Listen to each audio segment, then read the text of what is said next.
have the live chat's reaction to it just in case. All right. Well, if you give it 5 minutes, you know, at least that. A little reward for showing up so well, I don't want to say showing up so early because we're late because, well, What? it doesn't matter whose fault it is. It doesn't matter whose fault it is. It's fine.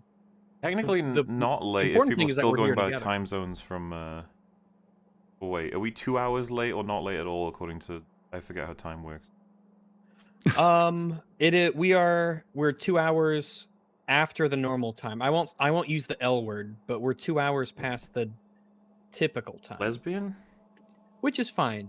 Well, I was thinking the Isle Do they of have their own Lesbos. time? They do. They have their own time. However, Pretty they cool. share that time with everyone above and below them. I get it. Generally, yeah. The people from Lesbos are lesbians. Listen, See. guys. Look, daylight savings, okay? It hasn't happened yet. It did for Britain. Oh, it did? I know something that could start us off. Something a little amusing. Cool. I got a text the other day, Hi. and well, that's a good question. I'm asking the same thing. Here's the text. It's a text from just some random number. It says, "Hi, Phyllis. This is Kim. I have your cheesecake."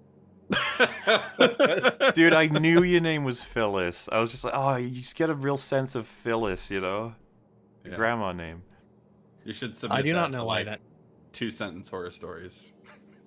No, I don't typically get texts like that. Every once in a while, I'll get a text, and it will be people thinking that I'm Kelly, and I'm trying to sell my house. And so they Oh. constantly are giving me like offers on how to sell the house and things like that. It's not too common to be a nuisance, but it's just every once in a while that sort of thing happens. But I can give But my this is your first Phyllis. This is my first. Hi, Phyllis. This is Kim. I have your cheesecake, which is enticing to me because I really, Well, really you like know. cheesecake. It's one of Oh, the. It's a yeah. top tier dessert. I've gotten Even that though one it's high. before, so it's just cool that you've gotten your first one. Yeah. Kind Kind of like a rite of passage sort of thing. Yeah, I'm initiated now. Mm-hmm. Yesterday, I watched 2 movies that one of which I hadn't seen before and one that I had. Oh my. All right. And the 2 movies that I watched were Casablanca, Okay. which I have not seen before, Mm-hmm. and I saw Logan's Run.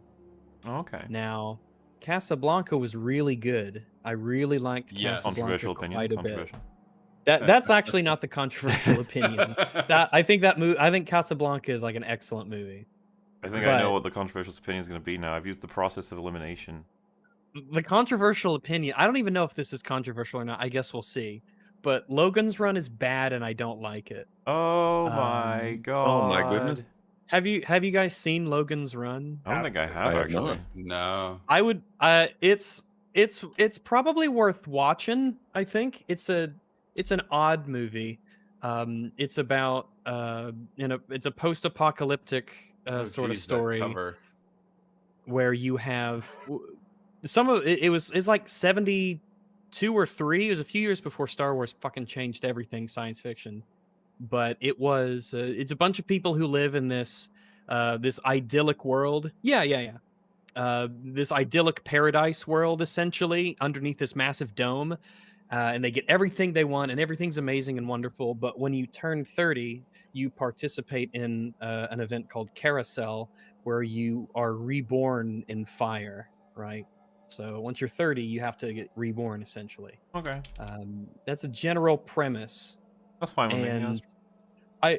I've seen it before, many years ago, but that was when I was young and dumb, and so I rewatched it yesterday, and that movie is bad, and Damn. it needs a remake because the premise is really interesting, but I think in practically every way, its execution is bad to mediocre at best. Mediocre.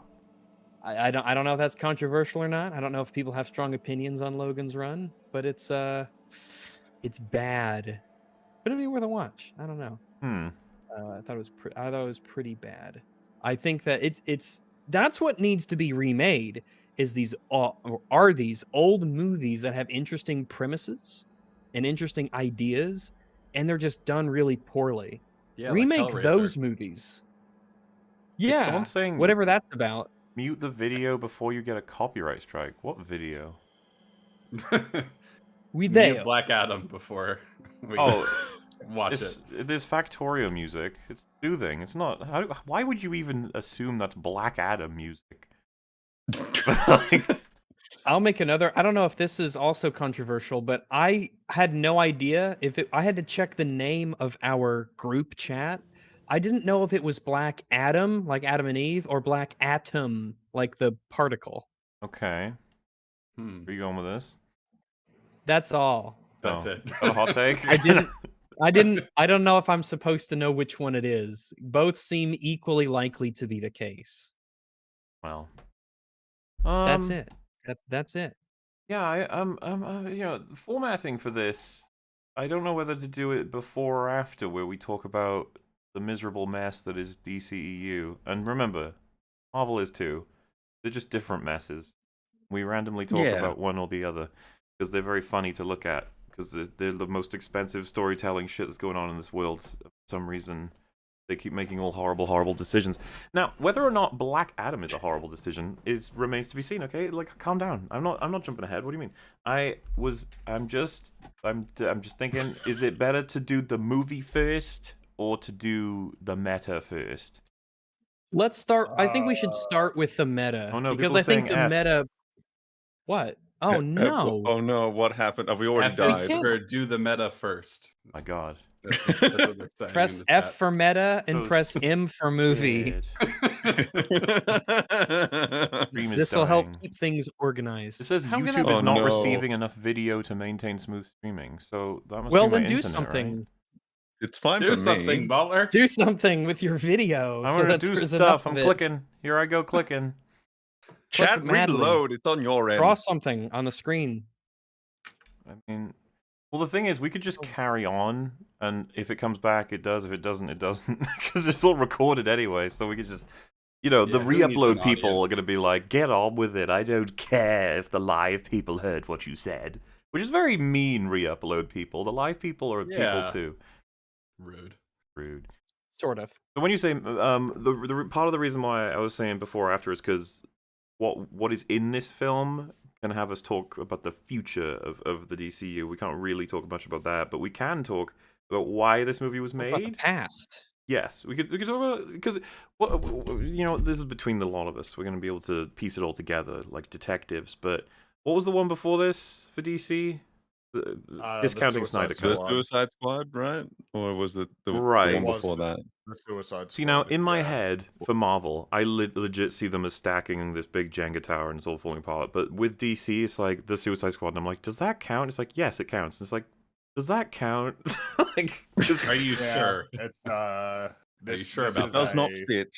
it just For it many doesn't. reasons. It just feels like it's in its own fucking universe, doesn't it? Like it's doing its own Yeah, thing. Then you Kind have of to the treat it that Batman, way. which is absolutely in its own universe. You didn't know about Kandak? Apparently not. There's lots we didn't know That's about that comes out of this movie. Where would you rather, when it comes to made up places that were totally there all along, bro? Would you rather live in Kandak or would you rather live in Maripora? Or Madripoor is what. Madripoor. Madripoor, yeah. Madripoor. Maripol. The answer is rather live Wakanda which- if you're gonna throw it in. Would they allow now? White While people? I personally, I wasn't. I Colonizers. listen. I don't have any problem With with white people, that's fair enough. diversity and inclusion, but I fear that the Wakandans, who are horrifically racist, terrible people, might have an issue with that look, sort of thing. they had Bilbo there, and they didn't kill him or anything. They just called him names. So I'll deal with that. That's fine. how it starts, Smaller. That's how it. Well, That's how it fine. starts. I'll deal with it. They're gonna use gamer words on you. Okay. Apparently, it's Life it's people better matter. now. I don't know. Let's hope. That's good. Um. That's good. Oh I guess the gosh. thing that's worth like laying out in the preamble is that Black Adam has been in development for a long time, like over Has a it? decade. Yep. Oh, does not it was over a really? decade. Yes. It is well, so not Black Adam specifically, but rather that Dwayne Johnson has been going back and forth on whether he wanted to be Shazam or Black Adam. in like a film that may or may not have been happening for a very long time before it got locked in a few years ago. Does he have a particular? Does he really like this character, or I don't know. I don't know. okay, that's fair enough. Fair enough. Because so like I don't know how much you know about Black Adam, Rax, but he's basically None. he's basically I know that he's not your typical hero. Hmm. well, he was a villain traditionally. Basically Shazam's arch nemesis. But then he sort of slotted into the role of anti-hero at some stage. But I mean, you know, that's kind of a question that's worthwhile, is like Black Adam, but had like seemingly nothing to do with Shazam at all. What's the deal?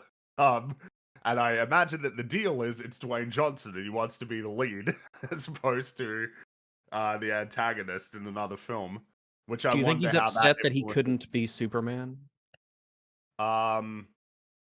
Well, I mean, Black Adam is not quite Superman. Like, I guess power sets are kind of similar, but like, he's a different. I think he's different very character. yeah. Power wise, he's very close. It seems he just shoots lightning instead of laser beams. That's one of them big differences. Yeah, it's very Depending on your important. nerdiness, that's a huge or tiny difference. Like, you're like, If what you the if fuck ever. they can get over it, it's but Black Adam, what a flim. Well, So- Well, and I guess in terms of its place in this universe and like the preamble, the DCEU is not what one would consider a tremendous success. At present. what would it's, you even? it's Can it be called a success? I don't know. I don't know if it could at this point. Too many of those films haven't made like money. When I say they've bringing made the money, DCEU puts the sucks in success. Like, it's. I would go as far as saying it failed successfully. Like, that's how it feels. It's like a celebration where it's like, congratulations, you managed to make it over the finish line of failure. I think let's put it this way: the only reason why the DCEU isn't over is because it's superheroes. So like, there's an intent and a desire to keep it going. When if any other series had this many failures critically and commercially, it'd be done. Like, because this is the 11th film, and how many of them could like honestly be said to be like good? Well, Like, at all. are you suggesting part of it is like relying on Marvel pushing it all forward as well as the meta? Yeah, but, like Warner Brothers would never want to let it die because it presents their best opportunity to franchise something. Because this is it, right? Like, there's Marvel, which Disney owns, and then there's a DC, which is owned by Warner Brothers. Universal doesn't have this. Like Paramount doesn't have this. I can't believe I'm forgetting the fifth one. Wait, fifth movie in that's DCU? annoying. Big movie studio, the major ones. Fox? No, well, Warner- Fox is Disney now. So, Oh. what am I? That's Papa gonna annoy me now. John's. Oh, Sony. Yeah, Sony. And Sony's trying to make their own like Spider-Man universe, basically, right? Like it's we're in an era where it seems like what the studios really want is franchises, because franchises are, in some sense, instead of having to go out on a limb and create something totally new that people may or may not respond to, you can leverage something that you know has some level of interest straight away. That's why they're never going to give up on making DC films ever. But then the problem is that attitude has been like, we got to keep going with what we have, and it's led to this incredibly incoherent universe where like you don't even know who's participating in it anymore in terms of actors. You don't know like if they're blending like what's the deal in terms of blending in old universes that they had, like bringing in Michael Keaton Batman. Of course, when projects get cancelled a couple of months before they come out, that doesn't instill a lot of confidence in people in terms of like the longevity of like following through on any sort of roadmap. But the reality is there probably hasn't been a roadmap. It's like this shambling mess on life support that like has consistently taken injuries that cannot be fixed with surgery. And so like he's got broken bones and he's bleeding out of his eyes and he's like crawling forward, and nobody like that's it. He has to keep going. Yeah, these just and strings are there's attached, no- dragging him across the floor. yeah, like because I think that there seems to be a refusal to entertain what I don't know what everybody would think here, the reality that you need to do a hard reboot. Yes, it's fine. God You have to do fucking a hard yes. reboot. Mhm. Yeah, I figured you might agree with that meme. Like it's you've got a universe that a lot of things have already been wasted and squandered that I've are got a like A list. really lot. All of your yeah. A-listers, yeah. You say a Well, lot of there's things have that. been squandered. It's like, what hasn't been squandered? That's true, right? It's like you've Yeah, had a sure. few things that come along to. I mean, I don't think it's any surprise that the Batman, which is a film that is totally separate from all of this, like benefits great, like is stronger. And even that film, I think, probably got hurt to some degree by a level of damage that's been dealt to DC as a brand. That didn't make $1 billion is not like awesome. It was super successful, but Batman, right? And even like Batman has been hurt to some extent by what I would imagine is a level of broader brand damage to DC. And the damage being that Marvel, I think, has a reputation for being reliable. I don't think that they should have that anymore. But I think that they've still got that to some extent. Like, there seems to be this reputation that at the very least you'll be entertained again after Phase 4. I don't think that that's the case. But, like, they have that going for them. And I think that they have, like, a sense of it's never going to end. Maybe that will come under a bit of like challenge if there's like more and more and more like looking forward at the box office of upcoming films. But DC doesn't really have that. DC's in a place where people don't really know what is or isn't continuity or like which characters even exist in this world anymore. And like that seems to be something that's really important to being able to maintain like a long-term like multi-movie franchise. Like Marvel. So yeah, DC's not in a very good place. And now comes along Black Adam, No. spearheaded by Dwayne Johnson, with a lot of new elements in it. And seemingly as part of the marketing material, this being an important film in terms of determining what the future of DC looks like.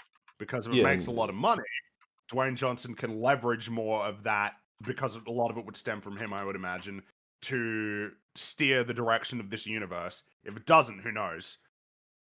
he's probably like when they had their first meeting, like, you can have my star power, but in exchange, I'm gobbling up a decent portion of this. It's gonna be my big next project. I want an MCU God help us all. because he never would have been. He probably wouldn't have been if he was to join the MCU with whatever hero. They're not going to give him much of a slice of pie. However, Of course not. if he spearheads the DCEU and gets it in any way, shape, or form close enough to the MCU's success, then he'll have a big old pizza all to himself. It'll be great. Yeah, pretty much a big fish in a small pond is Dwayne Johnson in the DCEU. And so even if Black Adam isn't super successful, he'll probably just be like, all right, what we doing next? Like, how many times have they had false starts anyway? I don't know. Every time. Pretty much at every this time. point. Yeah. Well, how do we want to go about doing this? Do we want to have a quick thing of everyone's quick thoughts on the darkness of Adam and what they thought of him? Sure. I think so. Why not? Alright, Did more sure. just yawn? Are we boring you, sir? I have been up for a very, very long time. All right, you fuck. But anyway, Black Adam. It's a movie. Who's going first? Let's go right to Um, left. All right. You don't need to get political. Jeez. I figure, we usually go left to right. Let's mix it up. right to left. Sure, Yeah. fine. Meme suppository. You can go first. Sure. Yeah. So Black Adam, it was, in fact, another DCEU film and everything that means. So, take of that what you will. It's very style over substance. It's a film that doesn't like to stay still for very long. It's in many ways, while I was watching it, while I was in the theater absorbing it with my eye beams, I felt like I was not so much watching a film that ebbed and flowed in pacing as much as I was watching an extended action sequence that had very occasional, pauses for breath and then it would go right back into just blowing shit up and zapping things with lightning and shit like that. There was a lot of montages and speedy expositionary narration that seemed to just signpost we don't want to stay with characters or story very long. We want to just get right to the fucking let's fucking punch demons in the testicles and get heroes to fight. Yeah, let's fry soldiers. Yeah. Oh fuck, we got to stop for a while. No, let's go back to it. That's kind of how I felt watching it. So The Rock was, despite him being the big selling point of this film, was quite terribly miscast as Teth Adam. Like, I don't know. I think he lends himself more to comedic roles from what I've seen of him. There's some hilarious, but with that being said, there is some unintentional hilarity with his casting here, where he can't do any accents, so he's just speaking with his Dwayne The Rock Johnson voice. Yet every fucking Kandakian has this, pretty middle, either has like a South African or a Middle Eastern accent, depending on where they hail from. But he doesn't have any of that. He's just The Rock. And when he's Everyone in trying, the past had the Rock's accent. We know this from historical documents. True.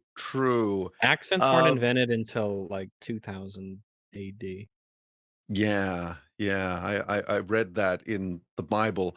And like the film keeps going on about how angry Black Adam is, yet all of the Rock's delivery is so flat and subdued, and he kind of acts like an autistic robot for most of it, or like an alien that came down to Earth and doesn't quite know how the human work.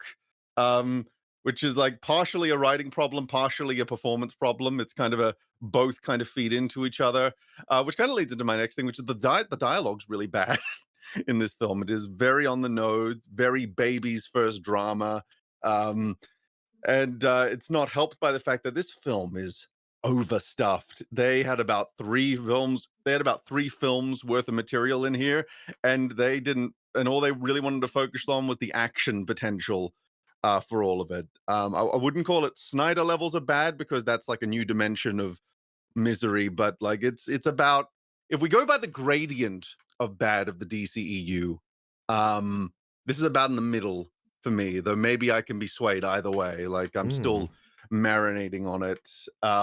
There's some really utterly perplexing world building in here. Like the Justice Society in general raises a lot of questions, like especially with Suicide Squad and everything.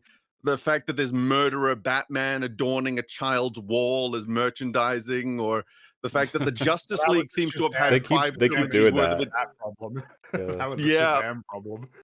Yeah, that's it's an ongoing thing. Like, and the Justice League in this universe seems to have had about 5 trilogies worth of adventures happening off screen, because they seem so ubiquitous at this point. And You're gonna fucking like, this review is the not- whole movie. yes, I am. I'm going. We're gonna go right scene now. by scene. You know that, right? Like, Yeah, I know. I just have all of this summary here of my thoughts.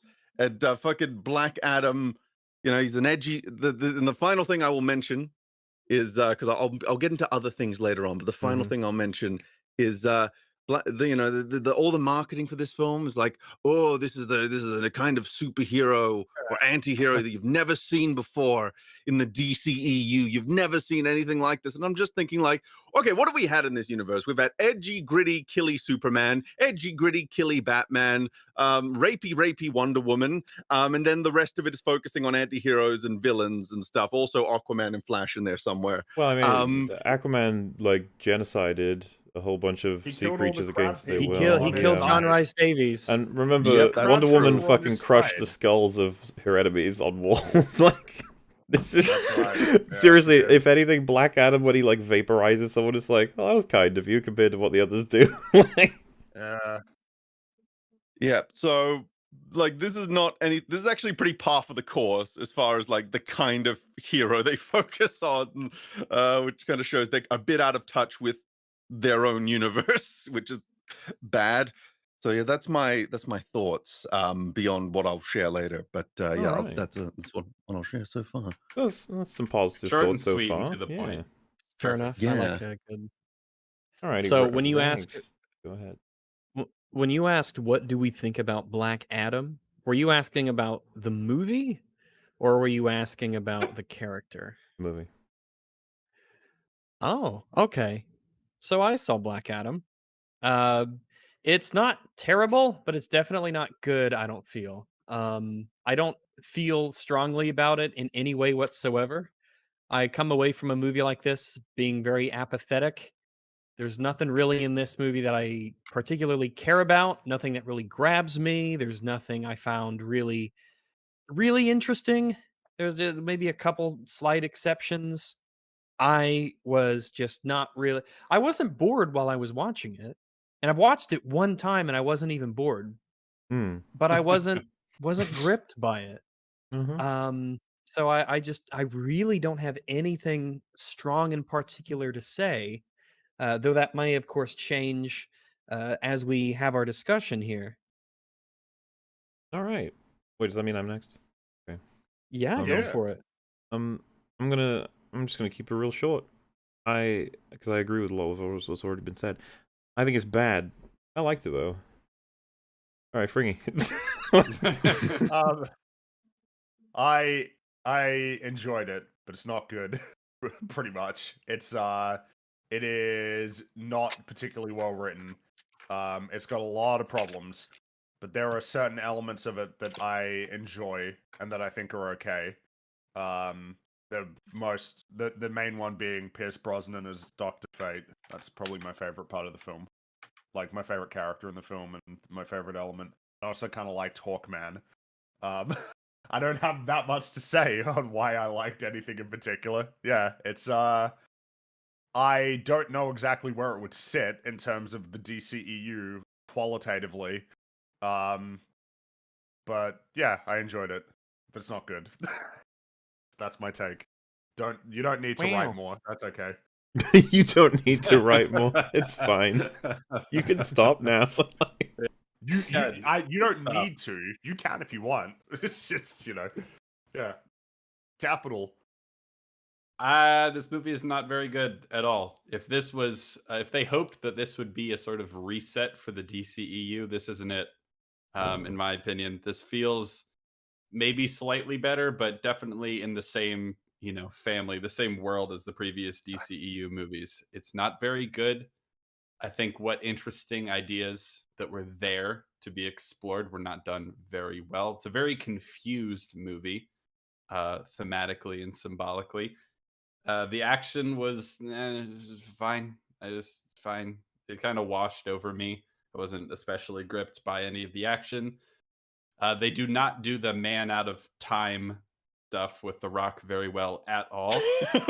No. Not even a little bit. There's a joke or two that made me kind of laugh. That's about it as far as his character. And I think above all, the fact that we'll talk more about this, of course, but the fact that they try to paint him as, oh, he's not a superhero. He's like more edgier.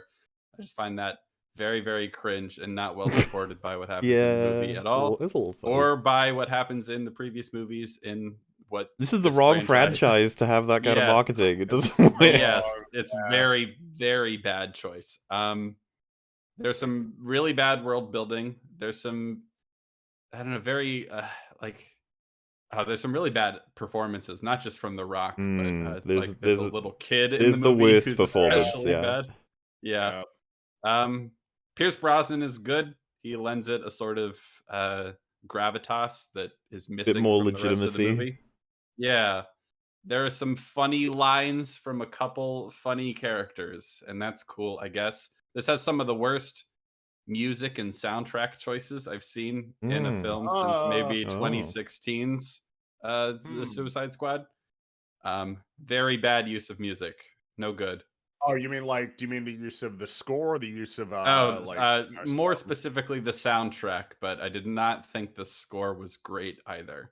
But the soundtrack was especially egregious in my opinion. Agreed. So funnily enough, I remember I told Waller this. When I walked out of the theater after watching the film, I was whistling Black Adam's theme. I kind of like it. I kind of like his theme, but I don't remember it, but I wouldn't I don't know about- necessarily knock the score as much as some of the I know what previously you talk recorded about. It was, songs. it was when it was Back in Black. Oh wait, no, not Back in Black. I'm mixing Painted up. Black and back. Painted Paint It Black, Painted Black. Yeah, Bullet with that wasn't Butterfly great. Wings by Smashing Pumpkins. That was really Get it? He's Black inappropriate. Adam. Yeah, so world they is painted a black. vampire. I really like that song. But yeah, but the it use of sucks that wasn't here. Very good. Oh, No, It's like- there's another it's one as so well much- that pops Yeah, I up can't remember it. when he attacks the But- base. It's the exact same thing as the Painted Black thing. It's just a different song. Yeah, Yeah, it was like the It's- Saints Row 3 song, right? Like, Yeah, what that's where I know knew it that as. from. I'd like, yeah. it's very much like Suicide Squad in that it makes me hate all the songs I used to really like. Because you Um, I was associate them getting with the movie Suicide now. Squad vibes from this, yeah. So Well, I good. would say this is par for the course, or maybe slightly better than the rest of the DCEU. But if it is better, it's not by much, Hmm. and that's the gist. I would be. I think. I feel like I would say that it's.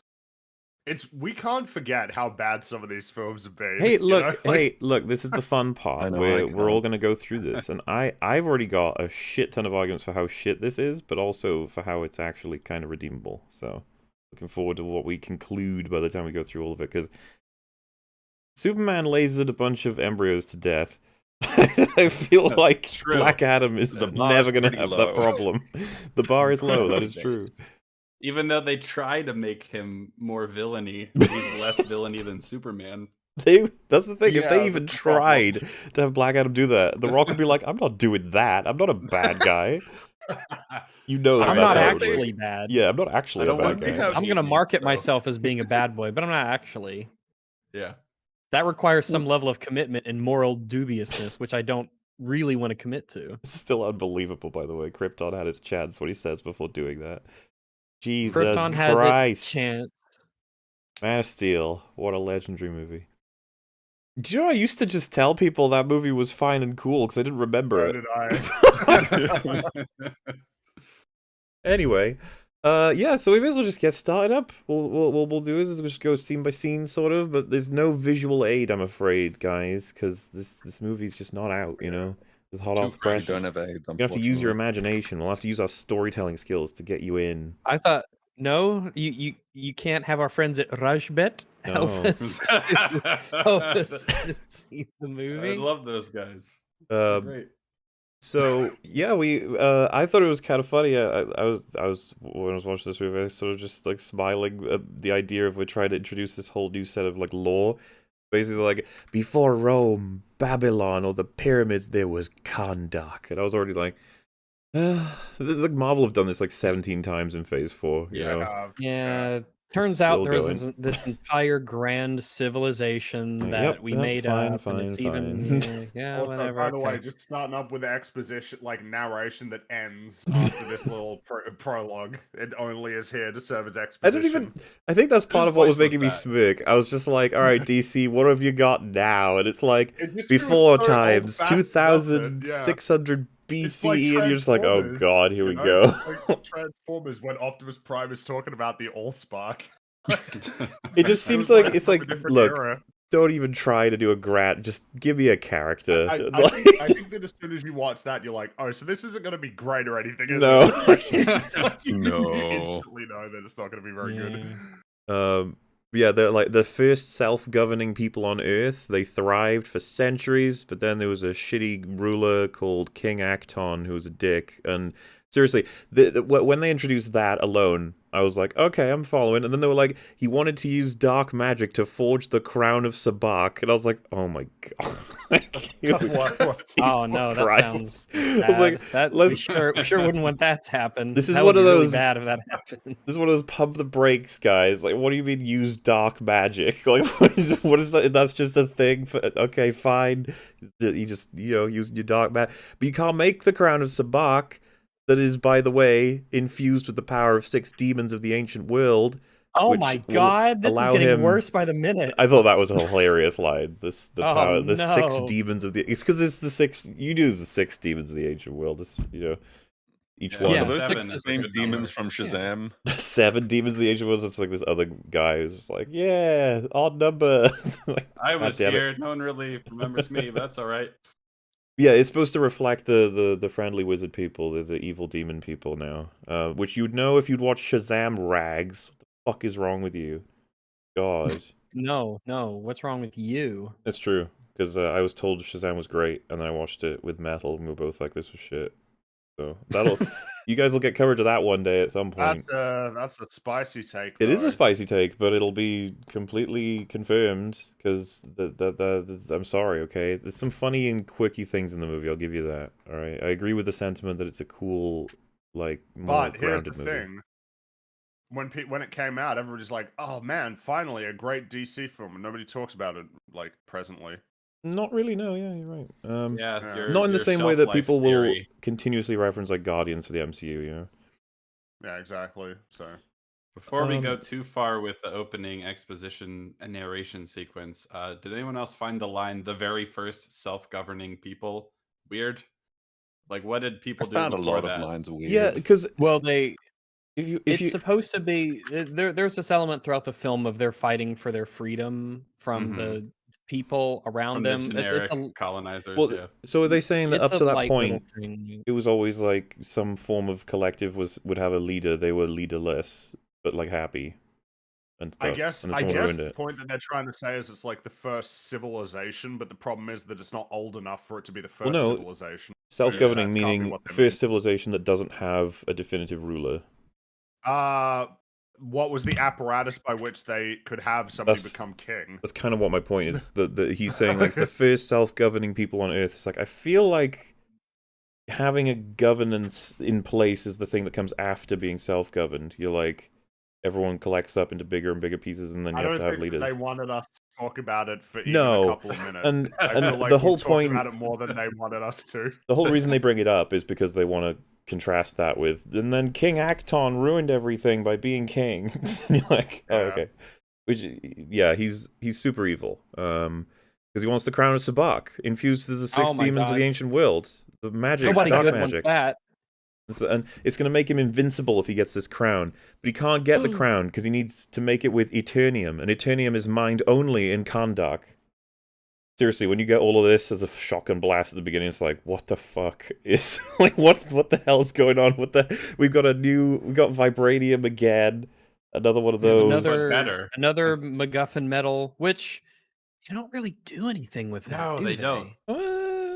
Half and Not half. It's really. Black Adam once, I think. That's They my do some memory stuff of with it Yeah, that's plot relevant. little bit. I mean, I don't know. I wouldn't even determine whether or not it's worthwhile by how many times they use it exactly, but we get there's some stuff that we'll go over. We got It's- the night. I mean, to be fair, the crown is made out of it, right? So, No, yeah. it's- is it? Yeah, I the guess crown so. is. You're right. Yeah, the crown is. Yeah. So anyway, then to get the Eternium, he enslaved all the people in Kandak to mine it as best as they can, and then they can collect it all up and make a big old crown, and then he can become the demon prince of the six demons of the ancient dark magic world and become the crown of Sabak. I don't know. It's all like a power thing, I guess. So he's a dick. That's what he's up to, and it's really sad. And then It's very sad. we meet up there's a slave who manages to mine, and he finds he's got a bit of Eternium, and he's like, oh my god. And then like he's like celebratory about it, and a few people notice, and then he realizes that and then starts trying to hide it, and like a bunch of people start going like, blah, blah, blah, blah, I want the Eternium, I want it. And I was just like, why if it's that rare and important that other slaves are probably willing to partially kill you to take the stuff that you found, like the second you see it, you want to hide that shit. You're like, oh my god. Yeah. Because this is a death sentence if I don't do this correctly. Also makes the Kandakians look kind of, vicious. Well, I guess maybe they're desperate. it makes way less something. sense in about one more minute, considering something. Yeah. So yeah, they're obsessed to that point. They don't want it. But luckily, before a fight breaks out, some kid is like, "Let's not fight everybody. Let's not do that." Someone said Yeah, he tried to there's hide it. No. You gotta listen, okay? So he sees it, and then he's like, "Ooh!" And then some other people see him seeing it, and then he's like, "Uh-oh, oh geez, oh god." When I'm saying the first thing you should do if you see a glint of blue is like, "Oh fuck, cover it up, okay. If this is Eternium, holy shit, okay, I need to shove this down my trouser hole.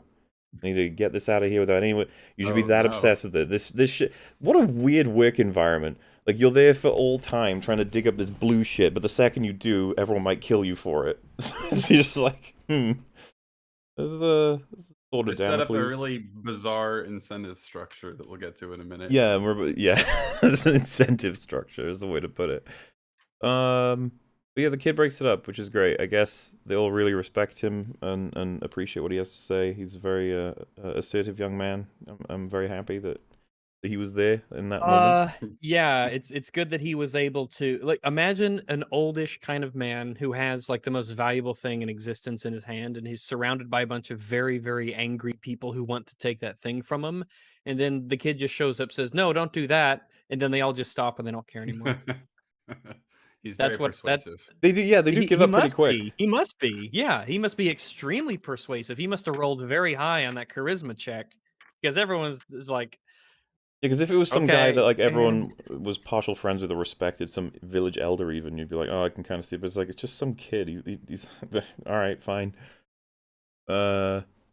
The kid is just like, yeah, chill out. We'll do the thing we gotta do, which is you take your Eternium to the local slave driver man, be like, hey, Eternium, do I get my reward? That's how that works. He's a very proud he's a purveyor of proud- slaves. Um, He's a supervisor, really, like Geordie LaForge. and the guy is like, yeah, you can get your reward. And like the first thought I had, and I assume everyone else is like, is he gonna kill him? This feels like he's gonna kill him. He's gonna Really? kill him. Yeah. And Why would then you do that? he Well, he's guts bad. him and throws him off the little Yep. thing they're on. And so it's just like, so here's the problem. Like when the reward for giving in the Eternium is I kill you, it's like, I don't know why there's an incentive at all for anybody to be desperate. This is the kind of shit where if you find it, you're like, oh, fuck, someone else take over. You can grab it. I don't want to get stabbed. I don't want to have any intention drawn to me whatsoever, even though it is extremely beneficial for the person in charge. Yeah, Like, no, if you it's kill stupid in many people for ways. wanting, yeah, it falls into that trope umbrella of bad guy kills his own men. You Yeah. have Which is this just such an annoying trope. Yeah, it's this needlessly pointless cruelty that is counterproductive, not even unnecessary. It's just totally counterproductive, where you're essentially punishing people who want to be rewarded in some way for giving you something that is of extreme and incredible importance. Yes. So you kill them just to show that, yeah, these guys are bad. These are the bad guys. When they get toasted later, you won't feel bad about that at all. And if you want to argue, no, they usually give rewards. This was the one time where they didn't. It's like, why ever do it? There is makes it never. worse. Yeah, you should never. That just means it's a lottery. And you're like, I ain't fucking risking getting gutted. Why would I do that? And yeah, that's the weird implication of that is that they almost always give a reward, but this time he was like, nah, fuck you. Fuck you. The fact that you would even ask for a reward is why your And I reward swear to is God, death. if I were the king, and particularly evil still, and I found out this was happening, I'd be like, you fucking idiots, no. Every person who We finds want that. a stone's worth of that shit, send them to like a happy place, whatever, give them a really great reward. Yeah, everybody who facilitates me becoming invincible and powerful and strong and just better, reward those people. And the people who try to stop me and get in the way, punish them horrifically and publicly. You want to reward people helping you because you want them to And help you you. might even be better off now having a public execution for that particular slave driver. Just to be like, guys, Yeah. the reward thing was serious. This guy fucked up. He doesn't work for me. Off with his head. He is, words with the slave driver union. This We'll is see what we can do, but got a this is support not number. acceptable. If any more slave drivers gut you and throw you off a cliff, like, just let us know. Please we'll take report care it of it. to HR. Yeah. Yeah, really, Our really slave bad resort. start. I was like, oh god, like 6 Doing that seconds thing, already. yeah. Boo. Said several reasons. Yeah, and then the kid's dad, or the kid nearly gets in trouble, and the dad shows up. And he's like, "Oh, sorry, my kid's retarded. This is fine. Don't worry about it. Yay!" And then leaves. And he's like, True. "Kid, you gotta keep your head down. You gotta not be a hero." And then the kid's like, "Well, if we had more heroes, we could have freedom." Like, yeah, Freedom. okay. This is to me. I was just like, yeah, all right, fine, I guess. It's gonna be, it's gonna be Black Adam at some point, I guess. You're big and rockish. Big and rockish is And so he that gets kind of accurately describes him. He's big and rockish. gets all into it, and then he's like, rah, and runs and just grabs the Eternium off the guard, who you would have thought would have been coveting that shit, you know? Because whatever, it's fine. And then he like manages to outsmart all the guards, and they're all like falling over each other trying to capture him until he gets to the top of a little hill, and he's like, "Rejoice, everyone! I am holding the Eternium," and they're all like cheering. And then he gets taken away for execution, which is what I was expecting would happen. I wasn't sure what was going on. You know, it's like I did it. Yeah, you grabbed it so that you could run away a bit, I and guess then he's trying to give him hope. He's like, I- I'm holding the rock of the souls of evil look. demons. Here's the thing that's gonna give the Tyrant King like invincibility. I have it, everyone. What's the connection with Eternium and the evil demons of the underworld, the 16? Because, you know, it was really well explained in Rings of Power how Mithril is both good and evil because a Balrog and a prince hit a tree that was hit by lightning. Because it's strong and unyielding like evil. Yes, yeah. yes. But in this, they don't really give you much in terms of just No. it's a material that the evil people want you to make a crown out of. You're like, okay, It's kind of kryptonite a little bit sometimes. yes, there is a moment Kind where of it's vibranium other kryptonite-ish. times. Kind of. You know, it's a conductor of evil energy. Yeah. Very Think about true. that. Yeah, it seems to Yeah. be only evil. Like, I don't know if the good guys can make use of it. Doesn't seem like they can in the movie, do they? They don't make Don't use of think it, no, so. but they should because it's incredible and it can make you do some incredible things, as we see. Yeah. And it's the only thing that seemingly can kill Black Adam, so might want to hang on to it. So yeah, he does that, and he's taken away, and then they're about to kill him, and the wizards from Shazam are like, Shazam, rah, rah, rah, and they snatch him up, and they give him powers, and then it ends with he then took out the king, and all was well in Kahndaq. And it's very That's much good. like, that was a bit of a rushed ending. I wonder if there's more to that. And Yeah. it's like, oh, maybe there will be. But then Oh like my fast forward to today, and Kahndaq has been taken over by like international mercenaries. And it's just like, oh, and that's when they're Well, playing the first song, with Smashing Pumpkins, and like the Intergang occupy Kahndaq with tech that can like make them teleport and crank up to speeds on little flying motorcycles that are basically astronomical. Like it's inhuman. I don't think you can survive it, even if.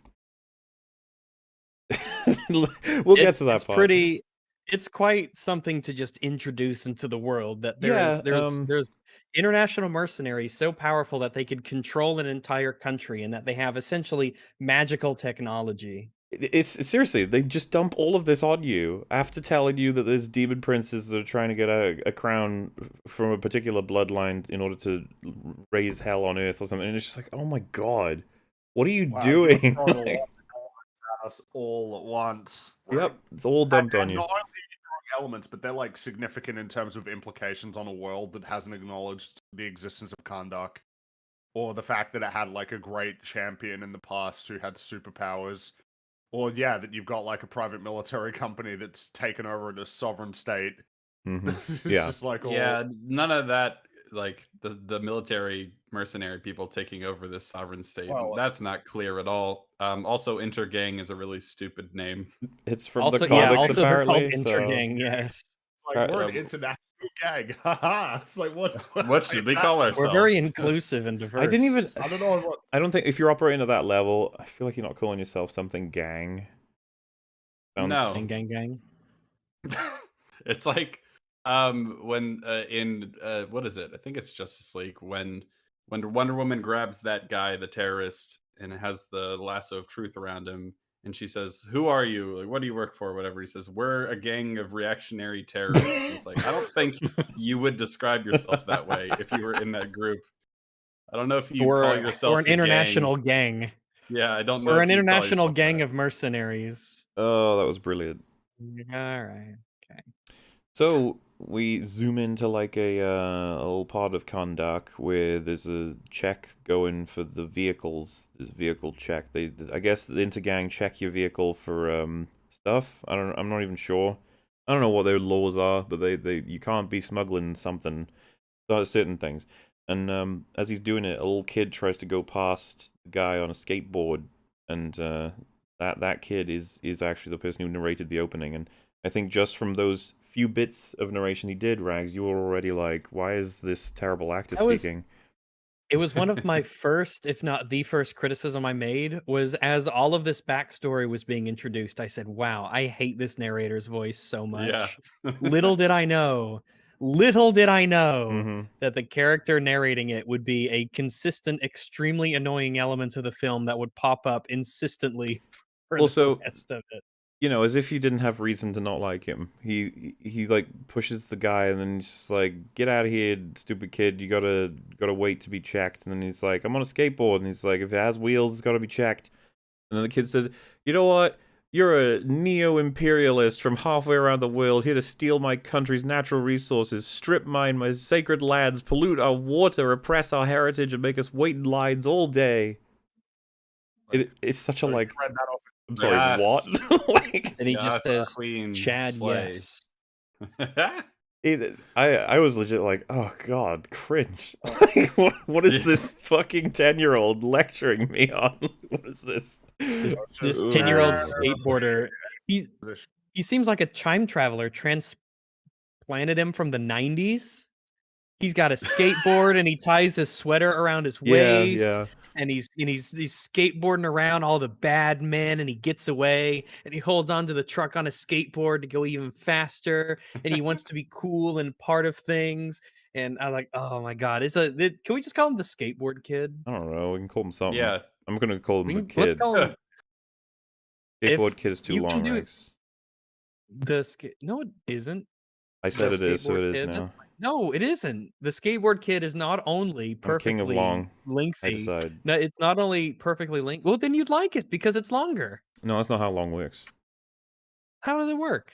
If you can, He's a self-hating long. dare I remind you of? I'm thinking of ending things. Too long. That movie was Thinking of long. ending things. Or was it too long, Long. or did it just feel like it went on forever? It's remember girth, very important. It's Yoink. wide more Yoink. than long. Mm. So yeah, 'twas a bit cringe, but he, by annoying the guy's like, ah, fuck it, this car, you can go. And I remember thinking, okay, so it was cringe that he said all that 'cause he's like 10. Also, it's pretty convenient that car now gets away with it when they clearly, because one of them was like had a gun, and they were ready to shoot the guy if he'd checked the back, I guess. So I was like, wow. But then it turns out he's the son of the person that's being smuggled in the car, and she's like hyper into the politics. And so she's probably fed the shit out of him with all of this constantly, and that's why he's repeating it without even understanding probably any of it. So, you know, I was like taking two issues, and then I was like, actually, okay, fine for both of them. I think that the dialogue is a little bit cringe in universe, is kind of what I'm getting at. Yeah, it is cringe in universe. It's cringe in all universes across the multiverse. It is cringe. It's I am cringe in saying every universe. Multiversal constant. That of I cringe. actually retract the criticism, is what I'm trying to get at. That it was gross, but then I was like, oh, I guess that's maybe how that character would say and what he would do when his mum is like obsessed with all this. Yeah, Except he that the gets movie absolved agrees. of that. Well, yes, the movie definitely agrees with his sentiment, but I can just say, like, I'm saying that it lines up that he'd probably say all that shit, basically. Yeah, I get what you mean. I think it's kind of strange how pointed the movie wants to be with some political, social commentary. Yet, but like this is an invented country, and We never find out why Intergang are here, except that, like, obviously the To one guy steal for the the crown. resources. But okay, They're here to pollute the water, Muller. That's why fine. they We're gonna came. pollute the water. Steal and their natural resources, Molly. strip mine the lands for Eternium to make the evil crown for the demon princes to ultimately have hell. Yeah, Hell yes. Yeah. I think I don't like the kid not just because of everything, but because he seems to be extremely stupid in going up to this armed, angry Yes. guard who's at this checkpoint stopping people and being like, "Meh, meh, meh. Mom said it's my turn in the Radical. Xbox. You're not my real dad. Radical, tubular. Whoa, you're the best friend I ever had. Talking wisecracking skateboard." And he's extremely annoying, and you hate him, and you just want him to. You just want him. You I've never so quickly sided with an international gang of mercenaries so quickly. If this is what the people of Kondak produce, I am pro colonization. God. Someone clip that. He's just so annoying and stupid. Why would you do this? You're a kid, you're headstrong, and you think that you're invincible. But at what point do you go, the angry men with guns, I shouldn't go up and just harass them constantly? Especially if I come through this checkpoint over and over and I have to deal with him again the next time I want to go this way. He makes a very conscious decision in relation to their fates in about half an hour from now in movie. So yeah, it seems Yes, he does. you know, he's an interesting little character. A kid. We'll see about that. We'll continue. We'll get back to him. But now, So, real Oh, quick, yeah. his ranting ends up being a distraction. What is not clear to me is whether the distraction was on purpose. I think they didn't want him to get involved in any of this. He did that on his own volition, and it helped. So And he knew that was them. Yeah, and the car. guys he knows all the guys in the car, right? And they were. I Yeah, think yeah. even one of them says like, "Good job, little man," and then she's like, "You're not supposed to be anywhere near this shit, you fucking Dumbo." You fucking Dumbo. Yep, she says that 1-to-1. That's the dialogue. She has a necklace. One of them is like, "Wow, that would be worth a lot of money. Is it magical?" And she's like, "No, it's unrefined deuterium." And I remember thinking like, Like, It will they be would've had this it will be magical conversation when we before. refined it. this is what I mean. I just like, what do you? Is it magic or is it tech? Not until it's refined. Yeah, If you ask somebody if something is magic and they say no, it's not refined, the implication is that when you refine it, it will become magical. Yeah, it is. I was You're very right. just like, okay, like whatever. Let's just keep going because I don't know what that's supposed to mean. I'm sure it'll come up in a moment. So, yeah, the mining operation is like huge. I guess they're looking for the Eternium as much as they can to build another crown. Or because she's currently looking for the old crown that was mentioned in the opening. But they're all there to mine Eternium to make stuff and things. They can't make another crown, but they do want the crown. Right? Find Yes. the old crown, right? That Yeah, was- well, what I'm trying to say is, like, couldn't they just make another crown? It's like, oh, maybe they don't have the crown blueprints. They don't know how to make a crown. So Maybe the I magic is legit- lost. I don't know. I thought because that they they were seem- just mining Okay. the Eternium because it was like It's just a you good know, resource, cool but, like, resource. but their yeah. leader wants the crown, right? Leader man wants the I th- crown. Yeah. I think you have to Yeah. assume that they couldn't just take all the Eternium they have powering their magical bikes and make a crown out of that. That somehow they don't have. Well, that that's what I'm saying. ability. Like, I guess they just don't know how Yeah. to make the crown. Yeah, they don't have the magics. I There's guess some people saying like there's only one crown, right? And it's like, well, I don't know. Can you make more than one crown, or are you not allowed? Whatever, it's fine. Multiple crowns? Can you just, it's like a video game. Can you just pump out crowns and give them to all of your pawns and your guys so that they're all invincible? Just crank out those crowns. So our group of heroes reach. I don't even know if there are heroes at this point. It's kind of unclear. She says we're trying to get to the crown because it's so powerful, and then some other guy's like, so powerful, so who should have it? And then she's like, no one should have it. We need to find it so that we can make it so that no one has it. Like put it in a secret place, in a ditch somewhere, maybe. Okay. It's kind of weird thinking back on the character. You wonder if that character would be like, oh, the crown, we can use this to free Kondak. Because she's a Maybe. big like revolutionary type and she wants to free her Yeah, because it's almost. country. Well, it gets So you're like, really awkward hmm. later on because I guess we're jumping ahead. She more or less endorses Black Adam and like his She is methodology. pro-violence. She is very Um, pro-violence. She claims Pro otherwise, but yes. unquestionable. Yeah, To the point that she chastises Hawkman, who, like, again, jumping the gun. Hawkman is like super paragon. He doesn't kill people. He's like pretty quintessential hero guy, and she often chastises him about how Black Adam's methods We are jumping too far are, ahead. well, it's just I cut worth this pointing off. out We haven't because even gotten to Just Society at all, so boo. we haven't, but it's just once you mention that it's like, yeah, that she wouldn't even consider using the crown. It's like, that's interesting considering how she I'd say it's later on even like more layers of weird because this has nothing to do with Kahndaq's situation. This is just No, another it's thing she's up to. totally She just wants to make sure no one can find this crown because it's powerful. That's got nothing to do with her goals politically. It just so happens that this facilitates something for her. It's very strange when you zoom out and you know how the whole film goes. This is just a side quest she's got going about the crown. a side quest that ends up becoming the main quest. Oh, for sure, yeah. So she's walking through and she finds some stuff to read and she just picks a random thing and just starts reading. She says, "Men were given the gift of magic, but their hearts were too easily corrupted. The ultimate power was banished from the earth and hidden until now." Men, They've had magic beforehand. Fuck off. I mean, I was gonna say, like, men were given the gift of magic. Is she referring to Eternium? Maybe is she talking about the wizards, the Shazam wizards? So this is my issue. Like, is Eternium magic? And if yes, then it's only in Kahndaq, but then that discounts all the other magical creatures that exist in the DCEU already. And if it is Eh, known that Eternium is yeah. magic, why There we aren't go. the Justice League? Why aren't they like Or the super Justice invested? You'd Society. think everybody, Or the rest of the why isn't world. Waller obsessed with Eternium? That shit is amazing. Yeah. She's and she likes. I mean, and remember, like the Enchantress, that was like hyper magic, right? Yeah. Like in the first Yeah, Suicide yeah. Squad. So, So, like, yeah. yeah, just trying to lay out some form of a timeline here. Like, it's been Eternium's amazing and it's been around forever, and no one gives a shit. No one This does is the give a first shit, time even that we've though heard about it. you can make flying motorcycles that can like teleport in super Yeah. speed across the planet to China. like, in Marvel, like at the very least, vibranium was like an element that was acknowledged pretty early on.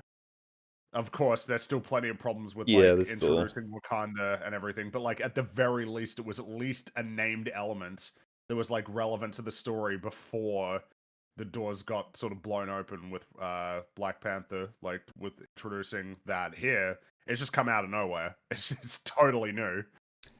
So anyway, you got Lady, Guy 1 and Guy 2. Guy 2 goes missing. Guy 1's like, I'm gonna go find him. And then Guy 2 comes back, and Guy 1's missing now. And it's like, wait, what happened to Guy 1? And then we see that Guy 1 was thrown off something, and he lands, and he's like, bleh, and nearly dead. And it's like, oh no. And then when she asks Guy 2 what happened to Guy 1, he's like, he went to get some fresh air. Like, oh, you killed him, I guess, is the implication there. So Guy 2 is actually bad guy. Yeah, and Guy 1 is now dead and all we got left. There's also Yep. Chungus Guy and Car. He's also there. He's Uncle Chungus. Yes. I like Uncle Chungus. Chungus. He is henceforth Uncle Chungus. I'm okay with that. Yeah. So Fine with that. I approve. so then, she finds the crown. The crown is just this room, and there's two rocks, and the crown is between them, floating, and it's kind of like, oh, okay. It's there. There it is. They're reading some stuff around the area, and she spots something that says, "Speak not his power, so he may suffer a dreamless sleep for all eternity." Now, before you say anything, I just want to read that again. "Speak not his power, so he may suffer a dreamless sleep for all eternity." Without any context, what would you conclude from that if you were reading it? And that's just death, isn't it? Like, He's either dead or equivalent of dead, but he can be revived if you speak his power. Yeah, so Yeah. actually what I was aiming for was just, oh man, so whoever wrote this wants this other person to suffer. The word suffer is in there. And yeah, then, suffer, which is odd considering what we later discover about who arranged this. well, that's not where I was going with that, actually. So she says... I think suffer is. I think suffer also will mean allow, right? Oh, So he may suffer a dreamless sleep for all eternity? To allow or guess. to permit something. I know what you're Like saying, but do not suffer. I don't think Do not it's suffer a witch to grammatically- live. Do not allow a witch to live or permit a witch to live.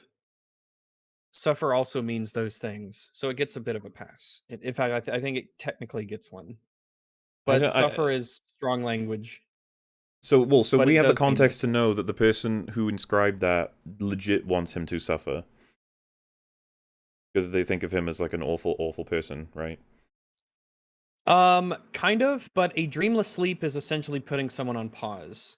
So that's not suffering. And if they wanted to torture Well, wouldn't him, it be I assume dependent they on the could, wizard's right? definition of that? I suppose technically, but that would be a bizarre form of torture to literally make it to where they're not feeling anything or even are in a state of really knowing that they even exist. It's like anesthesia. But like I agree guess with so, you. but I don't.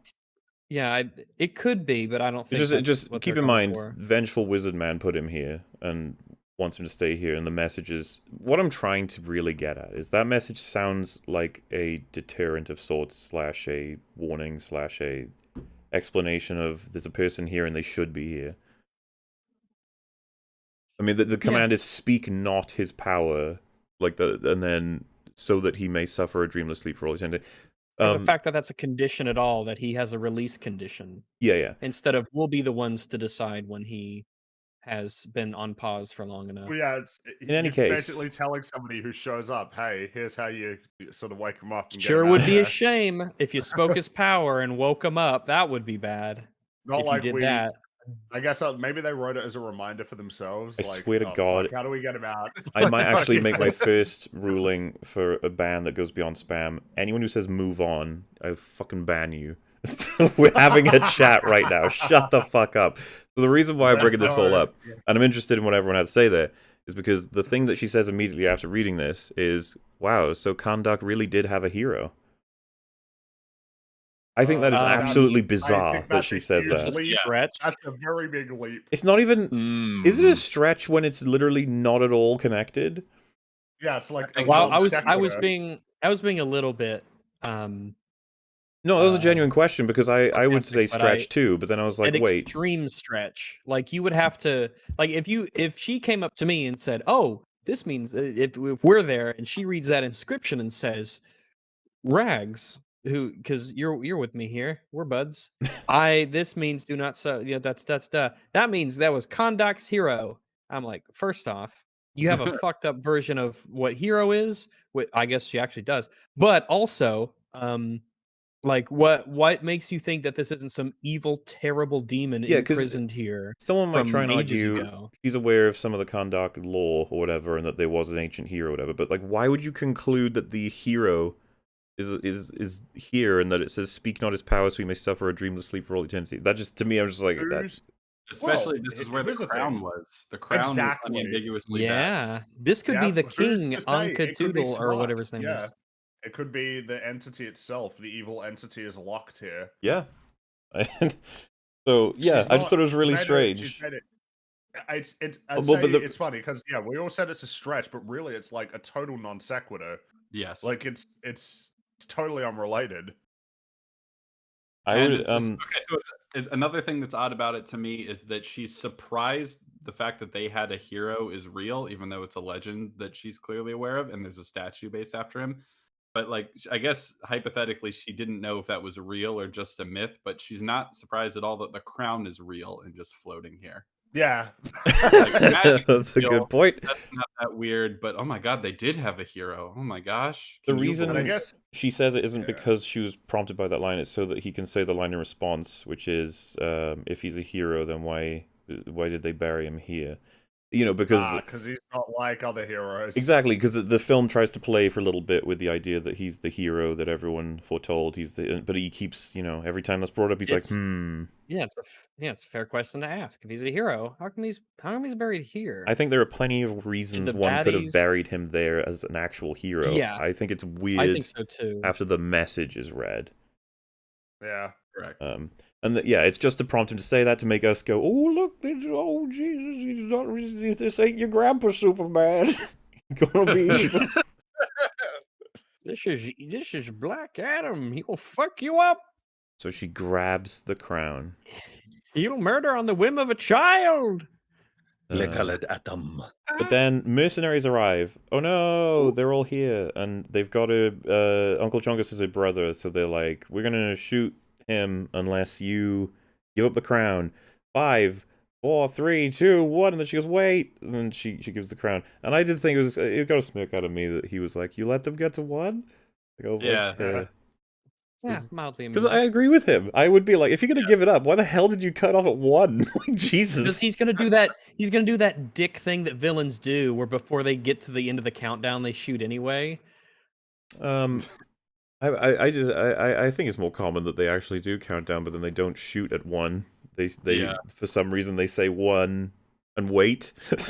Well, Yeah. of course, because you have to get from 1 to 0, because the countdown ends at 0. So you got to you got to get to the 1, and then you got You'd to be get to the 0. surprised how many villains don't follow that rule. There are some out there who But shoot on 1. they're wrong. They're wrong. No, you don't have to say 0. The shot is the 0. Yeah, the shot is the 0, but they're counting down in between the 1 and the 0. But not they're not saying 0.7, 0.6, 0.5. Yeah, it's implied by the pause between 1 and the gunshot.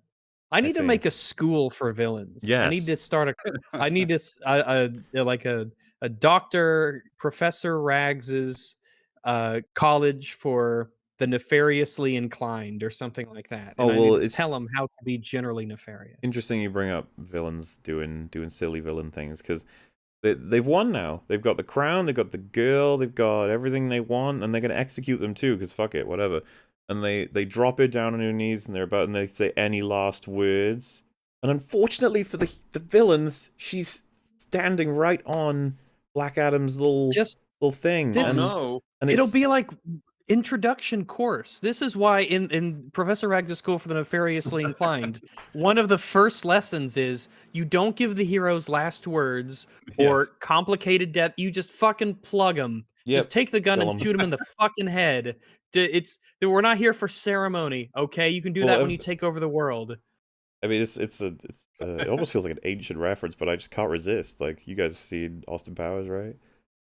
I actually have not. That's going to be in EFAP movies one day, because I fucking adore Oh, those okay. movies. But I do when wanna- Dr. I do wanna see Evil those, yeah. is like, put them into the chamber, and then he's like, why don't you just shoot them? Why don't you just shoot them right now? I have a gun. Why don't you just shoot them? And he's just like, no, that doesn't make any... Why would I shoot... No, I'm going to put them in an elaborate trap that involves mutated, ill-tempered sea bass. And that's going on. Then the doors start to close. He goes, "You're not going to watch. You're going to make sure that they died." He goes, "No, I'm going to assume it all worked out." It's like, why would I assume it goes wrong?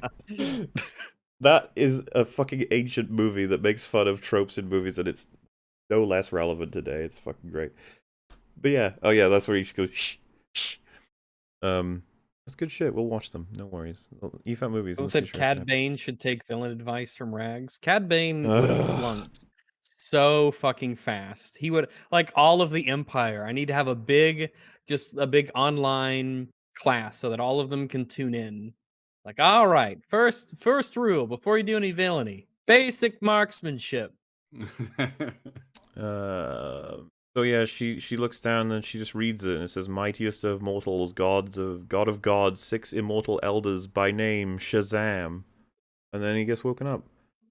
So if they just shot her, or if they dropped her to a different area, then there'd be no movie. Or if they just turned her the other way and he was between. It's just the.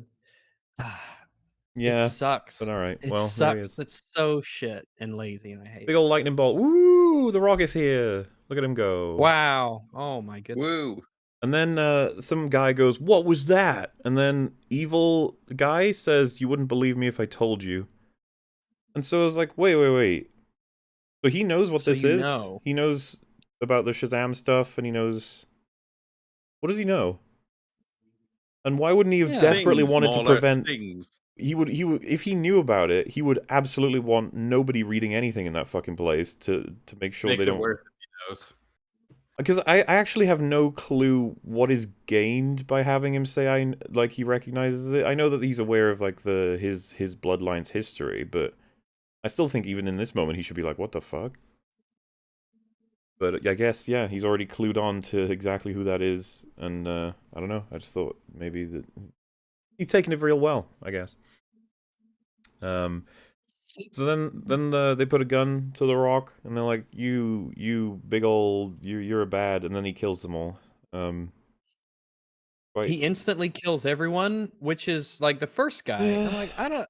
Why did you actually kill him? I don't know. It's kind of. I guess he's just he. Why are with this? You wake up from this slumber, then you have just some guy pointing this weird object at you. You have no idea what it is, of course, because you Yes. are this ancient, this dumbass, and so you have no idea what it is, and you just instantly grab the guy and fry him in your hands. It's like, why'd you do that? Why Yeah. actually?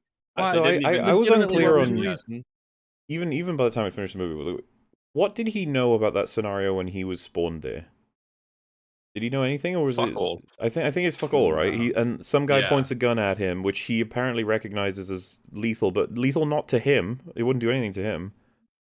Also, yeah. Also, So, it's this not is what I mean, lethal like, to him. Also, you he can't doesn't know what a win, gun is. because either you shouldn't recognize it, but even if you do, you should already know it won't do anything to you. So, yeah, he vaporizes him, and it's just kind of like, okay,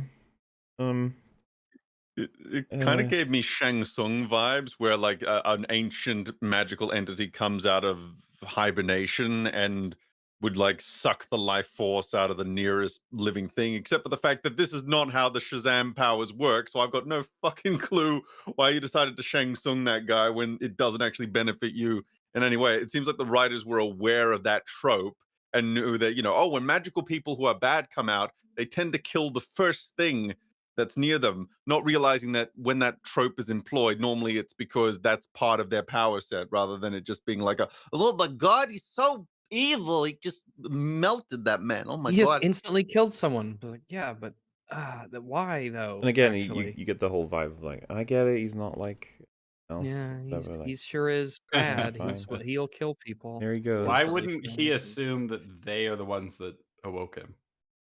I don't know. He's very. I don't know. Even when they're shooting their guns at him and it's just bouncing off and having like zero effect, you'd think wouldn't it be more fun for him to be like, what?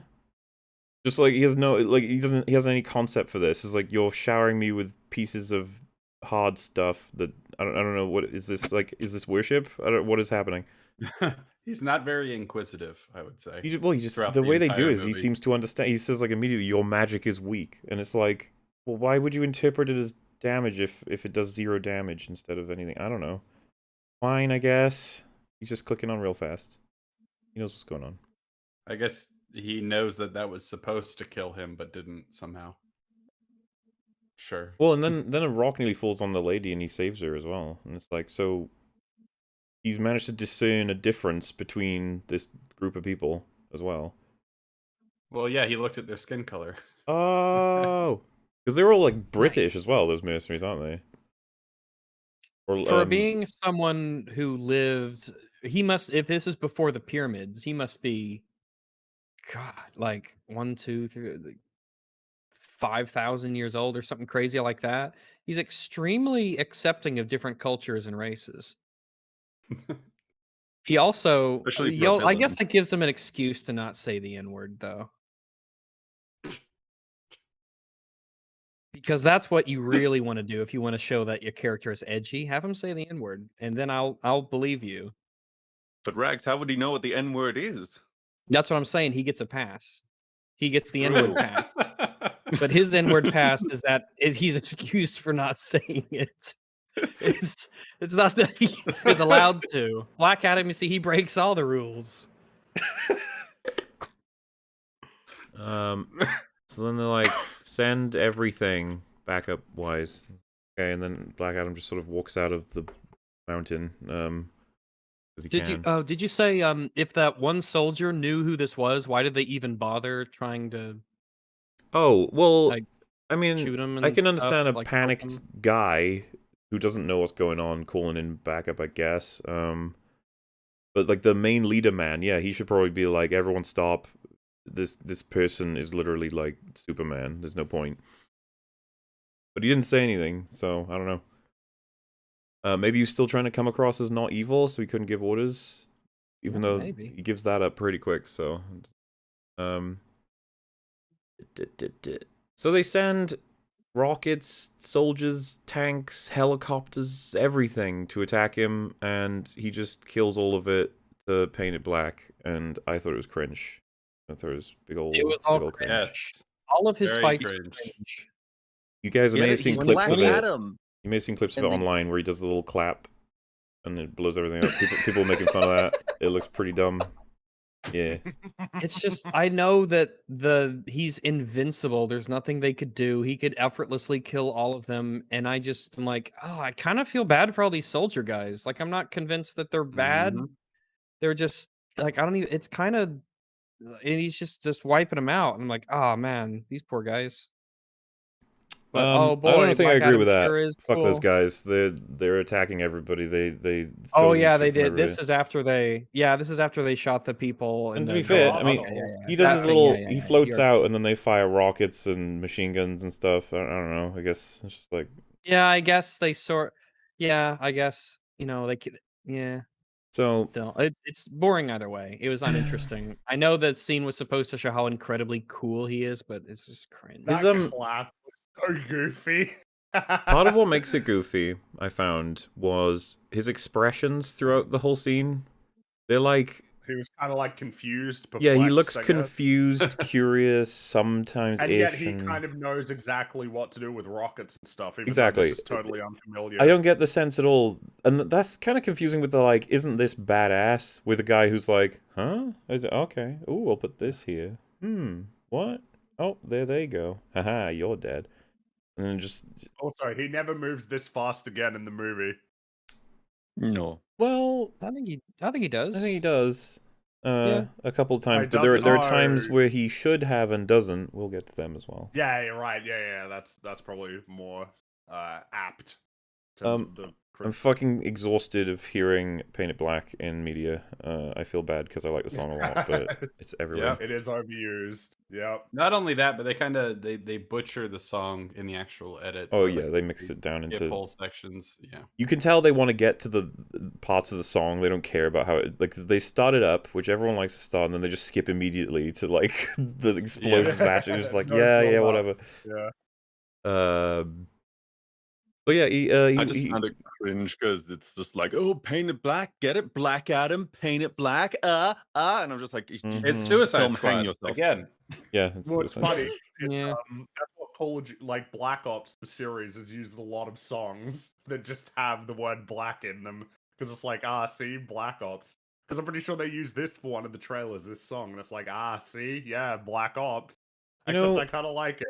I don't like it here. Westworld was recently cancelled. Season 1 had a cover of Paint It Black that was Yeah. like piano. I liked that. That was nice. That was pretty cool. It's a really good end credits song to Full Metal Jacket. That's probably the best use of it in the movie, as far as I'm concerned. Great. God, that must have a really long Wikipedia list, right? Like, how many Yeah. times it's been fucking used.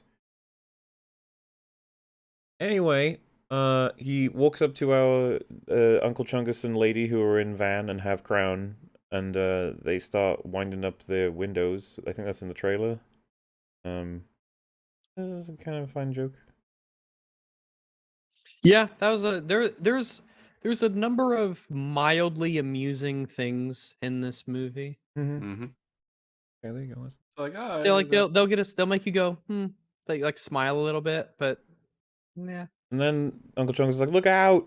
And Guy fires a rocket with Eternium flames in it, and it actually fucks Black Adam up. And the first thought everyone has is, "Hey, why didn't you open with it?" That was what I said when we watched it. I was like, yeah. oh yeah, you should have you should use started it. with this. This is what you should have begun the engagement with, especially if you knew that this was what you're gonna be potentially fighting. Mm-hmm. I think That why guy didn't you open Ishmael with that definitely did. is one of the most common. That's like an umbrella like flaw for movie or just Yeah. writing. Yeah. Why didn't you open with that every fucking time? Because the fight scene's saves got to a lot. start out in a particular way and end a particular way. That's why. And you're like, okay. I'm 'Cause you telling can do man, it. could've- You can do it. Desperation is a common way to do it. But these guys Just start out.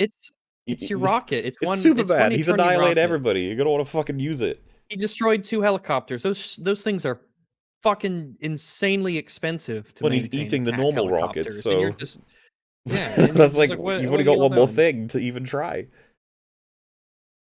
Yeah, alright. Anyway, so, but then we get another moment of, Rags, you really need to open this school for villains, okay?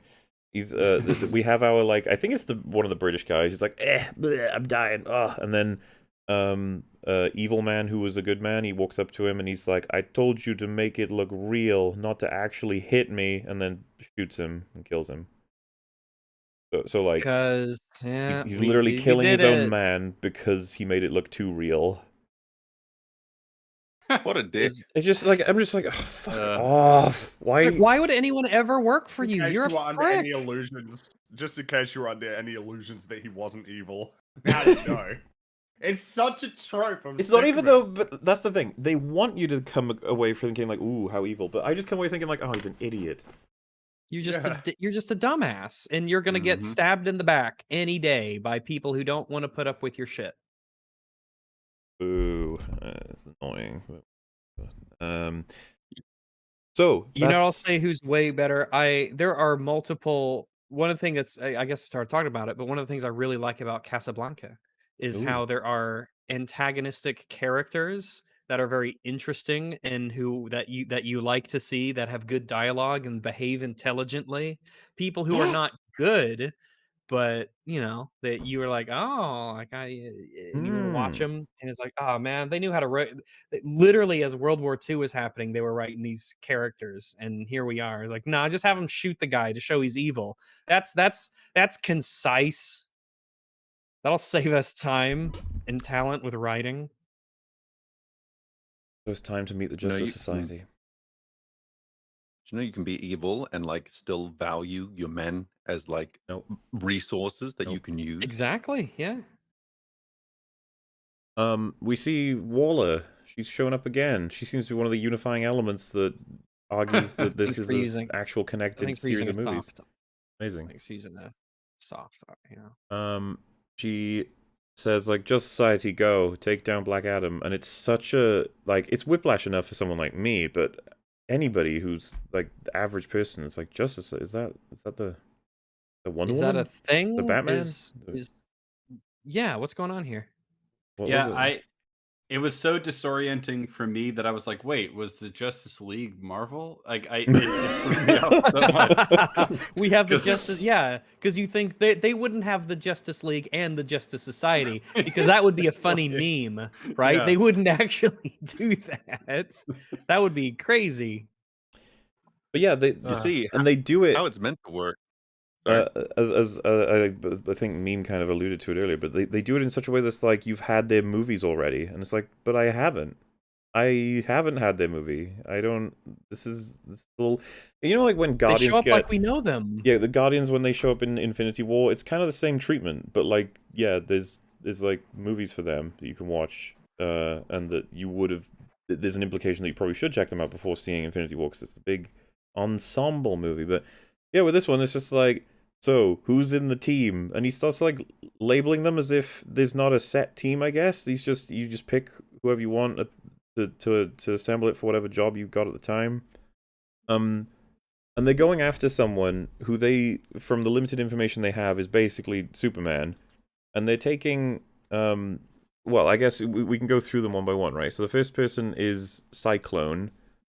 And he lists her as like, she's got wind manipulation and she's really smart. Yeah. So that's probably not worthwhile. Maybe keep her on the ship, but manipulating wind, that's really not going to do much against Superman.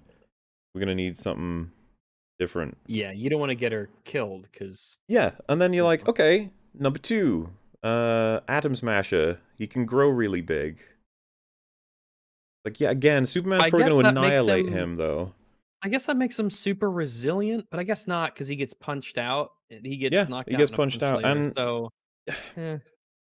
And then her response is they seem green, you know, what else have you got? And I was just kind of like, oh, yeah, just FYI, this is the first time they've been on a mission, both of them. Defiant Superman equivalent. This is a trial by fire organization. I don't It doesn't remotely even seem like understand it this. is.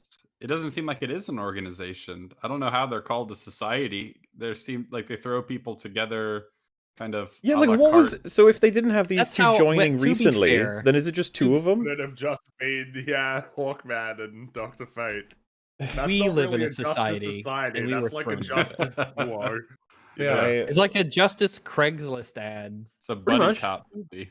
but that's like a help wanted. that's when this part gets funny, right? She's like, do you have anyone else? And he's like, oh yeah, I got Dr. Fate, who has basically god powers. And I was like, well, that's the guy you need. that- that's good. the Maybe That's lead good. with that. Yeah. I'll lead with that. Also, like, That's a promising start.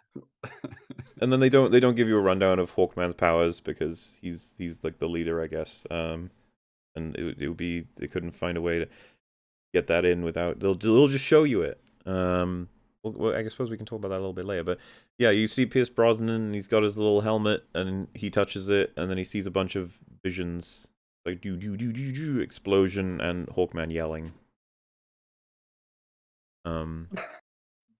Yeah, the implication, of course, he sees things through his helmet. We get more information on that. I don't want to give any more than the film does, so that we can sort of take it for what it is, because he's a comic guy. They're all comic peeps, but depending on execution, I've heard different things.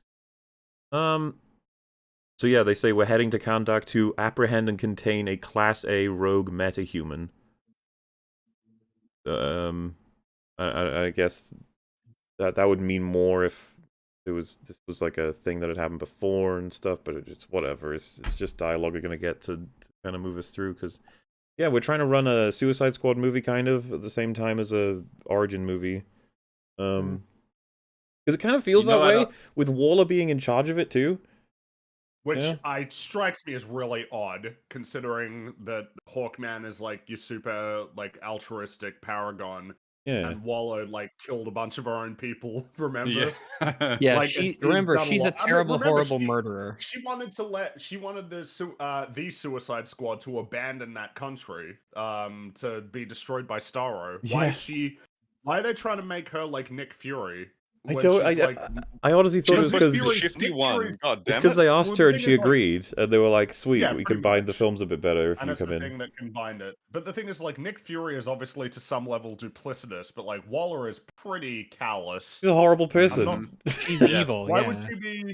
would she be like? Why would the Justice Society, led by a very altruistic Hawkman, why would he cooperate with her at all? Why he Well, surely he wouldn't. She dislikes kills her own people. Yeah, like he doesn't, because I mean we're jumping the gun. He doesn't like Black Adam. Why would he like her when she's killing her own people and doing all these crazy evil things? And Waller, if you have the JSA on tap, why did you need to form the first Suicide Squad when that was Wow, to take yeah. I down can explain Superman that. level threat? This happened They after didn't that, exist yet. but it's also been around for ages. Oh. So Because yeah, Mm. Hawkman probably could have done some good there. I mean, he would have been more powerful than any of the people that they actually More than sent. Harley fucking Quinn. no, her baseball Bad. bat was crucial. She is essential to the team. She needed know to what hit him I'll with a say? baseball bat. I'm very glad there was no one that useless on this team. We'll say that. Wind manipulation is not the greatest thing ever, but But it's no alright. one- yeah, there's a lot you can do with it. They don't. I really find genuinely ways have of- no idea if this is all sarcasm or not. I can't tell. I'm serious. Actually, Okay. I don't think anyone in this group is as useless as some of the people in. I will Suicide absolutely Squad. concede no one's as useless as Harley Quinn, even though she's the one that cuts Enchantress's heart out. For fuck's sake. Her heart's out. We can end this. Oh god. I'm sure that This no. is good time. What a crazy fucking adventure the DCEU is, Yeah. I mean, yeah. It's like it tried to find itself along the way and never did. And never will. And I genuinely Why not? can't tell how much this movie is trying to reset things for a new way of going about it, or whether it's just more of the same. It's very confusing to me. This feels like I think it's just more. It feels like it's more the same, but slightly better than some of the other stuff. But I guess at the end we'll get to Yeah. where we would put it in our ranking. They're on the little X-Men ship. They're like, the ship is made entirely from nth metal, making it entirely indestructible. down to Yeah. the screws, and I was just That's like, pretty metal. okay, whatever, fine. Nth metal. It's a Metal thing made that the plane is made of the N-word. It's indestructible. after everything else they've introduced, it's like nth metal is indestructible. But you guys, have you made weapons out of that? I don't know. Whatever. Is it better or worse than Eternium? I don't know. Whatever. Can you make a plane out of Eternium? Do you know what people Probably say not. when you bring this shit up? Their first response is like, well, actually, it's from the comics. It's like, yeah, I know all this shit is probably from the comics, but they contextualize zero of it. They're just like, Yeah. nth metal, what? It's world building spam. It is pure world building spam that is not given any larger context or meaning. I mean, the fucking JSA is meant to root itself in World War II and shit. They're not doing that here. They just so like, hey, guys, another superpowered team that has justice in the name. Hey, here's all these guys we've never heard of before. Let's go. Well, hey, they tried shooty time. the Justice League a couple times, didn't work out. Okay, so they're trying the Justice Society now, seeing if that goes. Yeah. To see if that Society sticks. of Justice. So yeah, then They're gonna try the Justice Union next. where you have to they pay try your and- dues. try and do some quick. So you have Atom Smasher and Cyclone see each other, and she's like, oh, he says, what do you do? And she goes, wind. You? And he goes, I grow. And she goes, cool.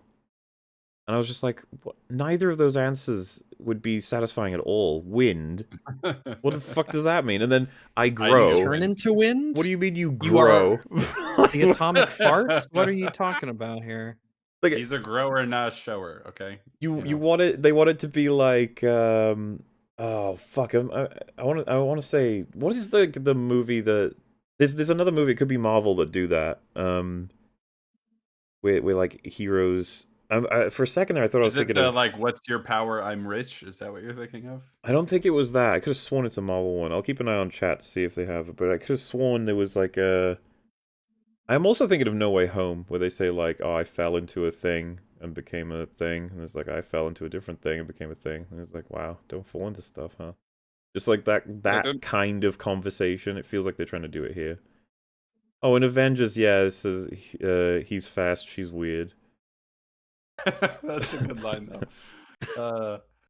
So I like it. anyway, yeah, I was just like, oh, they tried, but like that conversation would go that way at all when you say I wind, that's my thing. Like, okay.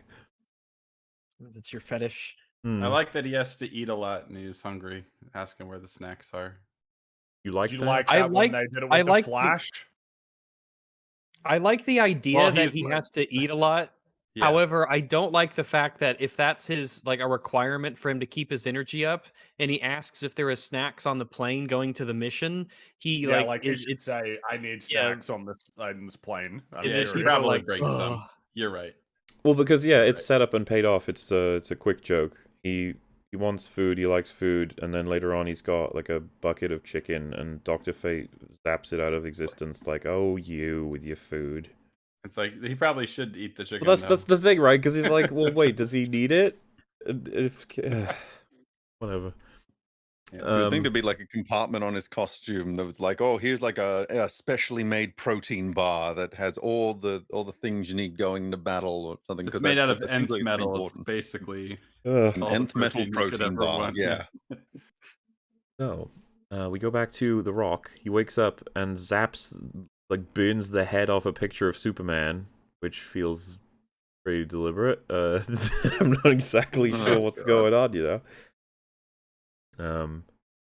Gotta be honest with you, even with everything that's happened in the DCU, I would still rather see Henry Cavill Superman show up than Black Adam again. I'm just saying. Absolutely, easily.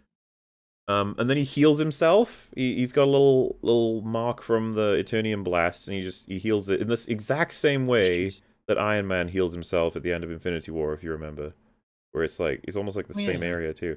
He shoots lightning at himself and heals himself with his lightning. which just add it to the fucking list of powers he has. Add it to I have the add power to it to heal he can just myself. do all the shit.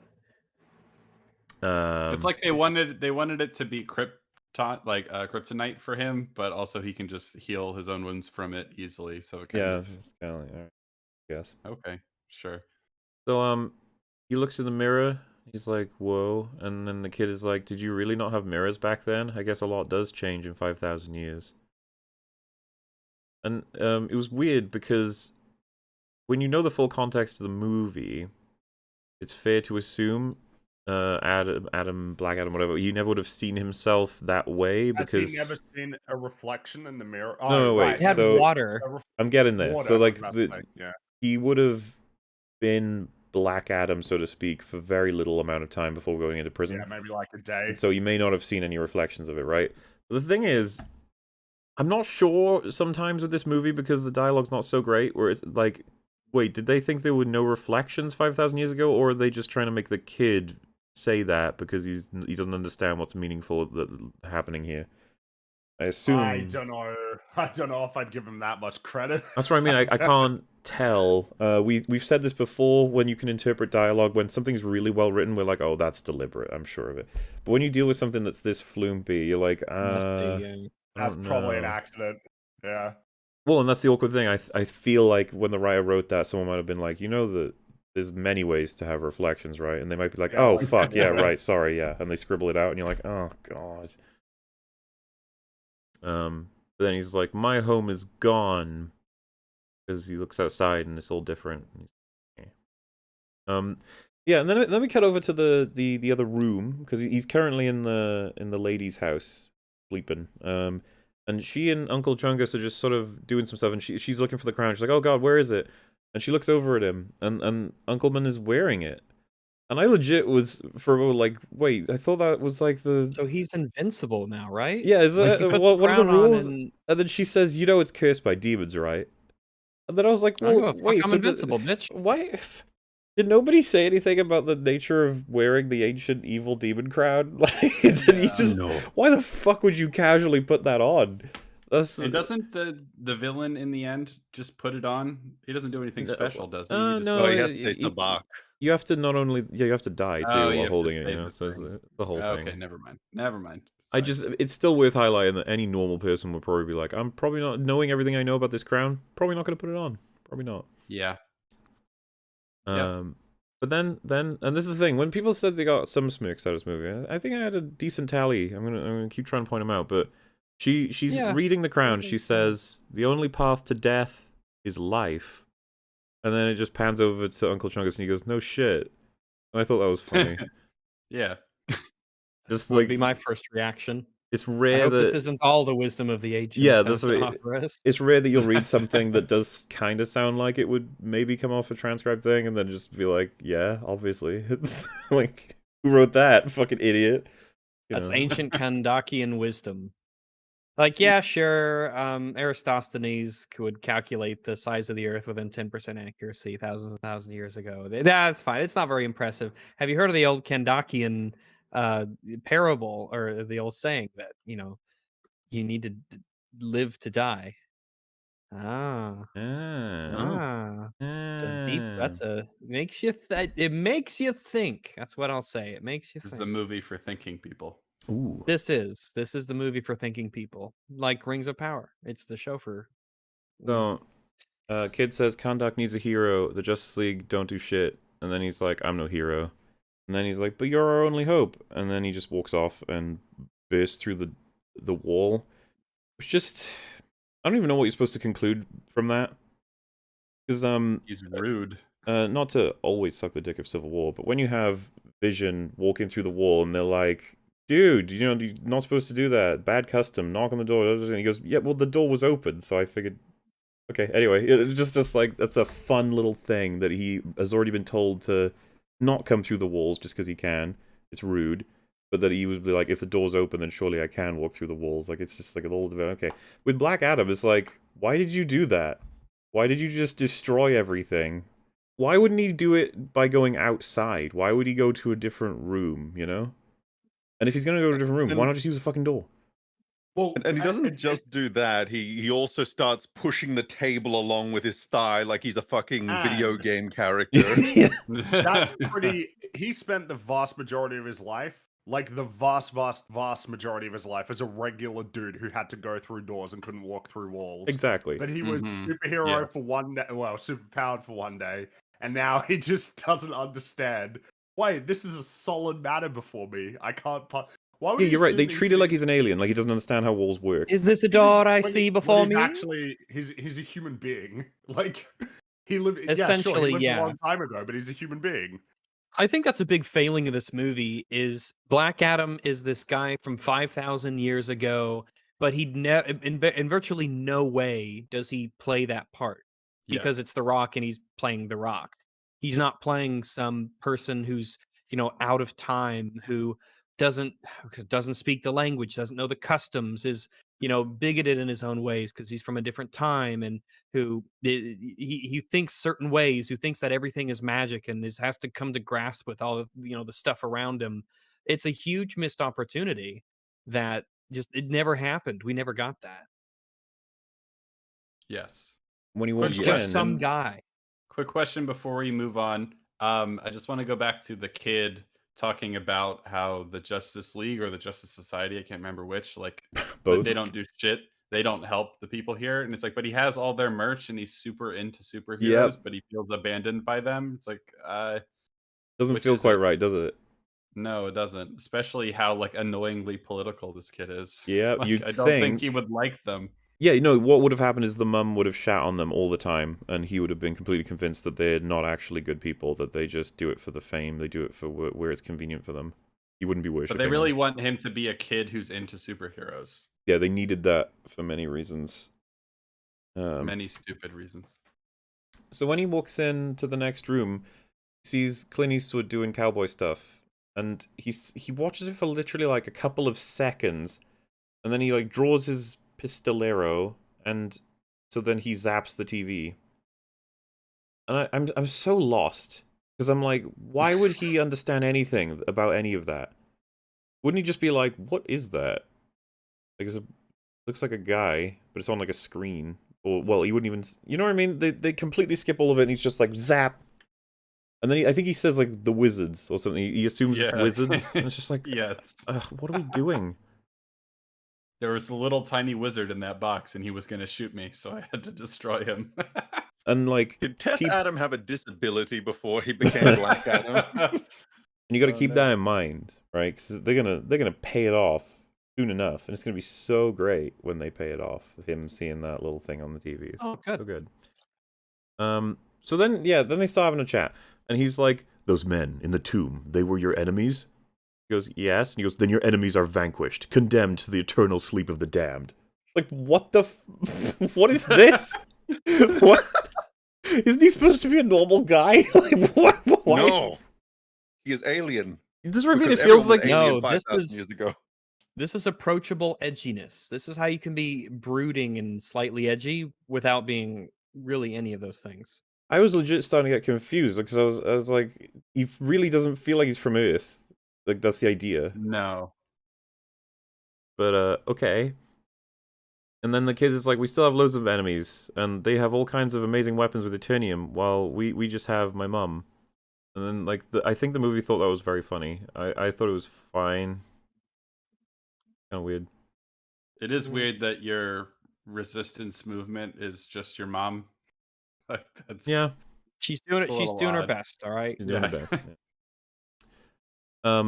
And then they have what they thought was very, very funny. I'm curious what you guys think. Where he's like, she says, "I don't want you teaching my son violence." And he's like, "Of course, you want his father to teach him violence."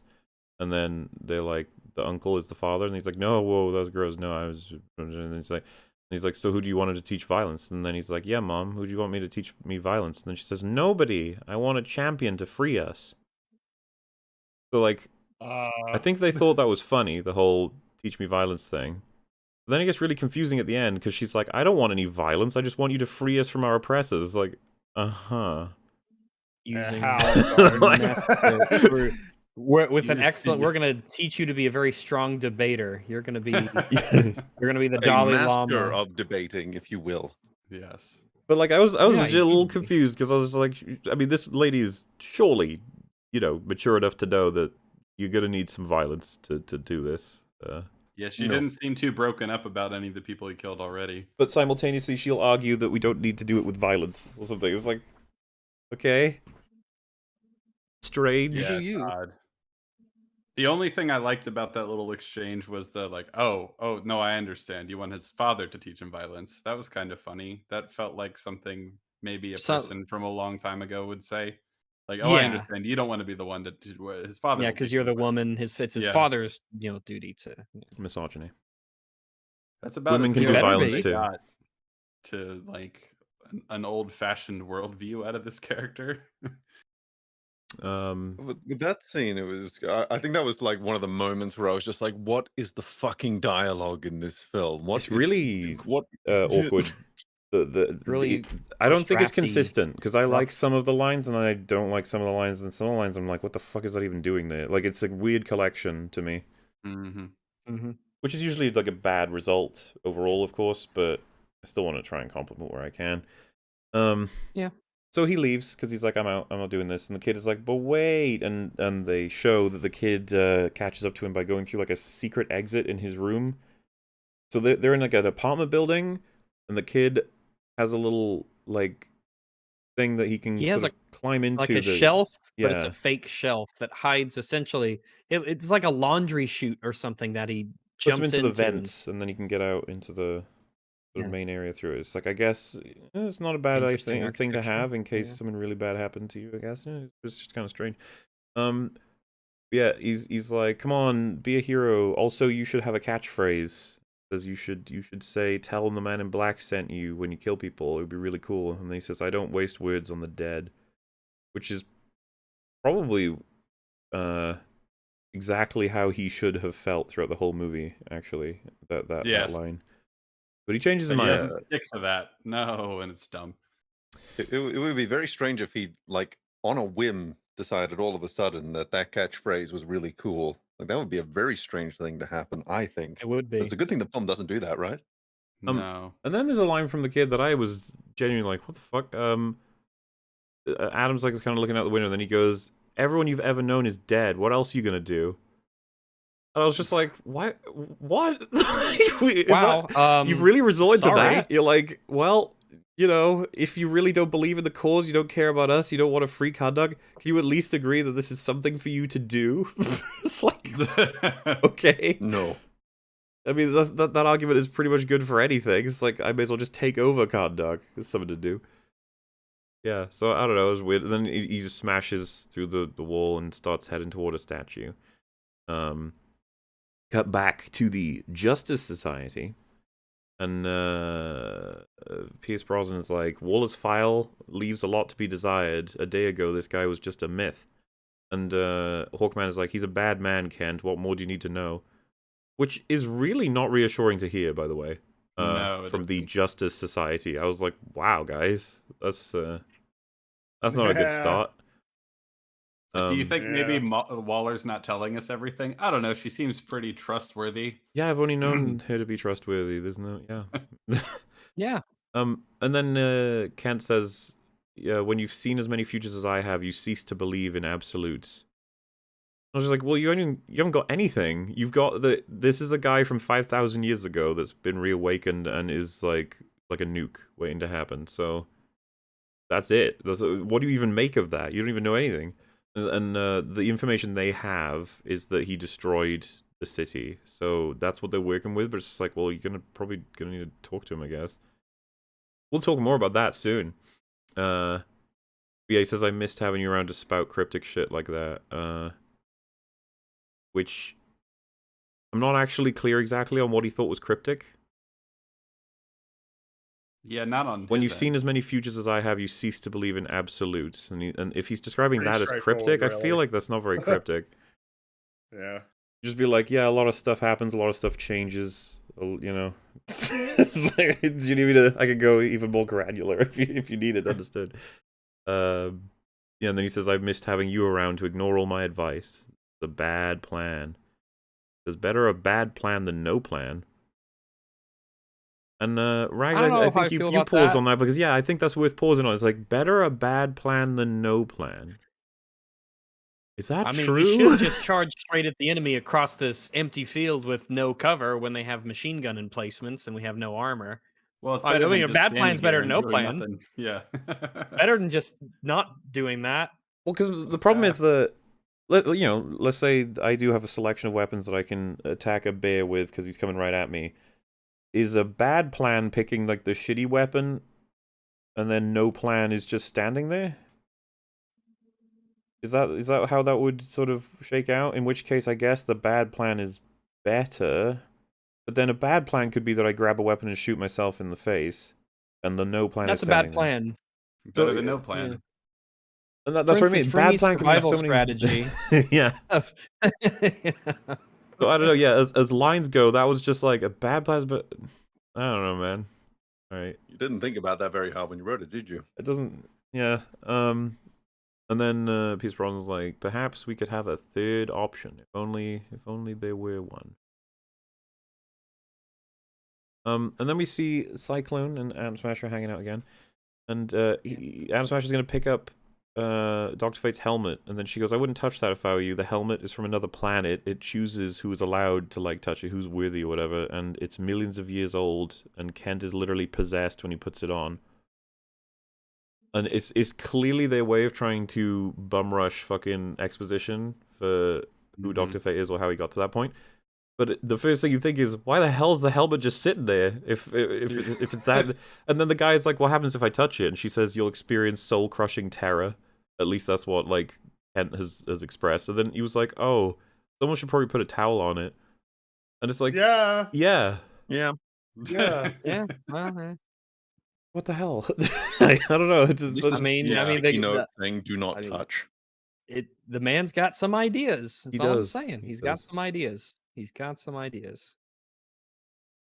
So then, yeah, they all come back into a room together, and one of them says like Adam is a weapon of mass destruction, and then I think Cyclone is like, how do we stop him?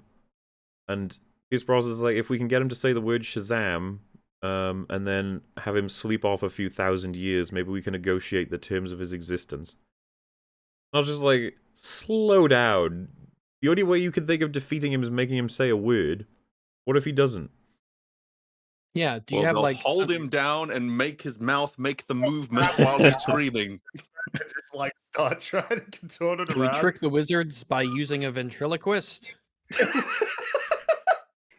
I just Oh, that kind of reminds me of something. I suppose we should have talked about it earlier, but so Black Adam gets his powers because 6 wizards who are just hanging out somewhere, if they see someone who does something like really cool, really awesome, they will grant them the power of Shazam or whatever, Shazam. right? So you should have a lot of Shazams out there, right? Like a Yeah, lot of them. You've like got a planet 2. with you you have a planet with billions and billions of people over time, right?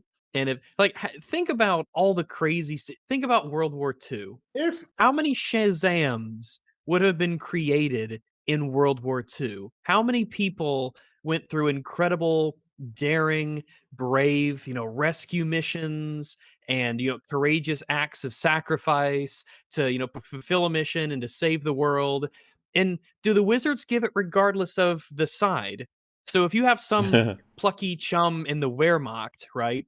And he is he's a medic and he saves all of his German comrades in the middle of the battle, and he like gets shot and is almost killed by crossfire while he's trying to help his people, and he's kind of a good dude. Could that guy get Shazammed even though he's on the German side?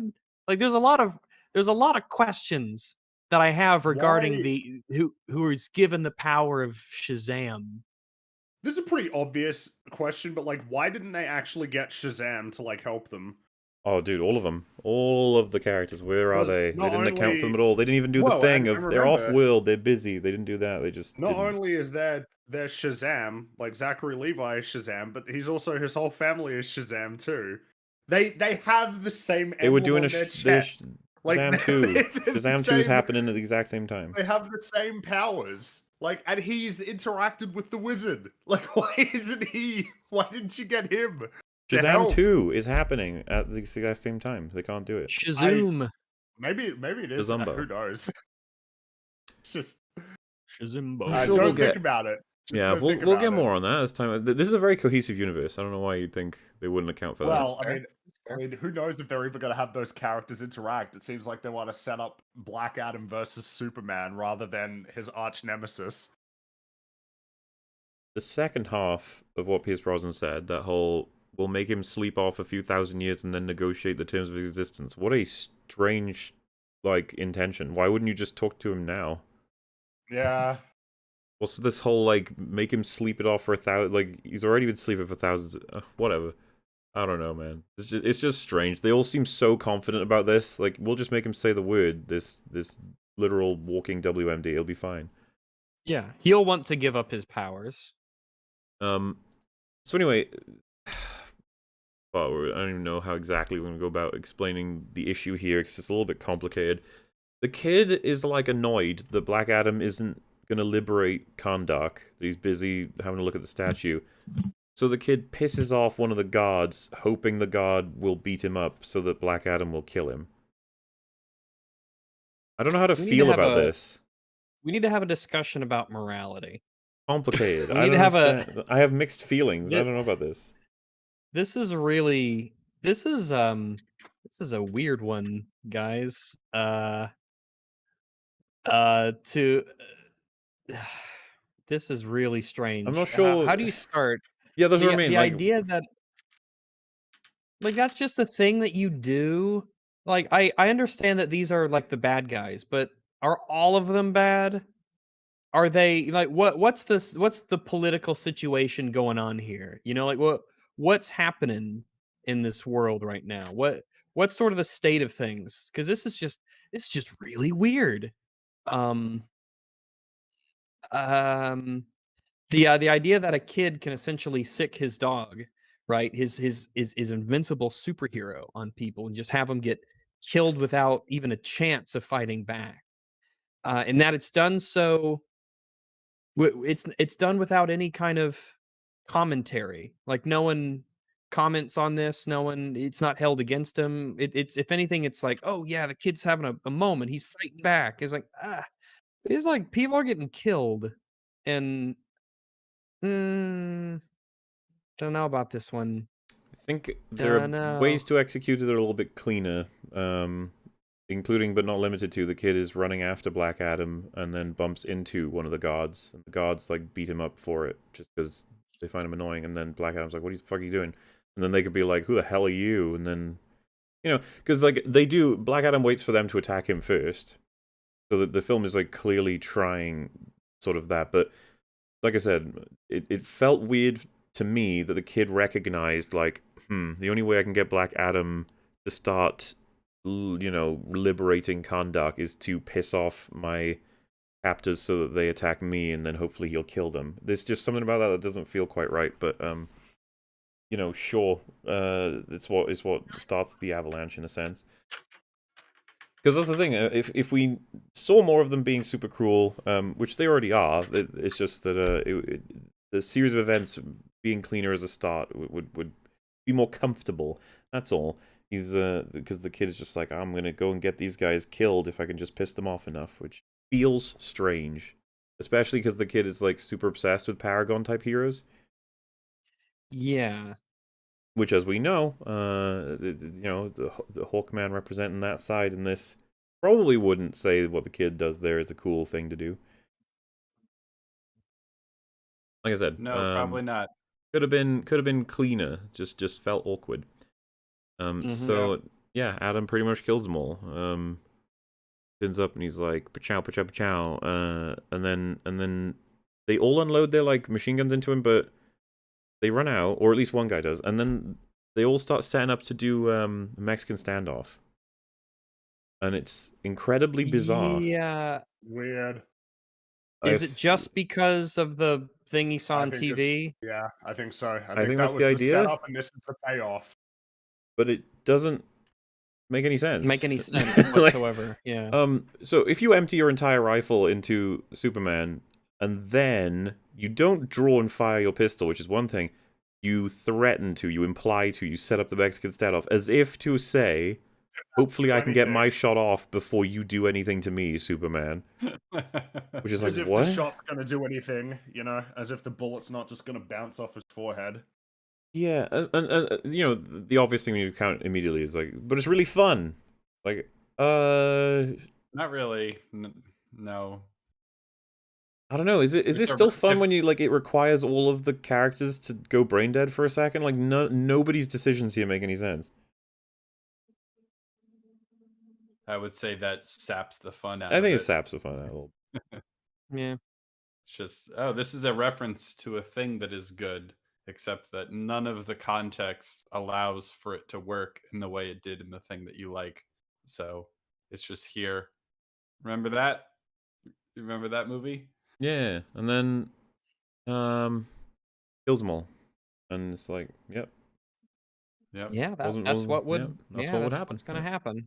Yeah. I would be surprised if he didn't effortlessly kill all of them without any issues whatsoever. And then he says, That would "Tell be him that the man in strange. black sent you," but the guy's already dead. Oh shit! I gotta get that. I gotta do that when they're still alive.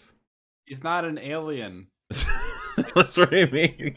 A human person. He should know. Ugh. So, he then grabs two guys. Oh, like other people are shooting at him, so he jumps over, grabs two guys, and is about to drop them. And he sees the Justice Society turn up, and then it's kind of strange. He sees them, then he drops the two guards he's holding, and then looks back at the ship and shrugs, as if to say, "Yeah, what are you gonna do about it?" But he has absolutely no clue what this thing even is. The ship, you know, it just turns up. And he already wants to like interact with it as though he knows the personalities and intentions of the people on it, because they're not happy that he drops two people like that. Like do you understand what I'm saying? Like he's Yeah. aware of the situation already, and it's just like, how? He shouldn't be. There's a million things he should not be aware of at this point in the movie that he just is. He just understands the dynamic And so pretty Hawkman quickly. jumps out immediately to save the two guys, which is kind of like, okay, neat. That's pretty clear characterization. And Dr. Fate does a teleport, I guess. But before he does, he looks at Cyclone and Adam Smasher, just says, "Be prepared." And For what? It's exactly. It's such a like. Even I was just like, "Wait, what are they supposed to do?" They had the same information as me. Like, what are they Bit supposed to? oxymoronic, isn't it? Keep an eye out for the signal. Yeah. Yeah, we'll get to that. So just hideous prep, awful, but yeah, whatever. It's fine. I think a society geared for justice would be better at. You'd think. Good thing. Has he said the Man in Black line yet while I was gone, or are we Yes. still ramping up to that? Yeah, he said it to the guy who was already dead. That's the one we done. So far. Yeah. Because that was kind of the moment I realized, oh, they didn't realize they were writing Black Adam. They thought they were writing the T-800 from Terminator 2. They've somehow confused the two, and now he's being written like this robot who needs to As much as I endear agree, himself with but child. the execution in T2 is so much better. Oh yes, it is. It is much better. So yeah, Hawkman says, "I don't know these men's crimes, but they should face due process." And then Adam just fucking kills them and says, "Let the gods make their judgment." I don't mind that exchange between the two of them. It expresses their core values pretty easily and how they're very opposed to each other. Yeah. You know, I don't know if there's anything else to say about that. I was just like, it's pretty quick because, you know, we haven't had much. I think we're like halfway through the film already, by the way. That feels weird. It does, doesn't it? Like, because there's not much we've had to talk about. Or at least it doesn't Not feel much that way. actually happened. Then again, we've been going for Yeah, 2 like- hours, so I don't know. Maybe. Yeah, that's fair. Yeah. Yeah. Then Hawkman says, oh, one of them says, "We're here to restore peace to Kahndaq, and we will use force if necessary." Then Adam's like, "Force is always necessary," which is a weird line. I think he wants to sound badass, I guess. Because it isn't always necessary. No, I don't But I guess he thinks that it is from his Is he talk- experience. guess Is so. he talking about the threat of force is always necessary? Because that's a little bit different, but like you could make a stronger case for at least. Well, he said the use of force, if necessary, and then he said it's always necessary. Okay. Um, So one thing that I don't, sorry, just to backpedal quickly, the one thing I don't really like about Hawkman coming in, like he just says like, "Oh, these people need to face due process," and I'm not convinced that he understands the political goings on of He this definitely place. doesn't. He seems to have no I clue. sure as fuck don't. Yeah, Yeah, exactly. The movie doesn't. So I mean, he pretty much says that. He says, like, I don't know what these guys have done, but they should face due process. I guess his idea of due process versus Kondak's idea of it. Yeah, and he gave me a little bit of like Team America vibes, just showing up. I don't think the film's unaware of that. They have criticisms of them in that degree, right? Yeah. That they only show up at the worst possible time ever, like, to control them. I think the But part film of- is aware. No, the film is aware that he's showing up and he's being like the Team America kind of person a little bit, but the film doesn't make clear for us what the actual situation is on the ground here in terms of who runs this country, who these soldiers really are, who they work for, what they're doing. Like, what is the actual political situation here? Because they don't tell us. We don't really know what to think about whether Hawkman is right to say these people. Like, I'm just so confused. Like, I can't make a judgment on like how we should treat these soldiers because I don't really understand what the world building is. It could be handy to have more about them, yeah. Yeah, it would be very helpful because from their perspective, it might be that like the reason they were trying to get the crown in the first place was who knows? There's so much I know so little about what's going on in this country. And the situation of the country is such a big point of the plot that it's not fair, damn it. Now, that exchange at least means that Black Adam is talk-toable, and that he seems to have a grievance with the people he's just killed. So there's clear motivation. You can talk to him, and that's probably wise because he's pretty powerful. So then Dr. Fate rolls in. Again, I want to say I like Dr. Fate in this movie, but he says, Death Adam, we know who you are and what you're capable of. There is no place for you in the world of men. You have two choices, kneel or die. They're stupid. I don't think that's helping. I really don't. I think that was a really, really that's just not wise. Like, not even close. I hate how they approach him because if you watch the movie at all, it seems he's actually rather easy to convince of things. The only thing He's can't chill. convince of is that violence is useful. Like, you're not going to be able to convince him that that's not true. But everything else, like, he seems to just like, oh, these are the bad guys? Okay, cool, I'll kill them. You know what I mean? He's very easily manipulated almost, even. Like, you could convince him if you talk to him. I find it weird that he said kneel or die as well. Yeah. But and yeah, also, what they're a, like supposed to be anti-killing, aren't they? Like, it feels a bit weird that he's threatening him with death when only a few minutes ago they very explicitly showed they were anti-death.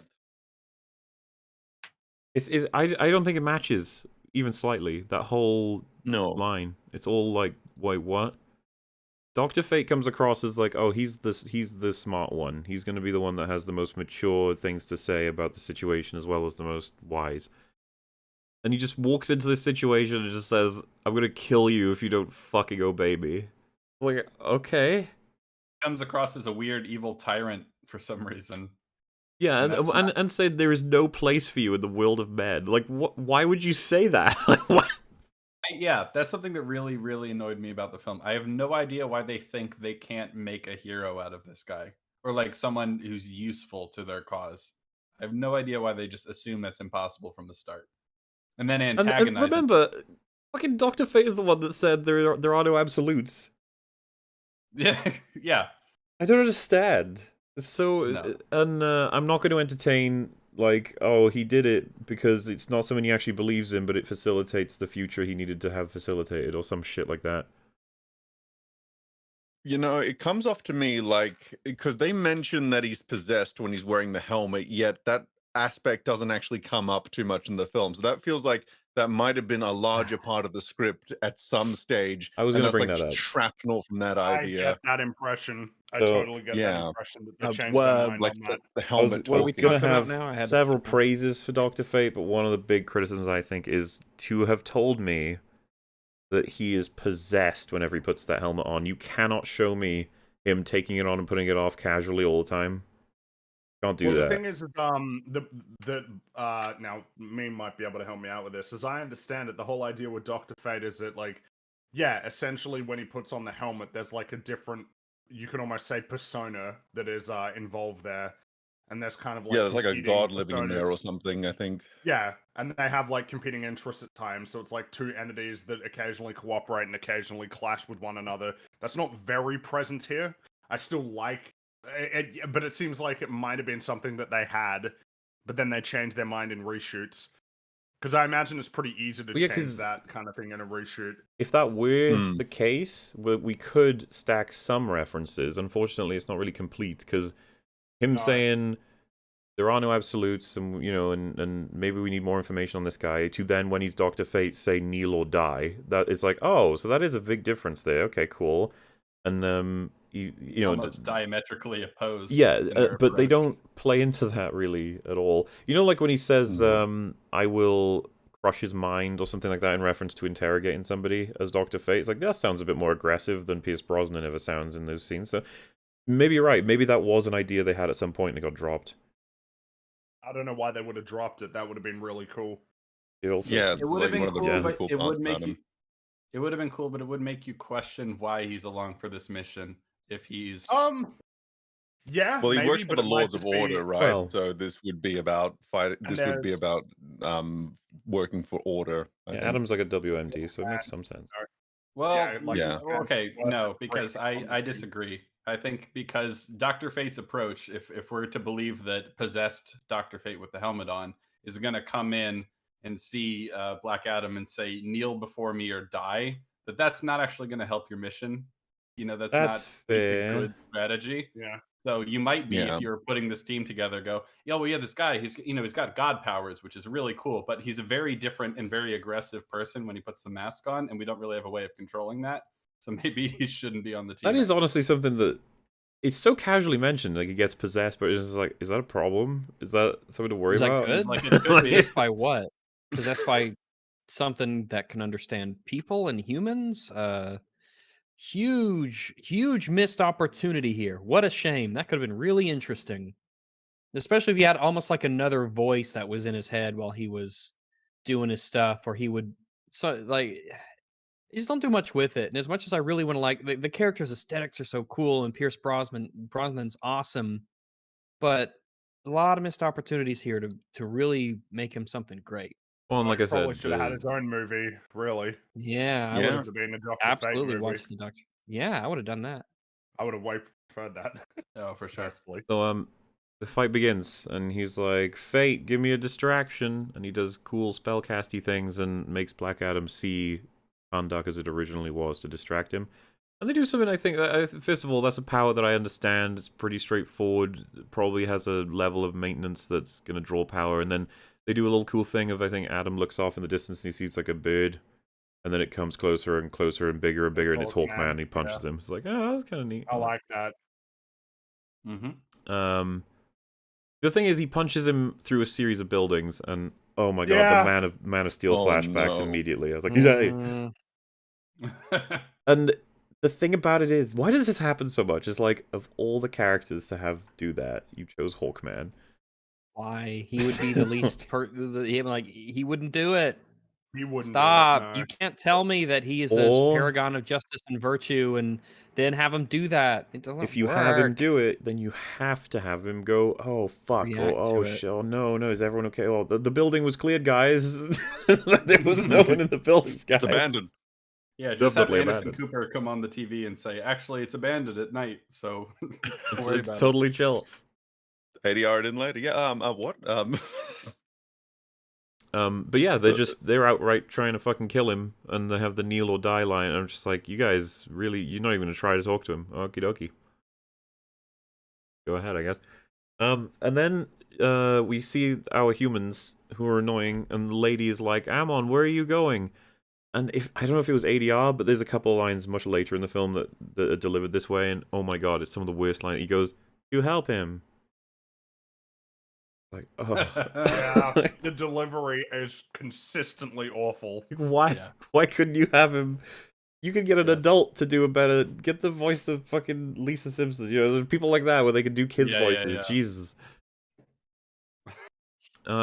He gives a really great rousing speech later. We'll talk about. We will talk about that. Yeah. Don't- we're not there yet. Oh, I think I've repressed that. I can't actually remember the speech. I think I and you just- not remember it. Really? I think I've repressed it. Oh, I Yeah, remember the must have tone of it, repressed not the words. No, I don't remember Delivery. the words, but yes, the delivery is yeah. So then, Cyclone is like, "Well, off I go." I think, Dr. Fate says, "Atom Smasher, Cyclone, now is your time," and it's like, to Yeah. do what? Jump off the fucking plane, Mahler. Okie dokie. So they do. Cyclone jumps out and she just whirls up loads of debris of different kinds, like poles and bricks and all this other stuff, and just fires it all at Adam. And I'm just gonna be honest, I'd be like, yeah, I mean, you can do that, but like, it's not gonna do anything, right? Like, why would that do anything? He's Superman. Yeah, not much of anything. Maybe distract him momentarily. That's really all you can hope for with her. The only thing I kind of like about it was that it was firing down all the poles around him. It looked almost like she was trying to avoid him. Not many of them go into him, but maybe she was trying to create a trap. I have more questions about this in a second. But for a brief moment, when she puts all the poles around him, it makes like a prison cell imagery. And he looks through it and he gets even angrier. And I was kind of like, oh, that's neat enough, you know, because he's got the slavery history thing. That's working in some way. And then... yeah, so this is the thing. I wasn't sure exactly what happened here. It gets weird. So she's sort of finished her move, and there's Lady and the Kid. Think about this logistically. Lady and Kid, and then go a few meters forward, and you got Adam covered in this debris, and then a few more meters forward, and Whirlwind Girl is doing a thing. And then you got Dr. Fate off to the side, who spots the situation is going in a particular way, and I think Whirlwind Girl, I can't tell, detonates where Adam is. There's like a blue explosion. I don't know if it's Adam doing it, or if she's doing it, or if someone else is doing it. Either way, that happens. And so all the debris is about to spread in all different directions, and so Dr. Fate teleports the Lady and the Kid out. Which, I had an assessment of this at first, but now I'm not sure. What I thought was happening there was that Whirlwind Girl is a fucking idiot, and she nearly killed 2 civilians because she's not thinking straight, and that Dr. Fate had to save them. But I'm not sure if he did the detonation or if it was Black Adam that did it. I thought if it was like a blue explosion, that would have been him, right? Because he's got the blue lightning powers. I think that the blue would go to Adam before any other character. So does that mean he did? I don't know that she can do that, right? Just But that doesn't. Is so that could actually be a point to the film, because that could mean then that he's getting angry, and because I was about to say I'm pretty sure he knew that the lady and the kid were there, but then again that's going to play into why he thinks that he is too ragey, right? So I'll benefit of the doubt. I'll give it to the film on that one. I think it was him. Yeah. All right, cool. And that does add to an arc. Okay, I'm gonna be saying there's an arc in this film. All right, try. Yeah. Oh boy. The best shot. Yeah. No, go for it. Go for it. But yeah, and I also like just Dr. Fate saving them. I was like, yeah, I like it when superheroes save people. It's neat. That's nice to see. Yeah, you don't see it very much these days. But it's a bit of a coincidence too, because he saves them and then he sees that her bag is on the floor, and I think he legit is like he goes to pick it up to hand it to her, I guess, but then feels that the crowd is in there and flashes to the evil 6 demon princes of hell, which I was just like, oh no, there they are. And he's like, you have the crown of Sabak? He takes his helmet off to do that, by the way, and then again, you think about the possession thing. It's like, wait, does the helmet want you to take the helmet off? You know? Like, wouldn't the helmet be like, no, I guess alright. it's okay with it. Do you understand what I mean by that, though? So, say, for example, you're Dr. Fate, you're doing your Dr. Fate stuff, and then a development happens, and you take the helmet off to express your thoughts on that. It's like, wouldn't you keep it on? You know, here's another Then thing. we can't see Later Pierce on, Brosnan's face. that is exactly the Yeah, reason they true. do it. So, yes, that's where I was going with it. Yeah. and later on we have the Iron Man vision do. with the Iron Man close up I'm not- inside the helmet thing. Why is everyone so mean to that? What are they supposed to do? They keep taking his helmet off throughout the whole movie. So, like, they try to have one view of him that's from inside the helmet. Because people are like, wow, just doing the Iron Man thing. It's like, I don't know, it's different. It's sparkly. I guess so- so. Unfortunately, I think I'm a bit. Halo did the in helmet thing, and I hate it. I think it's just part of a broader thing which I don't like, which is we need to see the actor's face. We can't have like the intentionally designed costume, an outfit, or armor set just exist as it is, and then find different ways to have the character express their emotions through like. I body language. think I mostly agree with you, but part of the problem with Dr. Fate in this movie is that his mask doesn't really have eyes. He doesn't have the eye things for some Well, reason. has it one 'cause- time in the whole movie? Yeah, Yeah, it's it does, but strange. We for can some talk reason about they that. don't have the eye slots for the whole. Well, 'cause I that's what it assumed that looks that like in was the to be comics. like it's a reference and that we're not actually going to do it fully because it's too goofy. Maybe. I assume yeah. that's what their angle is. I don't which think is- it's It does goofy, make it but- it does make it a little weird because there's no expression in his mask now. Unlike some of the other heroes who wear masks, at least their masks have a face to them. You know, there's some level of expression possible, you know, with Spider-Man and his eyes and things like that. I don't know, man. I might have go as far as saying I don't even need that. I could even because you got the voice. I really like Dr. Fate's voice. So No, yeah, it's great.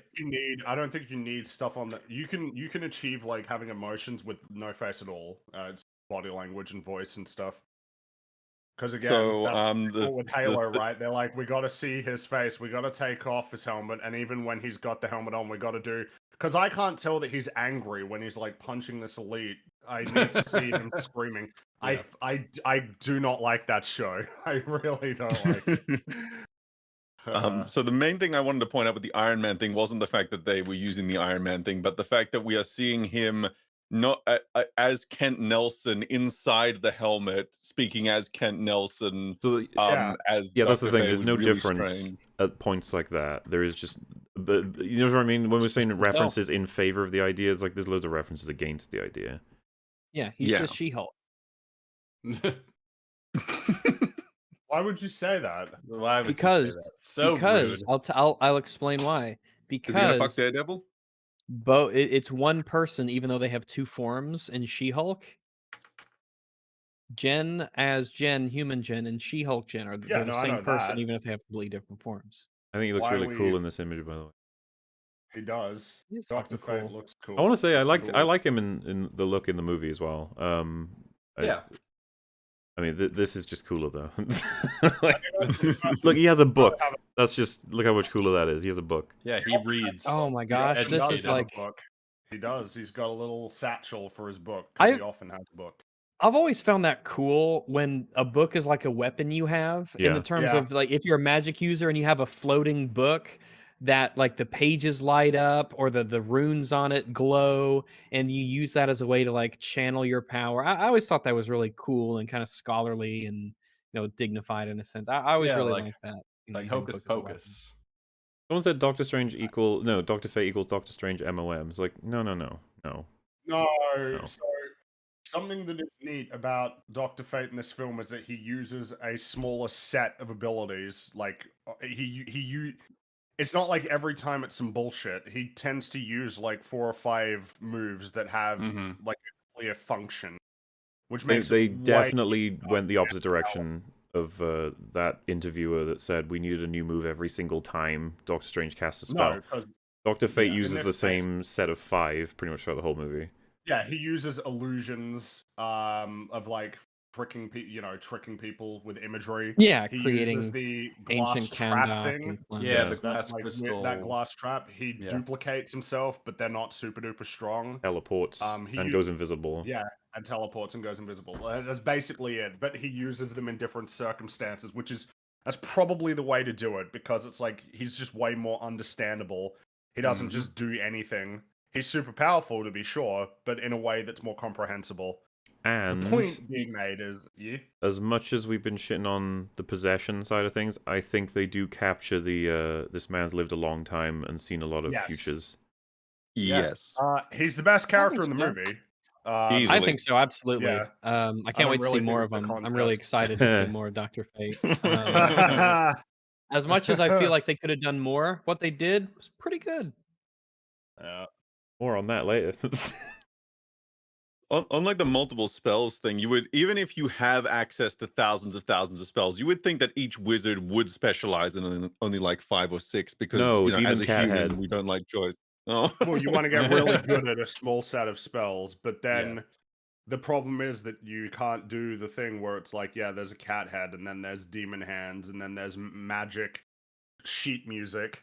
Like you Fucking gotta, hell, yeah. you can't. So stupid. And remember, everybody said that was cool. Nobody talks about it anymore, or that movie in general. Nobody should. Uh, Go away. I mean, I doubt many people are going to be talking about Dr. Fate like from this movie in a little while, but that's a shame. Maybe it would be different if he got his own movie instead of being in this movie. Yeah, he's not especially well served by the story around him, but I do like him. He's definitely the most interesting character. It's like Meme said, there's too many movies in this movie because Yep. it needs to serve as a Black Adam film, and it also needs to serve as a Justice Society film. And even amongst that Justice Society, you've got somebody like, I mean, really, like Hawkman and Black Adam could both get their own story, you know? Both of those characters could get their own movie, and that would be worthwhile. It would be worthwhile to see a Hawkman movie of how does he operate on his own, and what are the problems that he has to navigate through. DC has spent so long trying to jumpstart the car, they should have just started it normally. Pretty much, because at this point it's been nearly a decade since Man of Steel, and That's crazy. we're not in a good place. I know it is. It's No, we're at a nuts. terrible place. Yeah. Well, it's like I said, they just never found anything along the way of value, but they kept going. They never had that, whoa, timeout, hold on, we need a plan here before we charge for it. But they thought that a bad plan was better than no plan. They did. So they just kept going and going and going. Well, 2008 to 2012, and Marvel were already rolling completely. And it's like 4 years. You really don't need much more than that to have your whole cinematic universe ready to go. But again, it's probably not a great idea to have your cinematic universe essentially go Iron Man, Captain America, Civil War, Thunderbolts, Thor, or Captain America 1, mate. No, Thor. And then you do Avengers. Maybe that's not the best order to do your first set of films. Maybe not. Maybe the DC not. universe. So Atom Smasher comes in, and I don't know why I don't know. Sometimes I just don't get what the film's trying to say. He starts it up, and he's running forward, and there's this car heading toward him, and he gets real big and just kicks it, and it just flings away. And it's like, who was in there? Dude, Nobody. I hope it's nobody, because jeez. And he slams down into Adam, and to the point where Whirlwind Lady has to put up a protective shield over her before she dies. And I was just thinking to myself, like, so had she been knocked out because she'd just experienced a big old blast from Adam himself anyway, you could have just killed her. And so I'm feeling annoyed. I'm like, you guys are very reckless. And but then again, in my head I was like, but this is their first time out, so maybe we can get some, like, you guys, you know, you're really bad at this. You need to hang back, or you need to something like that. They're not working as a team, and I have to learn to work as a team and coordinate their powers, or something that. Unfortunately, at that very moment, Dr. Fate flies up, takes off the helmet, and goes, "I think for your first outing, you both are doing great work. Bravo." Oh, I was just like, I guess it's just him being encouraging, the supportive one. Meanwhile, Hawkman will be the one to reprimand them. I guess after punching him through the building. Fair enough. Yeah, Adam just knocks out Atom Smasher. Rip. And then they go, "We're not strong enough." It's just like, no shit. Yeah. Like, probably should have called Superman. Yeah, that would have been useful. probably. Maybe, or alternatively, Shazam, the one who has the exact same powers and might have some insight into how to deal with himself. Essentially. But this is like a lull in the almost non-stop action at this point. It's kind of, the film goes action, non-action, action, non-action, action for the rest of it now, and the non-action parts are very quick. Yes. This pace could be described as pretty erratic. A little bit, yeah. It's, Whiplash inducing, dare I say? Yeah, the fight is now over, and Lady's like, "Why are you guys trying to stop Black Adam? He's our champion, and you come here when he's saving us, but not when we're invaded." And then they're like, "We need the crown." She's like, "Fuck you guys." And then Hawkman is like, "I assure you, he is not a hero, and our team is going to be willing to." And then in the background, Atom Smasher knocks over a statue, and you hear people screaming. And Hawkman is like, "When we get back, me and you are going to have a conversation," or something like that. And I just remember thinking, like, dude, did he just kill people? Did he? Please don't tell me he's killing people. I not. think he just caused some damage, that's all. Yeah. Fucking hope so. God, I'm so tired of my heroes casually killing people. Stop. Yeah. I think No. Oh, Yep. Oh, Yep. what? Yep. That's happening. I think we he good? was There's just also- casually destroying a very revered statue, and Still that was bad. the implication. No, Yeah. so bad for sure, but I don't think anyone died. Like I said, the Yeah, screaming and is there's what also what this- made me worried. There's also this other part where he's I think it was during the action scenes where he's I think he's trying to do Adam Smasher's trying to do crowd control with all the cars, and he starts moving them around and stopping them like the little toy cars, and all I could think was, wait, did you just stop a car with a person in it Like a just toy, to a yeah. stop with your hand? Oh no. Oh, please tell me. Like, it wasn't like a gradual stop. It was more like, no, I'm grabbing you like you're a toy car moving out of control. And so people understand the scaling here. It's like these things, they're like complaints, and we're trying to figure out stuff, but like it pales in comparison to lasering embryos. It's easy. Yes. Yes. We're fine. We're not at that level. Yeah, Adam there's a Smasher is scale. just kind of clumsy and not very good. Yeah, they want. He's Hoopster. He's the wacky comic relief character in this game. What? Yeah, and so turns out the crown has been. Lady gave it to Kid, and Kid is running back to apartment with crown. I guess because she thought that Dr. Fate might try and steal it off her, which he could easily have done, but didn't. But like, I don't know, man. Maybe he should. Well, you know what I mean? Like, he can teleport. So He can, when he that's knew that crown was in the bag, that they show it. He looks up and he sees Hawkman fighting Adam, and then he looks back at her, looks up, and then decides to go and help him. It's like, the bag, dude. Grab it.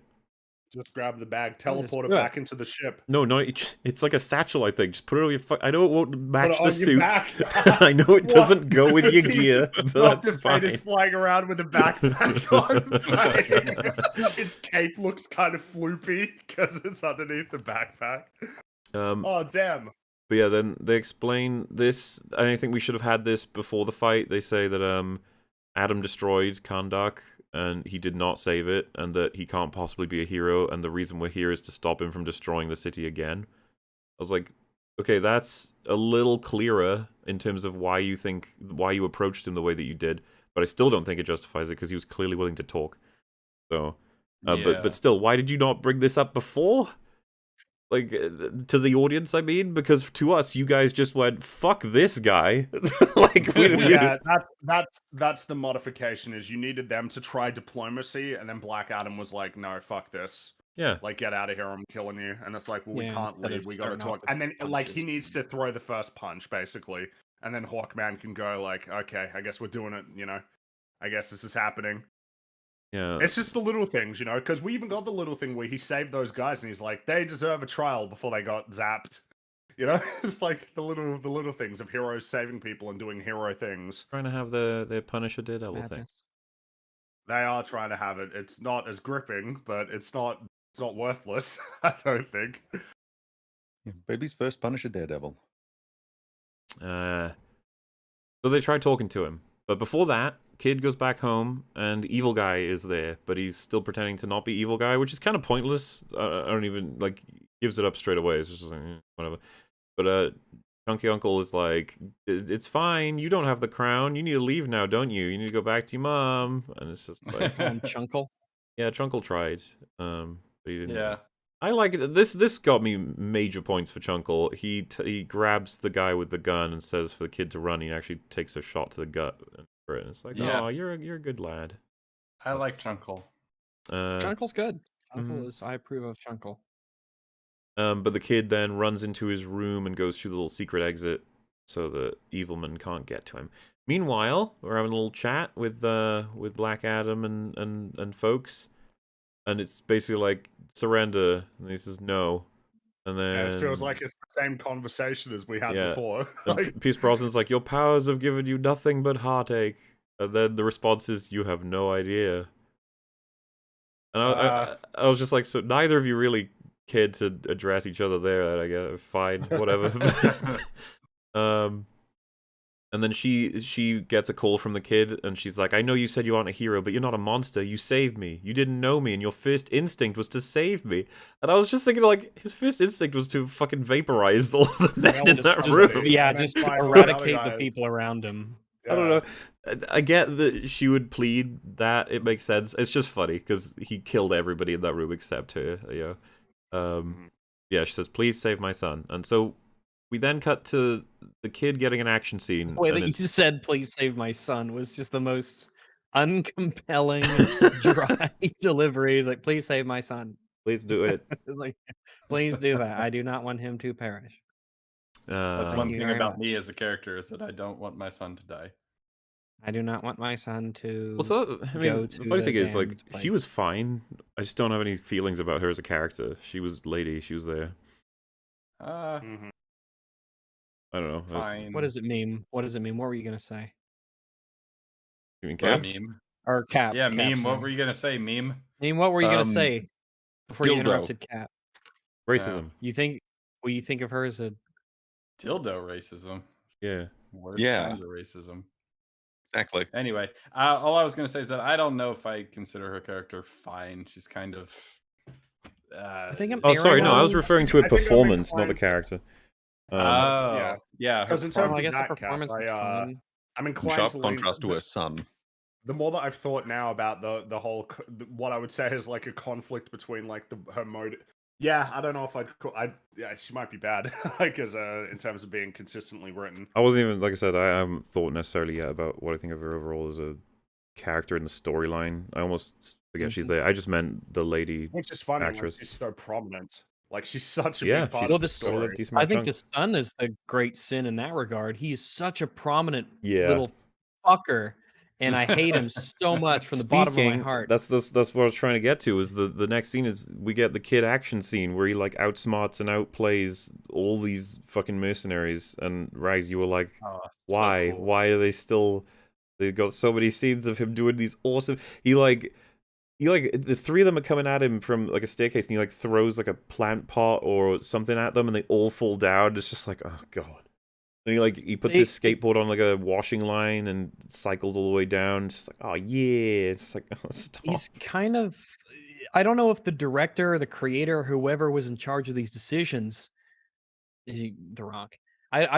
Why would you? Is the idea that you want to have a fun kid character for like kids to relate to or whatever? My guess would be that if they were going to make a real case, it would be, see, it's the innocent child who like allows Black Adam to essentially discover how to be a hero and that there is good in the world and to try and pursue it, even if he does that in his own way. That would be my best faith. Well, the film's a little bit more of the overt than that in terms of what I think is doing anyway. Is at the end, Black Adam says he's not a hero, but Kahndaq has heroes, and then it just pans to the kid and the mum. Yeah, to those two, right? Yeah. Like, they're heroes, and you know, if they're heroes, you at home sitting there with your Cheetos, you could be a hero You too. Fucking Yeah, that's Cheeto Man. probably, that's probably that's a probably stronger way of reading it. Hey, It just you at seems home, you pointless, like though. superhero movies. You like to You're like, skateboard. yeah, Like I'm a Cheetos. hero. Yeah. And see, someone says, but the kid is such a bad influence. It's like, yeah, because he coaxed him into killing those guys in that standoff. Mm-hmm. Like Yeah, he this is a weird encourages him to scene. be pretty violent. Like it's because I think, I mean, we are jumping the gun. I don't know what the film's conclusion is on like Black Adam and whether or not he's a good guy or a bad guy. Well, with Devin, Like, where he can't get that actually yet. fits. Yeah. No, I know. That's He's an way edgy too guy. Yeah, pretty much at the very least. The weirdest thing I found about that kid action scene was he avoids all of them for ages, and then he's foiled because someone bursts through the fucking wall in a motorcycle and grabs him. And I was like, what? Like, as if to imply, like, yeah, the kid's that good that they had to cheat to get him. And it's like, Cheat with the motorcycle. and how was that coordinated exactly? Like, yeah, dude, know. just Alright, run through the burst through it fucking just wall. a moment. I'll count you down. 5, 4. Crap, he's right there. All right. Yeah. Can we try that again? Could you just go back up the stairs and So, try that again? bear in mind, they're all hunting the kid because the kid has the crown. And so he grabs the kid, slumps him over the motorcycle, and starts cycling all the way up. And then Black Adam is there. and he says, "Release the child," and he goes, "Whatever you say," and drops him down like Joker style. And it's like, but you need his but be- fucking crown. Why would you just grab the bag? He's evil. And He's also, evil. That joke is so overplayed. Stop it. Very poor But choice it's of words. set up and payoff. It's a set up and payoff because later on Yeah. it's gonna get paid off, and it's real. This movie's pretty silly. A little bit silly, just a little bit, tiny bit. Black Adam grabs kid. Again, this story made like, I don't know how to describe this clunkiness in terms of just events happening, but he sets him down and he's like, "Oh, thanks, you did." He's like, "Yeah, yeah," and he's like, "All right, now I'm gonna go just beat up all those guys." And he flies up and he starts doing, and then the kid is just grabbed by Evil Man. And he's like, "Right, let's go." And it's just like, what? Point of all that, yeah. This kind of criticism, I've highlighted it before. I still don't really know exactly how to frame it properly, but it's the Ray Shields thing from Revenge of the Sith. Like, how did this happen? Like, that's just so arbitrary. You're just here. Okay. Fine. That's happening now. And it's just like, yep. The kid was, like, escaping everybody amazingly. And then someone burst through a wall to grab him. But then Black Adam was there, and so he's not. But then he was. You're like... That wraps it up in a neat little bow, don't you think? Yep, and so now he's captured. It's like, oh, great. But then it keeps going. Black Adam is beating everyone up. He bursts out of a wall, just a wall, it's whatever. And he looks down, like very specifically far away and down, to see a bag on the floor with comics hanging out of it, so he knows the kid's been kidnapped. I had to like double take on that, because I was like, wait, so he like flew up, attacked everybody, burst out of one of 4 walls, and then happened to be in the right position to see that the bag had fallen out, meaning that someone must have taken it because he wouldn't have left his comics behind. He would never leave his comics behind. I would never go anywhere without my comic books. I would not leave them at home. And if the director, writer, whatever was like, well, how else can we translate to Black Adam that the kid has been captured again? It's like, you just have the kid scream his name. I can't. Black Adam. Black Adam. Well, at that point, I guess he'd say, is it Teth He's Adam? still called Teth Adam. Teth He doesn't, Adam, he yeah. doesn't, Teth because Adam. they do. Yeah, he hasn't decided on his cool superhero name yet. Yeah, He's gonna call himself Mordor. Mordor. Wouldn't it be funny if he tried to come up with the name? It's like, oh, that's already been taken. Like, I'm gonna call myself the Superman. It's like, oh, fuck, man. Sorry, I hate to break this to you, but Like, what do you mean? Yeah, that But I one's am a taken. pretty Superman. It's like, no, it's like, yeah, no, sure, but like, it's not. You know, that's not. You got to try. I don't know. else. I'm pretty hulking. Maybe I could be called the Hulk. Wow, does Marvel exist in the DC universe? Because we know that DC exists in the Marvel universe. And we know that DC exists in the DC universe thanks to those comics. Yeah, the comics had the DC because they were actual DC comics. Like They were all Rebirth comics, and like there was underwear Superman and everything. It was quite weird to see. Like, and, that was the first sign as well, because there was no black Superman suit, and it's like, oh no, he might not. Oh wait, no, we're jumping the gun again on that. oh no, We'll get to it. Oh, no. Well, we'll get there. We'll get to the thing that may have gotten a few blood vessels to boil. He starts funnily. chasing motorcycles, and then he's holding one of the dudes, and he's like, the dude is like, "Let me go." That he's like, "You should choose your words more carefully," and drops him. Whoa! See, Got him. Corporation, Chekhov's. You should let me go, please. And then whenever a character says "let me go," they must drop them to their death. That's the rule. it's gonna be a Anton Chekhov, subversion you to wrote hold that. them after they say it. You'd be like, "Oh, that'd be the when crazy they say thing "let to me do." go," and they're like, "Well, no, I'm gonna put you down gently." Okay? Or please let me Chekhov- go. And they go, "No, I will not let you go." And the whole I will audience is not like, let you go "Whoa." Like, Yeah, that's crazy, man. incredible.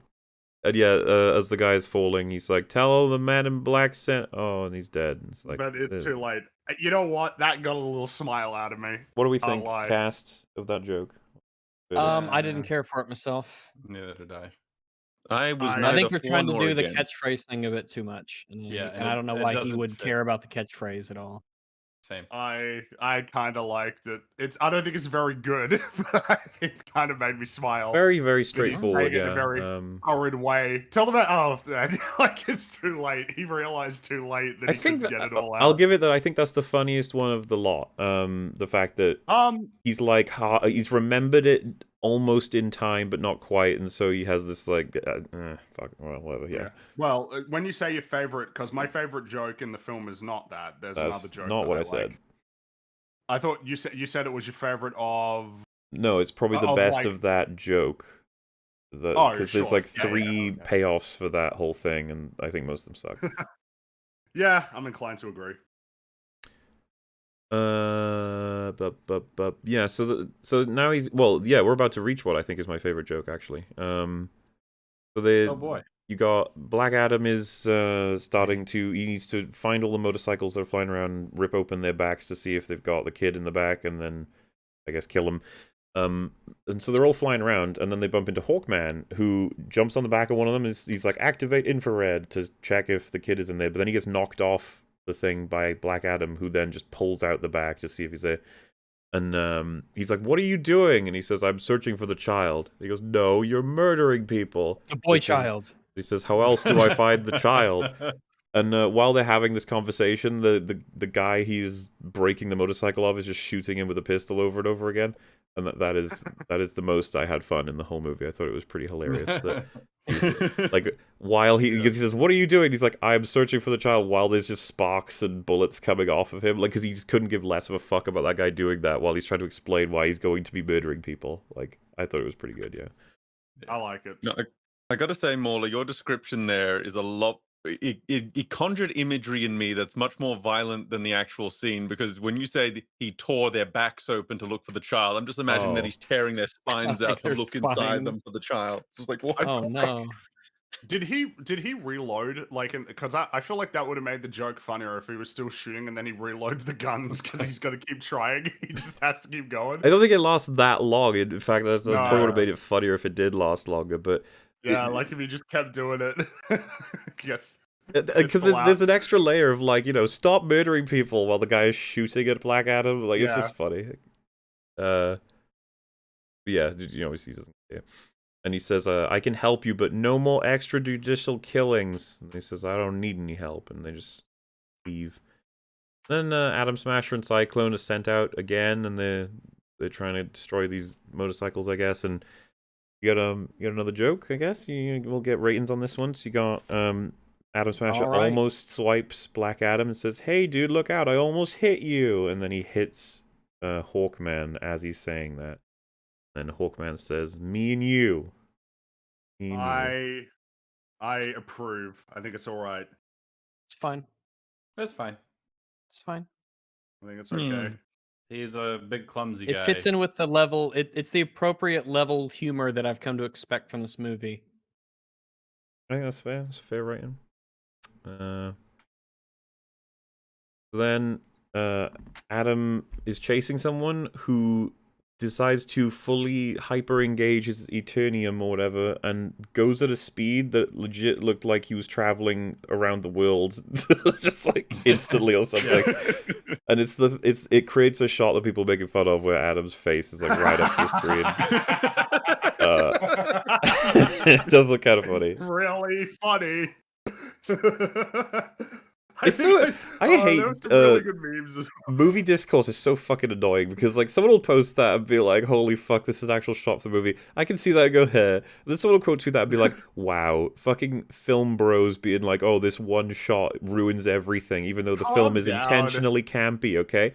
And it's like, it's okay, you could laugh at the shot. It's a funny meme. It's funny. You don't have to take it so personally. And then someone else would be like, wow, the fucking film bros trying to defend Black Adam. Go watch something other than a Marvel movie for once in your life. And it's like, oh my god, you guys hate each other so much. Like, I just saw the image and thought, yeah, that's pretty funny.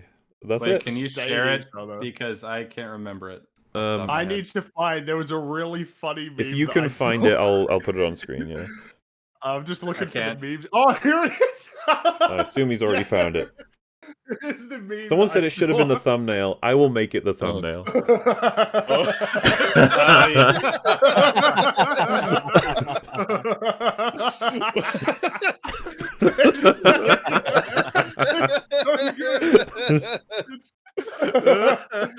Very nice. No, you got to show the context. There it is. It reminds. How come I'm thinking about Megamind for some reason? I think it's Probably because 'cause I was it's like a close angle, or is it a wide angle lens or something Yeah, close yeah, up on yeah. the face? Because it's It the no bitches distorts one. That's things what you're closer thinking to of. it. Makes his Yeah, head I look think huge. that's why. Yeah, that's pretty brilliant. That one's great. I love that stupid image. Usually the best thing to come out of the movie. This is where I just like we can just have fun with it. We don't need to be like the whole movie Exactly. sucks or is great because of this one image. It's fine. Yeah, it was pretty funny. So, he catches up with him after a while. Then they both like crash. And I remember Rags, you were like, "So wait, he thinks the kid might be in the back of this motorcycle. That kid is fucking dead." It's like, yes, the kid is definitely dead. Which is even weirder because pesky brain. I guess I keep forgetting to turn it off. he opens the back of it and it shows the kid getting revealed, and then it shows Adam like, "Oh damn it," and then it shows that the kid isn't actually in there. They just spliced someone else opening something else that the kid was in to make you think for a moment that he had found him. I found this incredibly annoying as an editing choice. Yes. Yes, it's this very Yeah. cheap sort of rip off of the Silence of the Lambs fake out at the end of the movie. Well, Yeah. not the It very end is. of the movie. Yeah. It's that thing again, but worse. Because way it worse. basically only serves to confuse. I think you get zero benefit Yeah. almost from people doing the whole like, oh yeah, oh no, like that's what they're going for. That's not happening. Most people are like, oh yeah, huh? Oh, It's so quick too. They Yeah. don't like it's not make anything communicated of it. fantastically. So yeah, it confuses people. It confuses me as well. Anyway, Adam's upset, so he tosses the bad guy, and then Dr. Fate shows up, and he's like, "Adam, we can bring me the prisoner, and I can break his mind." And he goes, "Because you killed him, didn't you?" Then you just hear, "Up," and he goes, "He didn't make." I didn't mind that one I thought it was either. alright. Mildly amusing. All right.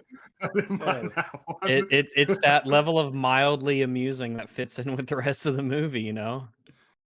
You know, Yeah, it it's is, the kind of joke. Yeah. All right. Yeah. Yeah, it's the kind of joke that I think I would have liked better under different circumstances. If I was more engaged with the film, I think I would have found that one really funny. I can also, the longer I Yeah. look at this that funny shot of the Rock, the more I realize that it looks like his head is about DreamWorks 10 times poster. larger than his body. Yeah. It really is kind of gives that Megamind vibe, doesn't it? Oh yeah, someone forgot to mention that one of the ways he kills one of these guys is pulls him off the bike, throws him real fast, real far forward, and then tampers with the bike so that it speeds off into the guy and blows up into him. And the first thing you have is I It's like, mean, very technologically yeah. advanced. yeah, Adam Yeah, knows how to right. use the bikes. 5,000-year-old. Like, Yeah. like, yeah, man, he's super smart too. He probably would say that. I could see The Rock being like, yeah, he's a very quick thinker, quick learner. Also super strong and super fast, and has lightning Yeah. powers and can fly. He's really great. He's just he's pretty really all-rounder. great. Yeah, that's pretty good stuff. Really, what So a then Dr. good Fate guy. goes into the apartment and he's like, I am Dr. Fate, and Uncle Chungus is like, "Oh god, how bad is it, Doc?" And he's like, "I'm not that kind of doctor, but don't worry, because I can see the future, and this isn't how you die." He says, "Oh, how do I die?" And he says, "Electricity." And he goes, "But I'm an electrician." And I think that was kind of funny. Yeah. Mildly amusing. Yeah, I like I can't remember his name. What are we calling the Uncle uncle? Chunkle. Chunkle, right. I like Chunkle. I like his bit where he goes, "How bad is it, Doc?" Yeah, that's kind of funny. He says he's a I doctor. like him. Yeah. And he I looks like a doctor, kind of. I mean, minus Yeah, and- the outfit. And then we know from later that Pierce Brosnan gets him onto the ship to heal him, so it's like, okay, cool. Yeah. Mhm. He's like, "But I'm an electrician." That's good. I like it. Approve. So, yeah, then we get, I think Oh yeah, there's the so they tell us that like Chungus was saved by the nanobot stuff, but there's this conversation that happens where Atom Smasher is like, "Wow, those nanobots are really impressive." And nanobots is how you do your wind thing, right? And then she says the wind thing is aerokinesis, and that happened because a scientist injected me with nanobots when I was 15. Then he says like, "Wow, I'm sorry." And then, yeah, well, I just because I want to get the whole thing because it's really quick. He's like, "Oh, I'm sorry." Then she's like, "Well, no, you know, I do this now." And he's like, "Yeah, you found your calling. I hope this is mine." And that is it. For them, like as characters, They that's don't about get it a for the lot whole of movie time. now. Yeah. Yeah. She has the ability. She's a airbender because she was injected with nanobots. How else would it be done? Wait, people are saying Magic. exposition. It's like no, it's just Magic. really shitty dialogue. I'm not even aiming for expo. I'm fine with them explaining to us what the hell's going on. But to say like, oh yes, nanobots. That's how we're healing this man in front of us right now, and also why I control the wind. It's like, I'm sorry, excuse Okay. me. And it's like, oh yeah, How? you probably don't understand. I was injected when I was 15 by a mad scientist. You're like, You just dumped a movie on me. God, stop that's what I doing mean. this. Wow. And then, you know, what do we do? Like, that's his. What do we do for him? He's like, I'm hoping this is my calling. Okay. Oh, I'm cool. hoping. Yeah, that's it for those two, more or less. And I would go as far as saying that's almost unacceptable. It's like, these two deserve better than that. They're characters. Come on. Yeah, and they're like main characters. They're part of the main superhero team. And then you go back And to... this film is long enough, you know. yeah, 2 hours, right? Nanomachines, son. You have Lady who's really upset because her son's taken, and then Pierce Brosnan's like, your thoughts are better spent on things you can change, not those you can't. We will save Ammon, it's what we can do. Or what we will do, or something. And I was just like, that's better. Do you understand what, like, this might be with my relationship with this film's dialogue. Oftentimes I'm like, ugh, and then I'm like, okay, yeah. That was Alright, fun. The writers were intermittently somewhat talented. Well, I was looking many it up. people And I wrote think this film? I think there are 3 writers, so I do wonder if maybe one of them is good. One of them is okay. Yeah. I'm because, looking at it in turns per line. Adam then arrives. He blasts through the fucking roof, and Dr. Fate is like, I suppose you didn't have doors in your day. And he says, of course we did. That's how we entered rooms. Which... it's like it makes me think because he's like yes, that was called sarcasm, and it's like, yeah, but why isn't he entering places normally? Like, what is with this guy? Like, He just loves property destruction. Strangeman. Yeah, it's and a also- funny it's a funny enough line going, haha, you don't understand things. It's like, of fucking course we had doors. But then the earlier scene where he just walks through the wall and Exactly, pushes the like- couch. like that's what I mean. I feel like the joke would have worked in other context. It doesn't really work here because it's like, but does he understand doors? Like, he doesn't seem to. But like, all right. It just seems to imply that he does, that he's just a dick. It's Yeah. like, oh, I guess that's better. That's what they're going for. Because Hawkman drops in 2 guys ready for interrogation, but Lady starts beating them up. Like, just give them a little slap and stuff. And so Adam looks at Hawkman and Dr. Fate, and he's like, okay, I've learned in this modern world that we shouldn't hurt our prisoners. We must treat them with dignity and respect. They're both like... And then he just grabs them and flies up into space. That's probably like, I don't know, the closest I've come to at this point in the film to being like, you know, Adam's like a little bit more aware and fucking around, but at the same time, I'm trying to figure out if there's something I'm enjoying there. Like, is that what's happening? I'm not sure. It's like, or is it just Yeah. tolerable? Most of the time, I'm just tolerated. I'm like, yeah, that's there. Yeah, with me, I was caught up on the sarcasm thing because all I could think was like, you know, sarcasm's not a new invention. Like this, my mind immediately went back to ancient Sparta and how it was like being very quick-witted was one of the characteristics that was really valued in that culture. It's just very strange that they're doing the fish out of water thing with him not understanding sarcasm, which just it doesn't feel right. If that makes sense. Yeah, I know. The only problem is, like, with the way this film's written, for a moment, I could be convinced if I were in this universe, like, oh no, they had doors. They've had doors for a while, dude. And then they'd be like, oh, like a character. I could believe a character is like, when did doors get invented? Like year 1000, maybe. Yeah, sure. Why not? Why not? So he drags them all the way up, and they end up in a storm. There's like a full-on lightning storm going on. And the first thought I had was like, oh, this will be a cool, like, you know, the longer we're here, the more likely you guys are to be struck by lightning, which isn't going to do shit to me, but it's going to fucking annihilate you guys. That's not the scene. He drags them up there with the threat of dropping them. I was like, so why is there a storm? Because it looks cool. Is that literally it? Because we did the dropping thing before. Because it looks cool, get fucked. Remember, like 10 minutes ago, he did the thing where he dragged them up and dropped them, and Hawkman had to grab them. Why is there just a storm cloud suddenly in the middle of this like bright sunny day? Okay, but then secondly, Hawkman flies up to him to be like, "Don't you dare drop them." That man is like wearing a full-on metal. He's like a pipe. Like, shouldn't he get struck by lightning immediately? You'd think so. I was waiting for it to happen. Yeah, probably. But it just doesn't. The fact that it's a storm is literally just to look cool. It has nothing to do with anything. I was like, oh, okay. And then the other thing is that he's holding the two of them. He says, I'm not going to drop them. I'm going to drop one of them. And he says, the first person to start talking lives. And so he's one of them says, I'm not telling you shit. And so he drops him. Then the second one sees that happen and goes, oh, okay, they're in a desert, they're in blah, blah, blah, and then he just drops him in the middle of explaining, like, where the kid is. I thought that was so fucking weird, because, like, Adam then takes that piece of information he got to the lady, and then the lady's like, oh, fortress in the desert? I know where that is, yeah. It's like, probably could have found out where that was from the guy who was telling you everything, but you just dropped him for no reason. Like...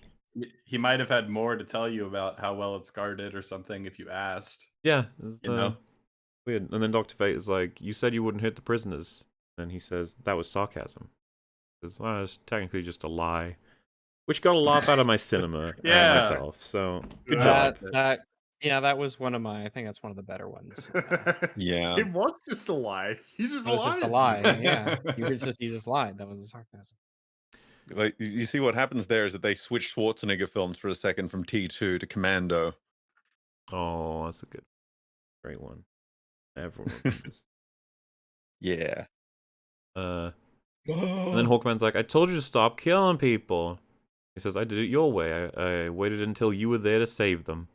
And then Dr. Fate says he has a point.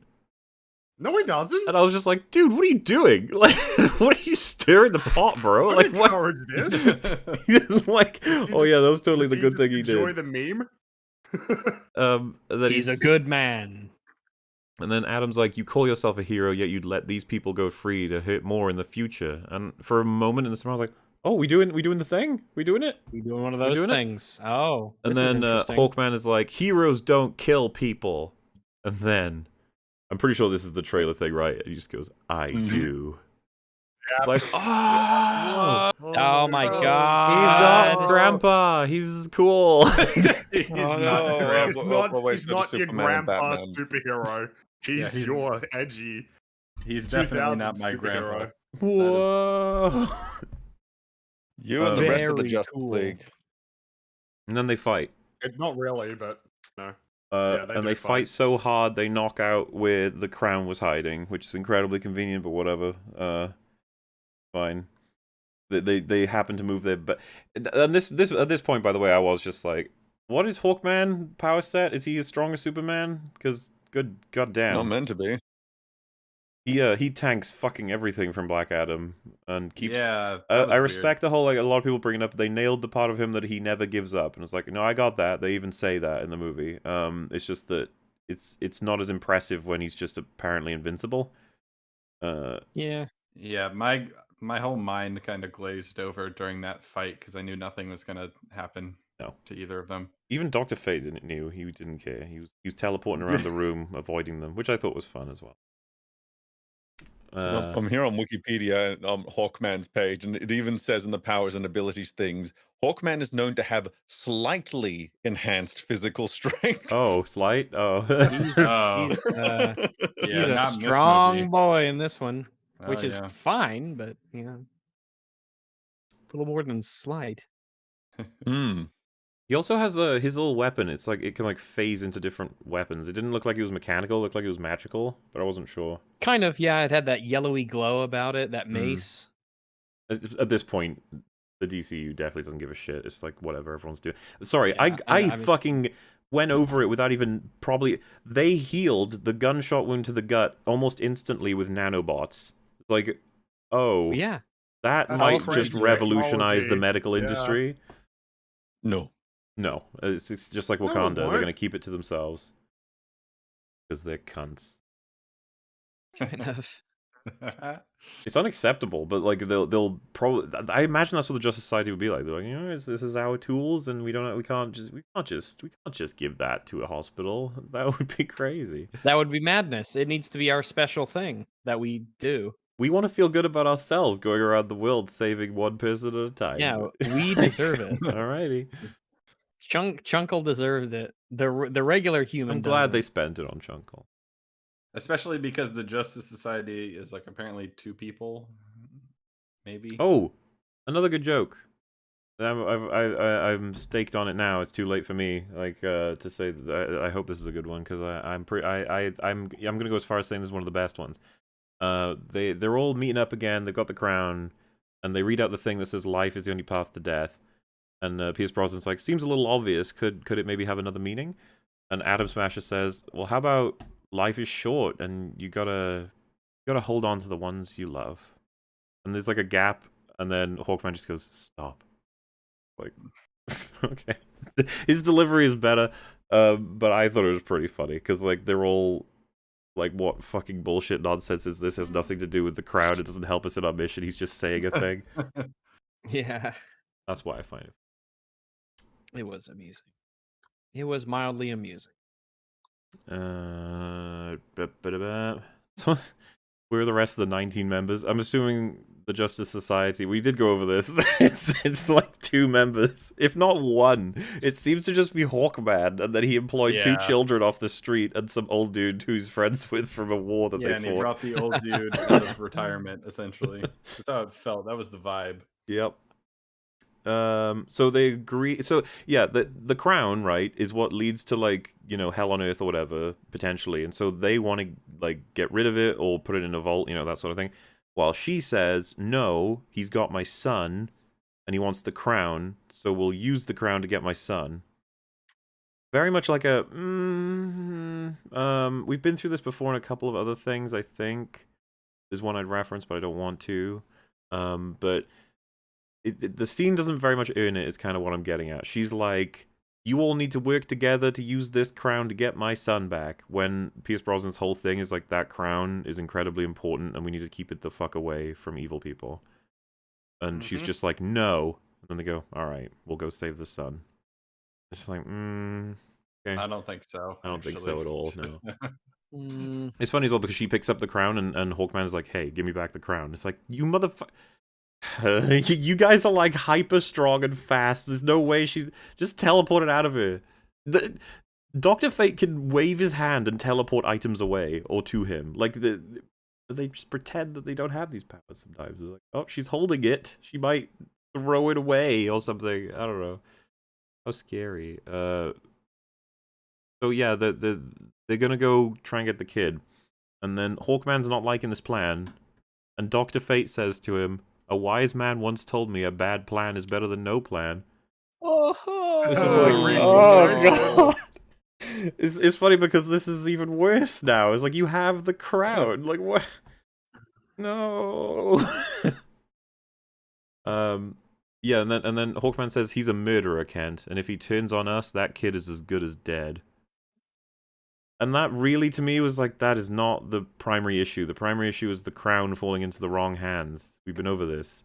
The kid dying is what's going to get sacrificed. That's the idea, right? But now we're like, no, we'll save the kid. I don't know.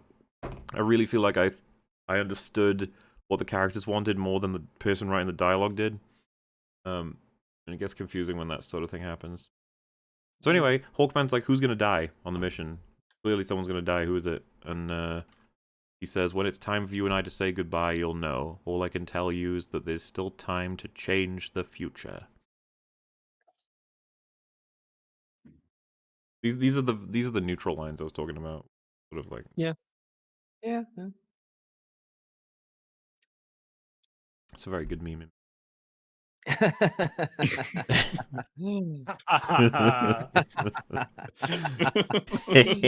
Oh, it gets better the more you look at it. Oh, good times. So they arrive and they start making a plan. And Rags, do you remember how you felt at this point? I'll remind you if Incredibly you don't. disinterested with No, it's no, not that.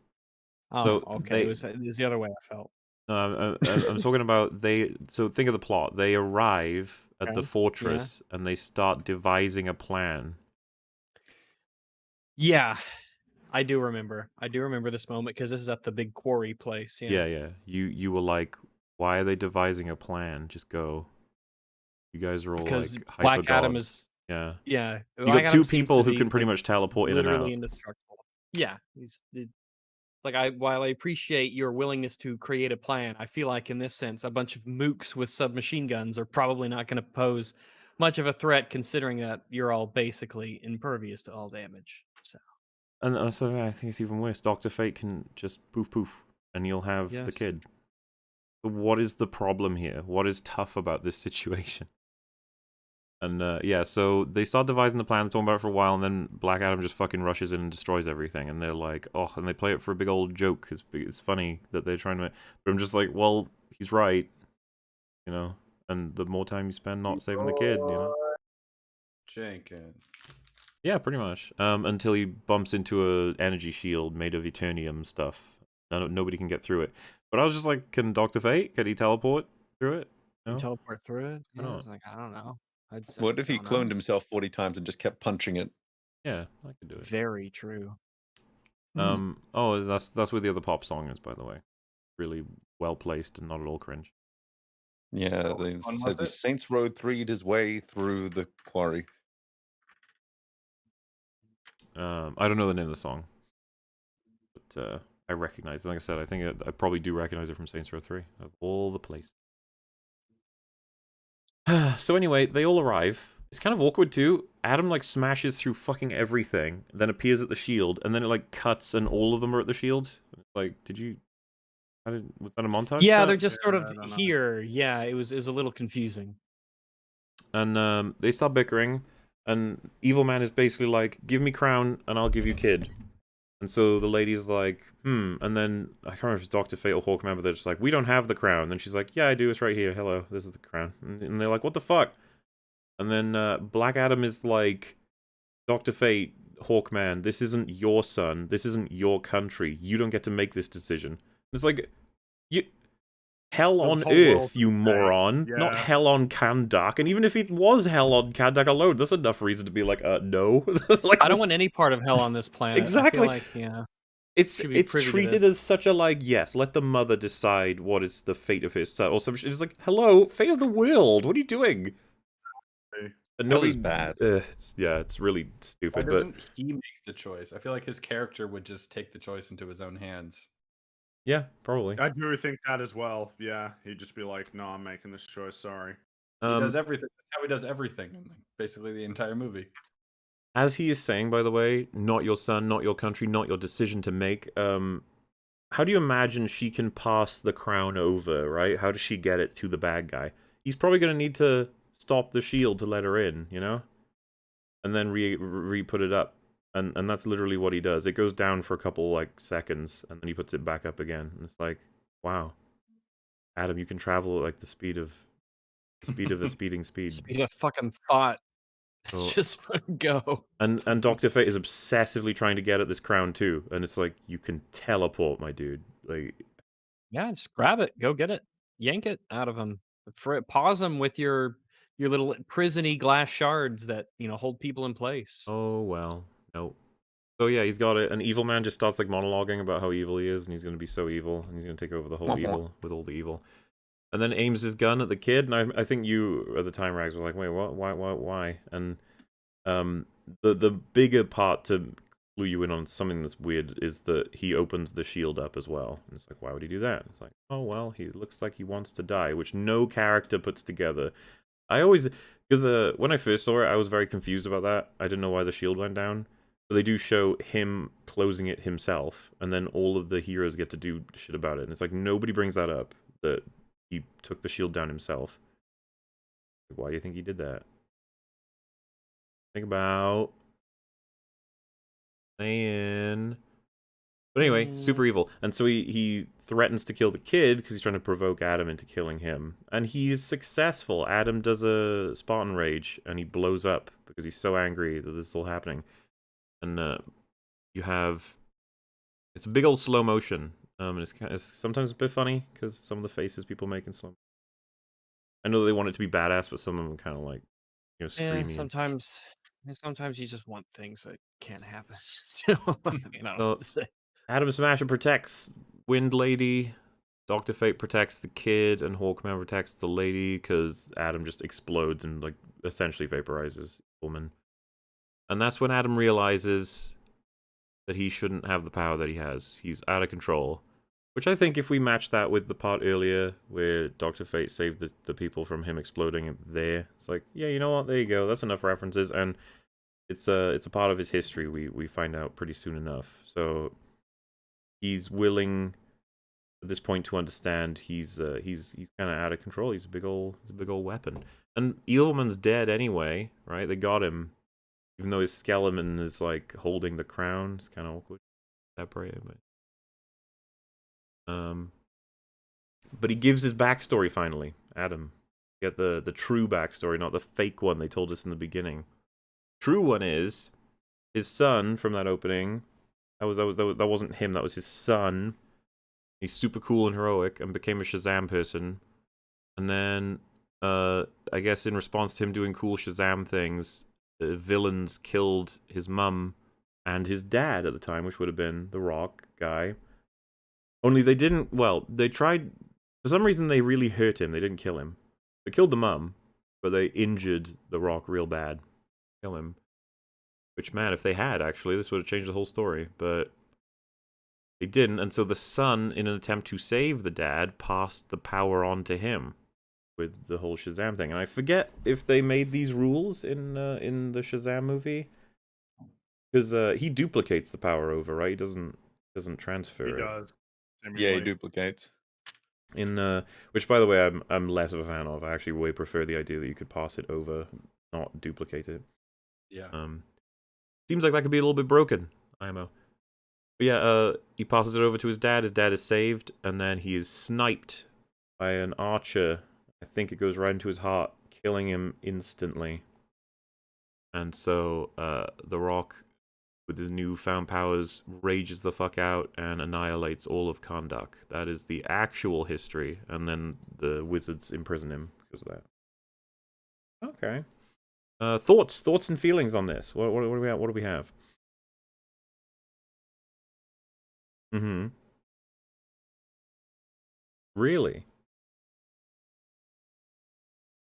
Okay, well, you know, that's controversial, but I'll allow it. All right, well, yeah, okay. I'm confused. So I just described his entire backstory and asked for your thoughts. I didn't realize that was so confusing. Like... I didn't catch it. Oh, I'm sorry. I'll do it myself. Fucking Thanos style. I think this backstory is pretty okay. I don't actually hate it. I think it's kind of neat. Are we talking about I don't Black think Adam? there's any reason to dislike it. I don't really think that there's anything like that's totally wrong with it or flawed. Yeah, it's fine. Talking about Black Adams, yeah. It functioned would be the most important thing to say about it, which is not high praise, but you know. Oh, I'm gonna have to preface. I have no idea what his actual backstory from the comics is. Okay, so if it's much worse than that, fine. But I'm just going from what they told me in this, and so it reminds me of Kratos. It's unconventional. I like the idea that the power is passed on to someone to save them, but they're probably not the fucking guy for the job, and uncontrollably detonate several times and kill a whole bunch of people as a result of it. But simultaneously, don't really care too much to be a hero, but at the same time, you know, they're not like an evil person. You know, there's something going on there. And at this point, I was like, you know, I get it. The whole, like, he's not like other heroes thing, because this is definitely, like, he's kind of in his own camp at this point. Because he's not even Punisher doesn't really even count like this. This isn't the same thing. Because he's not really motivated to like save the world. He's kind of just around. He has power and he hates some people, but he's also not evil. You know, that's a different thing that they've got going on. The unfortunate thing is that he's played by The Rock, and I like The Rock, but I don't think this works. No, that's my problem I mean, you too. don't think it works in terms of his performance? His that You're acting? not convinced of it. That Well, you're not because convinced I of- mean, I'm assuming it's pretty much agreed upon, but like he didn't play a character here. He's pretty much The Rock. No, he played He's The Rock. Yeah, normal, I was not he's at all. kind of like Not interested in slightly him at all. more standoffish, more The Rock, alien-y. but Like The Rock still- with an alien variable, which is not at all what they Yeah. told us this character is. An AI generated Well, Rock. I mean, I think before the film came out, there was a well-founded perspective of Dwayne Johnson as a Black Adam. And I think after the film, it's like, yeah, you know, like maybe this wasn't the best choice to play this No. character.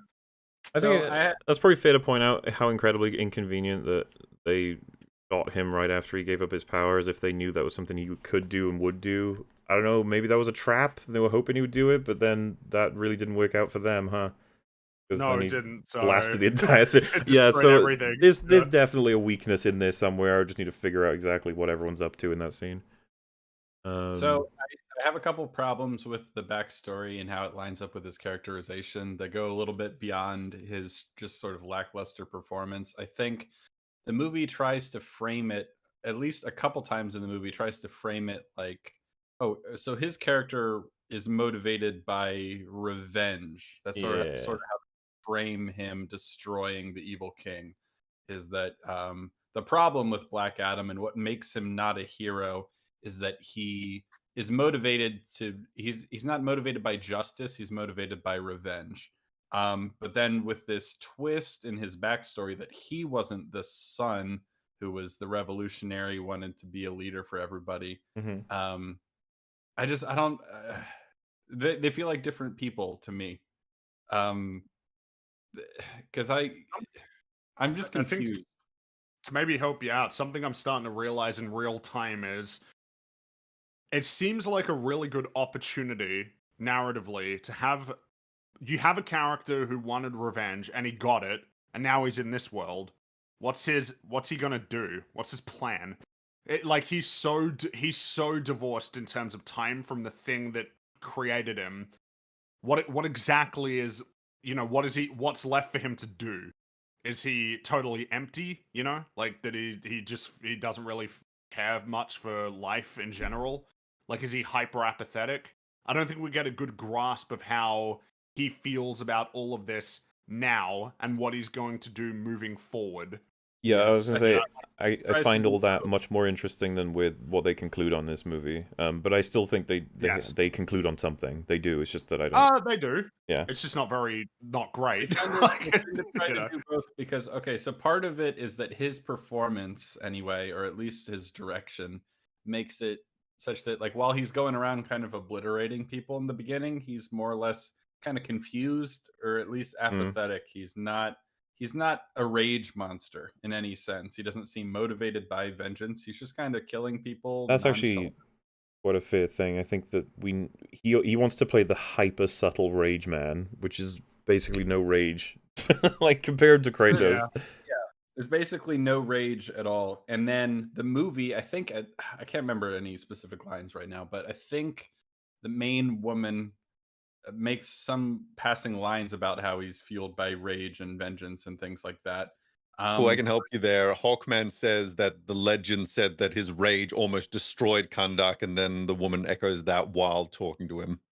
But I guess the thing is in what direction now? The rage fueled him to destroy Kandak, but now what? Like, that's kind of that should have been the question of the film. Is like, now what do I do? I did what I lost the thing that I valued, and then I got my revenge. Now what? Like, that's probably what should have been about if we were going to explore. We've got a character who Well, is he gets like than one, fucking used by some kid basically. Yeah, like, how do you feel about that? Like, what is his? Does he? I mean, here would be a really important question. What does he? So he cared about. We don't know if he. I guess he didn't really care about Kandak in the past. Is there any reason why he would now? And if so, why? And I get the impression the film would be, oh, well, there were good people there. It's like, yeah, but there would have been good people in conduct back then. So what changed? Now they Well, no, tried I to don't- steal that know? old man's eternium. I don't They think. Why fucking- have we concluded he didn't care about conduct? Oh, well, I mean, I don't. I mean, he basically encouraged his son not to like be a hero for conduct. Right? Oh, yeah, well, So that it- wasn't because he doesn't care about anyone there. or No, anything. No. Like Yeah, maybe what I mean is it's not that he doesn't care, but that he's not motivated enough that he would go out of his way or put himself in peril to save it. You know, like. Well, yeah, but I think now there he's are- going to embrace it. Yeah, he embraced it now because he has that moment of his son telling him to, and then he has. Yeah. And to be fair, what Dr. Fate says, there's some things that Dr. Fate says in his final speech to him that I quite like. I think we'll go over it when we get there. We're almost there. There's some stuff. Yeah, I guess the one thing that threw me about the change in his backstory is that it seemed that most of the first half of the movie was kind of setting up this idea that okay, you are you're oppressed by these, a tyrannical king or some sort of foreign power, and you're like, what do you do? Like distinguishing between a hero and a villain in that sense being the person who's motivated by vengeance and the person who's motivated by justice. It's sort of a dichotomy that they imply in the first half of the movie, and then when they change his backstory such that he wasn't that kid at all, he was the guy who said, oh, keep your head down until you'll stay alive, and then he's motivated by vengeance specifically for them killing his son. But then, like Frankie said, like now that he's here, I don't understand what he wants at all. Like, really. And that's what I think as we sit here and talk about this, the way to make Black Adam a more interesting film is to put a lot more thought into that question. Black Adam, he was a man who essentially failed and the opportunity to be a hero in the past. And instead, that caused him to get very angry, and it destroyed conduct, kind of, and it destroyed him. And now he is like 5,000 years removed from that event, not in terms of his personal, feeling on it, right? Because it would have basically been yesterday. But the reality is that he now has these feelings that are rooted in something that felt very recent to him that are totally irrelevant now, like in terms of the broader machinations of this world. And that this is like the struggle that he has to deal with. The thing that is upsetting him and the thing that's holding him back is like long gone. He needs to figure out how he's going to maneuver through this world, what he's going to value now, how it comes about, and like that should be the struggle, is basically finding a place in this. And I think that the film would say, well, yeah, that is what the film is about. It's about Black Adam figuring out what his place in the world is. But all I would say is I don't think that comes through very consistently in the film. And when Yeah, it does, it I don't think it's particularly strong. Like Wait, this he's is actually he's wandering around for now his I'm getting first a little half. bit upset. I'm getting a little bit upset because like I feel like there's a really good story here with what even the premise itself, that there's a really good story here that they didn't identify. Damn. Well, yeah, because like we've had like people get given power that they didn't necessarily want, but this is slightly different. Of you didn't necessarily want it, but I'm happy to have it. Like there's a lot going on Pretty much. here that's like different Yeah. and usable. Yeah, exactly. It's an archetype that actually isn't very present amongst the roster of DC characters. But just having him be like a slightly edgy superhero, that doesn't make him very unique at all. Fuck, there's like a story there, and that would be really cool to contrast against Hawkman in a much stronger way. Hawkman knows what he wants to do, like he has an objective and he works towards it and he's very determined to do it, but Black Adam doesn't have that.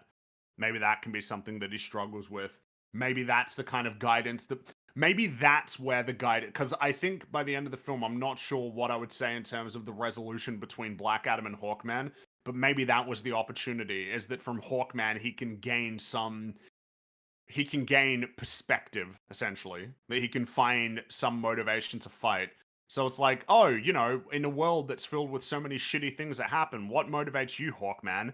And then he just gives him, like, his core motivation. And maybe that's something, maybe at the end of the day, it's that Black Adam may not gain the methodology of Hawkman, but he gains similar motivations.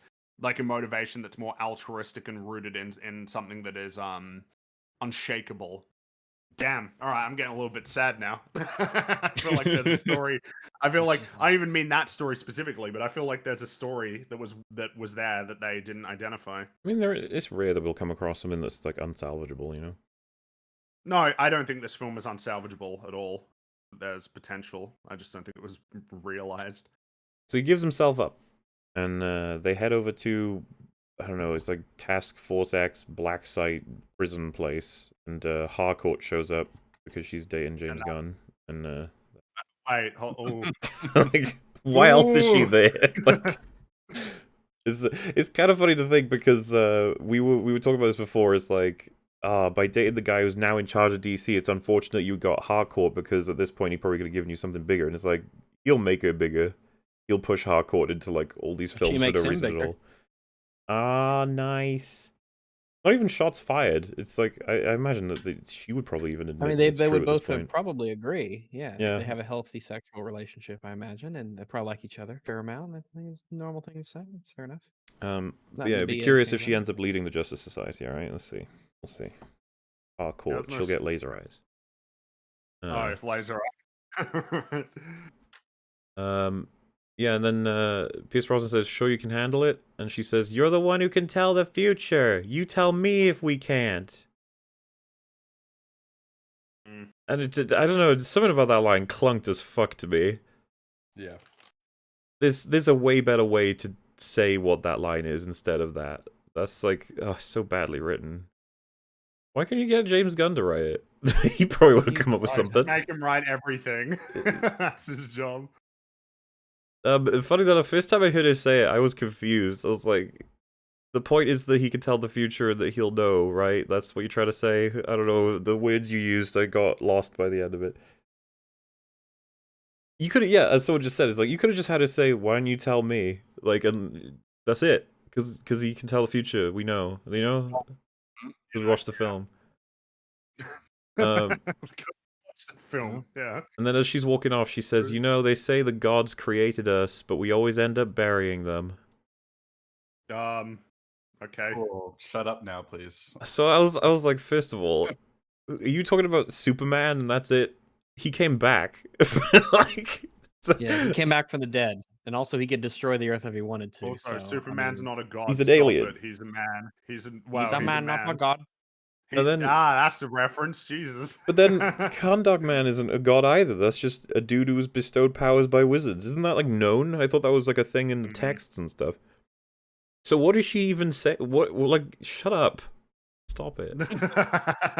Jeez. So then the kid a cape, and it's really cute, and he stands in the mirror looking at him with a cape, and the wind gill makes the cape flap, and I legit was just like, is this actually just for children to say, wow, Black Adam makes me feel like I could be a hero? Oh. I don't know what else it's for. This kid is so like jaded about. I know. Someone needs to shoot this child. Yeah, I wasn't gonna go that far, but I can see how you got there because he was all friendly and Right in his wholesome. annoying mouth. Not in his cape. Not his cape. Fuck the cape. Can't believe he's riding around on a skateboard wearing some goofy cape with a fucking sweater tied Hey, around his save waist. your hatred for his worst moment in the whole film. We're almost there. Ugh. So anyway, Satan arrives. Yeah. So anyway, Satan arrives. Always an important plot point that cannot be It's quite funny. understated. Evil bad died with the crown because he figured out that that's the way it's supposed to work. You need to be killed while holding the crown to access, I guess, super crown Satan mode. And it's so funny because How did they figure that out? I don't fucking know. I don't care. They read the thing in a mirror or something.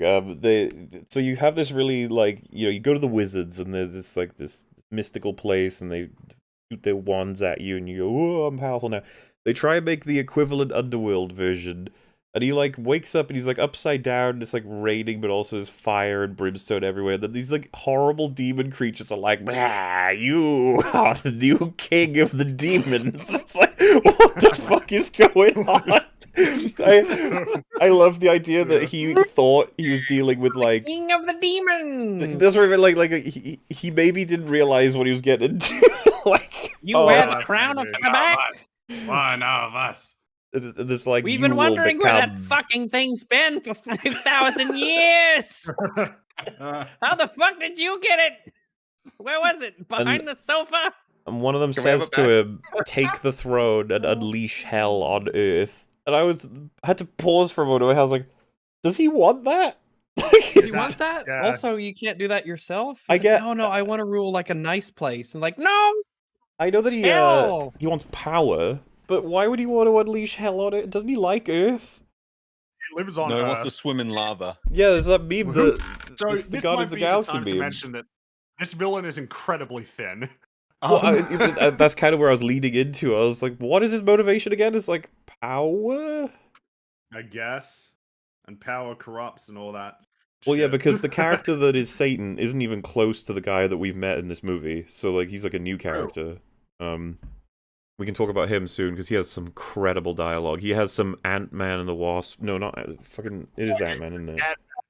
Yellow jacket. I'm gonna disintegrate. He has some you. Yellow Jacket level dialogue. Yeah, that's the top-notch dialogue. Your existence is insulting to me.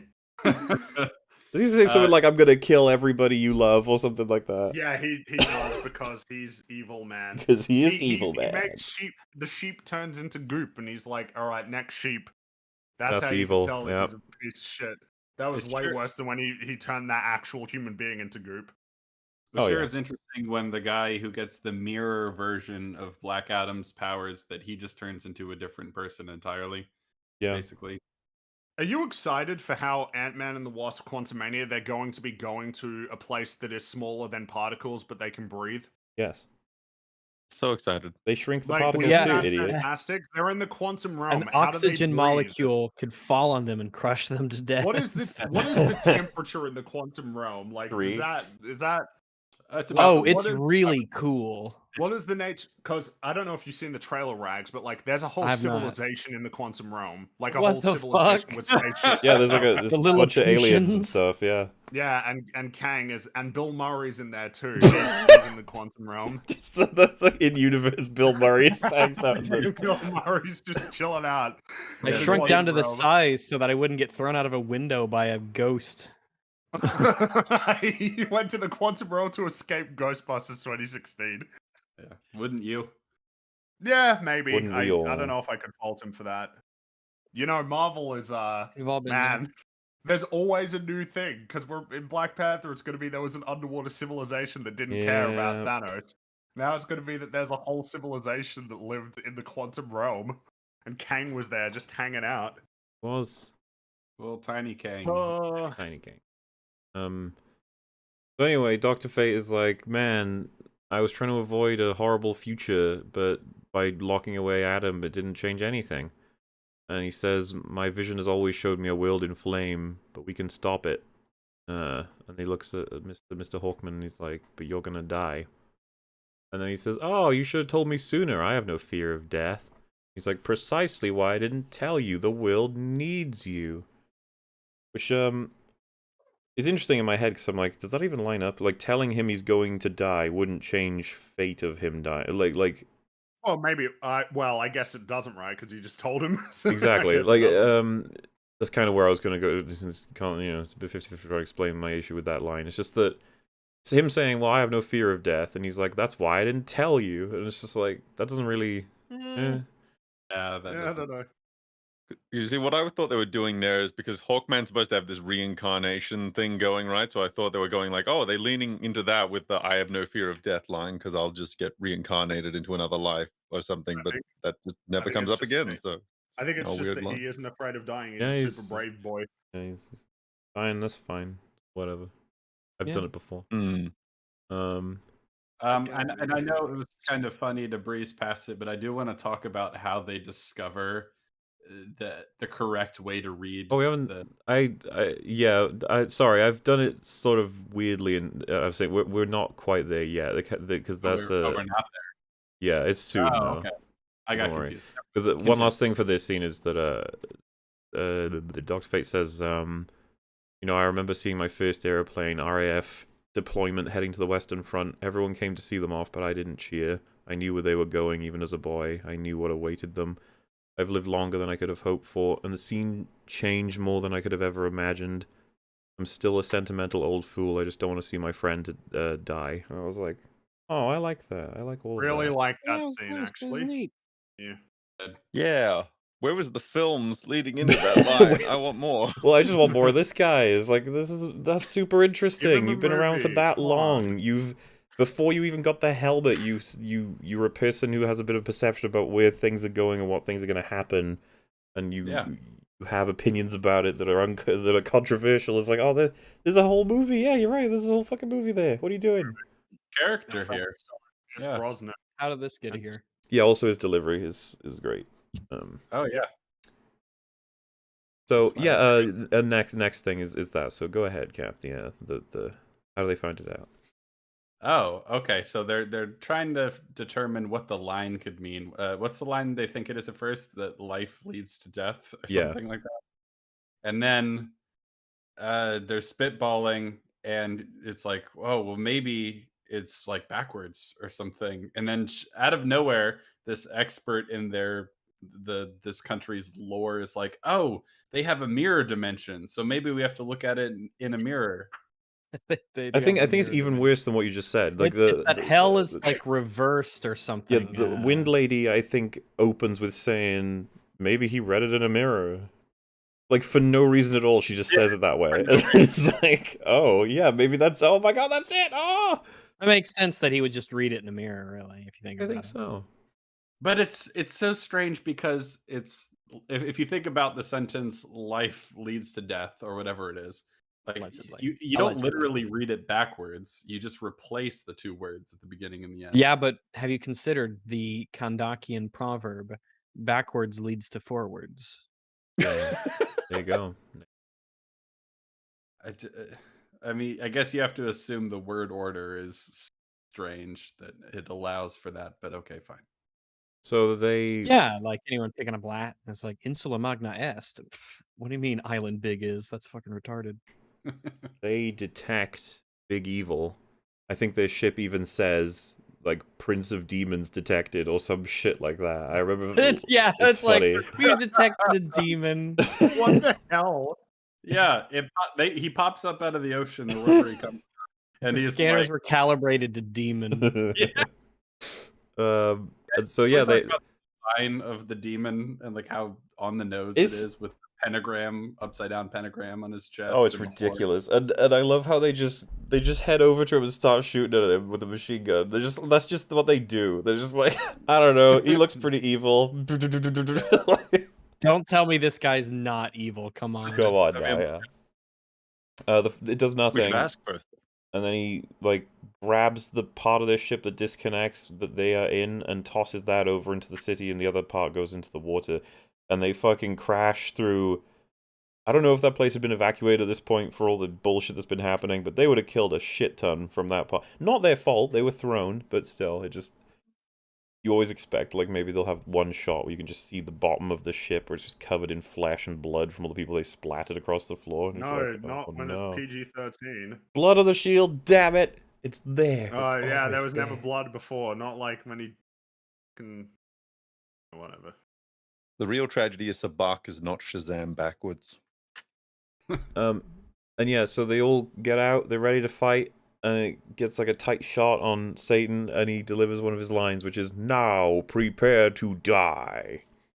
Oh, God. I'm ready. Yeah, and I was just like, oh no.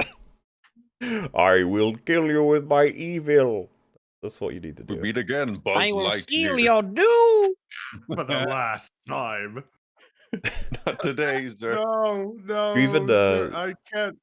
You're Yeah. such a bitch. There's this part where Dr. Fate is like doing his flisms, starting up again, about to fight Satan. And then it cuts over to the kid, and he's like, "Where's Uncle Kareem?" It's like, "Shut the fuck up! I'll just watch fuck up, Pierce his name Brosnan is fight Chuckle." Satan. Why would I want to watch you running around complaining about everything?"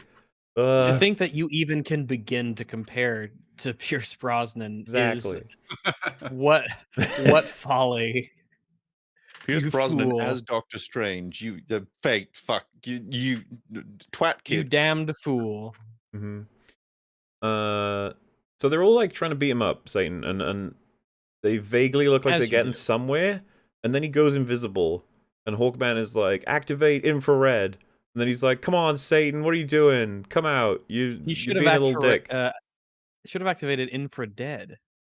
Is Satan dead? 'Cause he died and came back as he died and came back as a zombie Satan. The undead?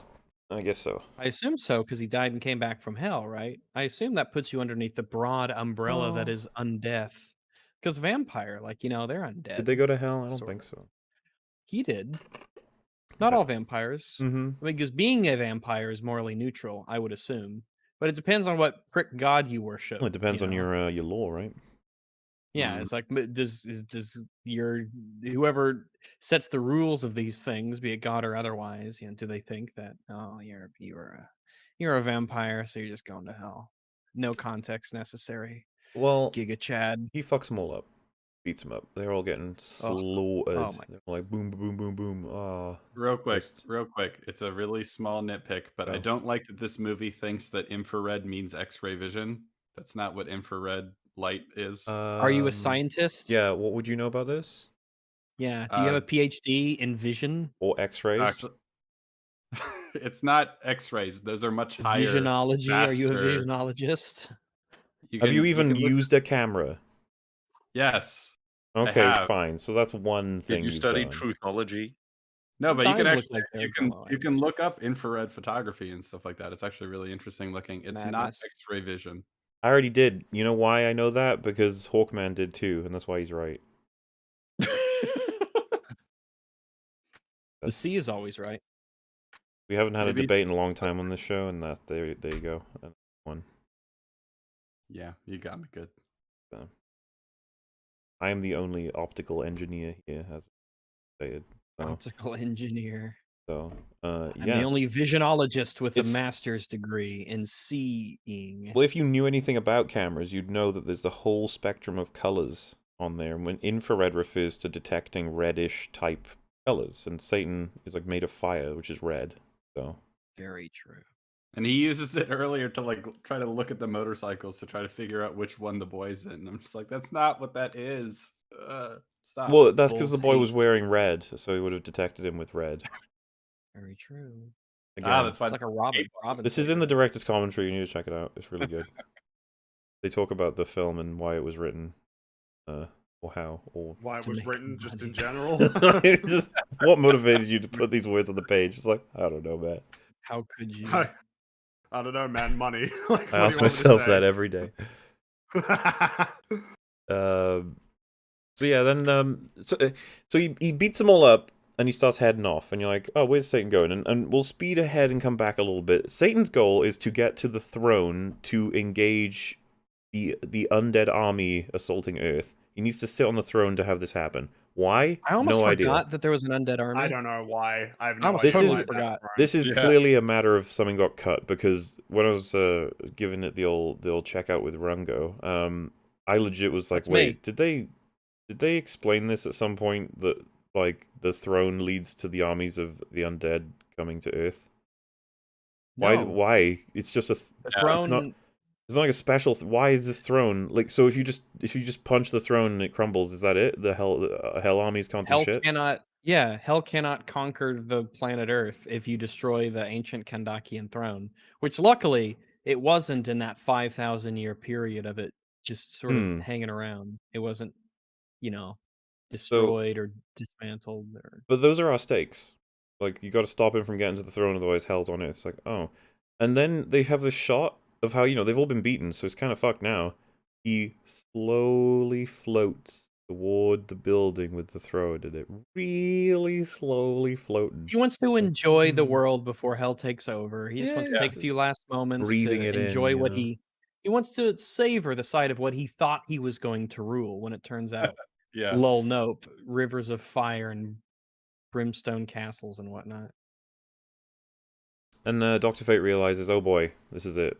We're coming to the end. Oh no. And then it doesn't matter, because Hawkman's like, whatever, we're gonna do what we can. We got to stop him.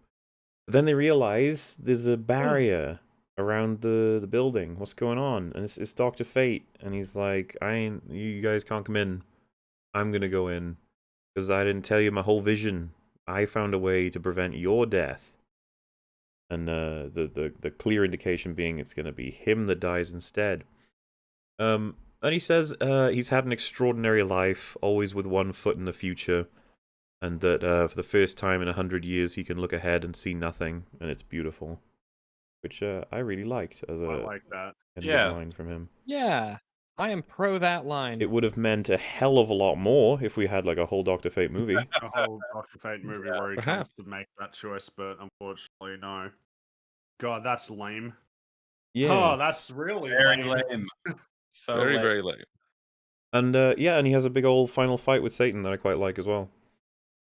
Considering you're dealing with two giant magical beings that seemingly have infinite power, I think they handled it as well as you probably can. He uses all of the powers we're familiar with, and he seems to be getting more and more exhausted as time goes on, which is probably the only way you can really do a character like Dr. Fate, like that he's got a bit of a battery. Yeah. Otherwise, you just, But yeah, he says, I am Dr. Fate, sorcerer, agent of the Lords of Order, defender against darkness and chaos, but even my powers can't defeat you. And then, see, because that's pretty neat the way they do it. The voice, Pierce Brosnan's delivery, and the design of him, and what he knows he's gonna die while delivering this. It's kind of cool. They have the evil villain man then say in response, "There's no one that can defeat me."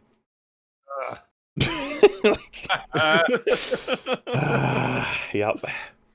And then So he, clever. Villain. which I am your father. which sets up him to say there is one, and Dr. Fate, while fighting Satan, wakes up Adam. He says, "You're the only one that can defeat the demon champion." I think that's actually what he's called, is the demon champion, and it's just what a lame fucking name. The demon champion. They couldn't have Fuck. just. They could have just Crown been of- like, fuck it, we're gonna pull Well, some. Hawkman calls him biblical name or Sabak, something. but Sabak is the name of the crown, isn't it, or something? It is the name, but the it's crown the of- Sabak, of so- Oh, Sabak. right, okay. Well, so So Sabak belongs to Demon it's Champion very simple. is said You- a couple of times, but so is... Do you think Oh, that, okay. like... Do you think they just I didn't... wonder if they changed their mind or They didn't Well, clean up they- the script, they didn't... They also call Black Adam the champion of these people sometimes. Oh, you're right. There's a line that refers to both of those. Actually, we'll get to that. Oh yeah, well, fuck it. It's It gives me relevant. like Angel season 4 vibes. It's relevant Of because we're talking about his champion shitty talk. dialogue. Once Adam comes back, fuck. He's like, I'm a fight you now, and Satan says to him, "Let the fate of conduct be decided by the true champions." Oh god! God. Every fucking line out of this creature. Out of this dude's mouth. Stop talking. So while we're talking about Black Adam's return, so I want some input on this. So do we find it to be a bit bullshit that he Oh. had to fight his way out? I haven't even. And then- Let me summarize it, then you could go for it. So Okay. because I skipped ahead just for that line, I'll skip back. So Okay. Dr. Fate unlocks his device that's keeping him in the black site, whatever it is, and then some men Pretty attack convenient. Mr. Black Adam, and then, like, I'll let you go. I'm just gonna say that describe as it happens. Many soldiers attack the non-powered Black Adam, who has a series of devices all over him as well.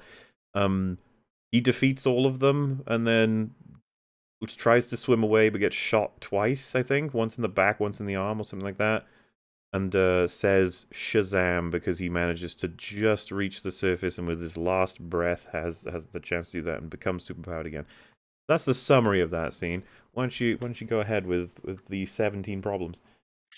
So there's a few things wrong. And I'm trying to think of what order to do it in. I guess I'll just do it as The order I in which think. they happened. Yeah. So for starters, Teth Adam was not a soldier. Like everything in this film has been, all of his action prowess has been the fact that he's just super powered man that can just tank bullets and things and stuff. But he shows some interesting competence fighting these elite trained guards as he's breaking out. So that's a little bit bullshit, little tiny bit bullshit. Secondly, he jumps out into the ocean. So there's a little thing called water pressure, meaning that as soon as he jumped out there, he probably should have been crushed in like a tin can under a hydraulic press. Like that, he should have just died immediately there. So that's another problem. But there's another problem I have with this that is kind of reflects like the nature of the scene. The fact that he has to fight them as Teth Adam. The fact that he has to go out into the ocean, which is why doesn't he say Shazam while he's in the base? Are you telling me the magic lightning can't pierce water?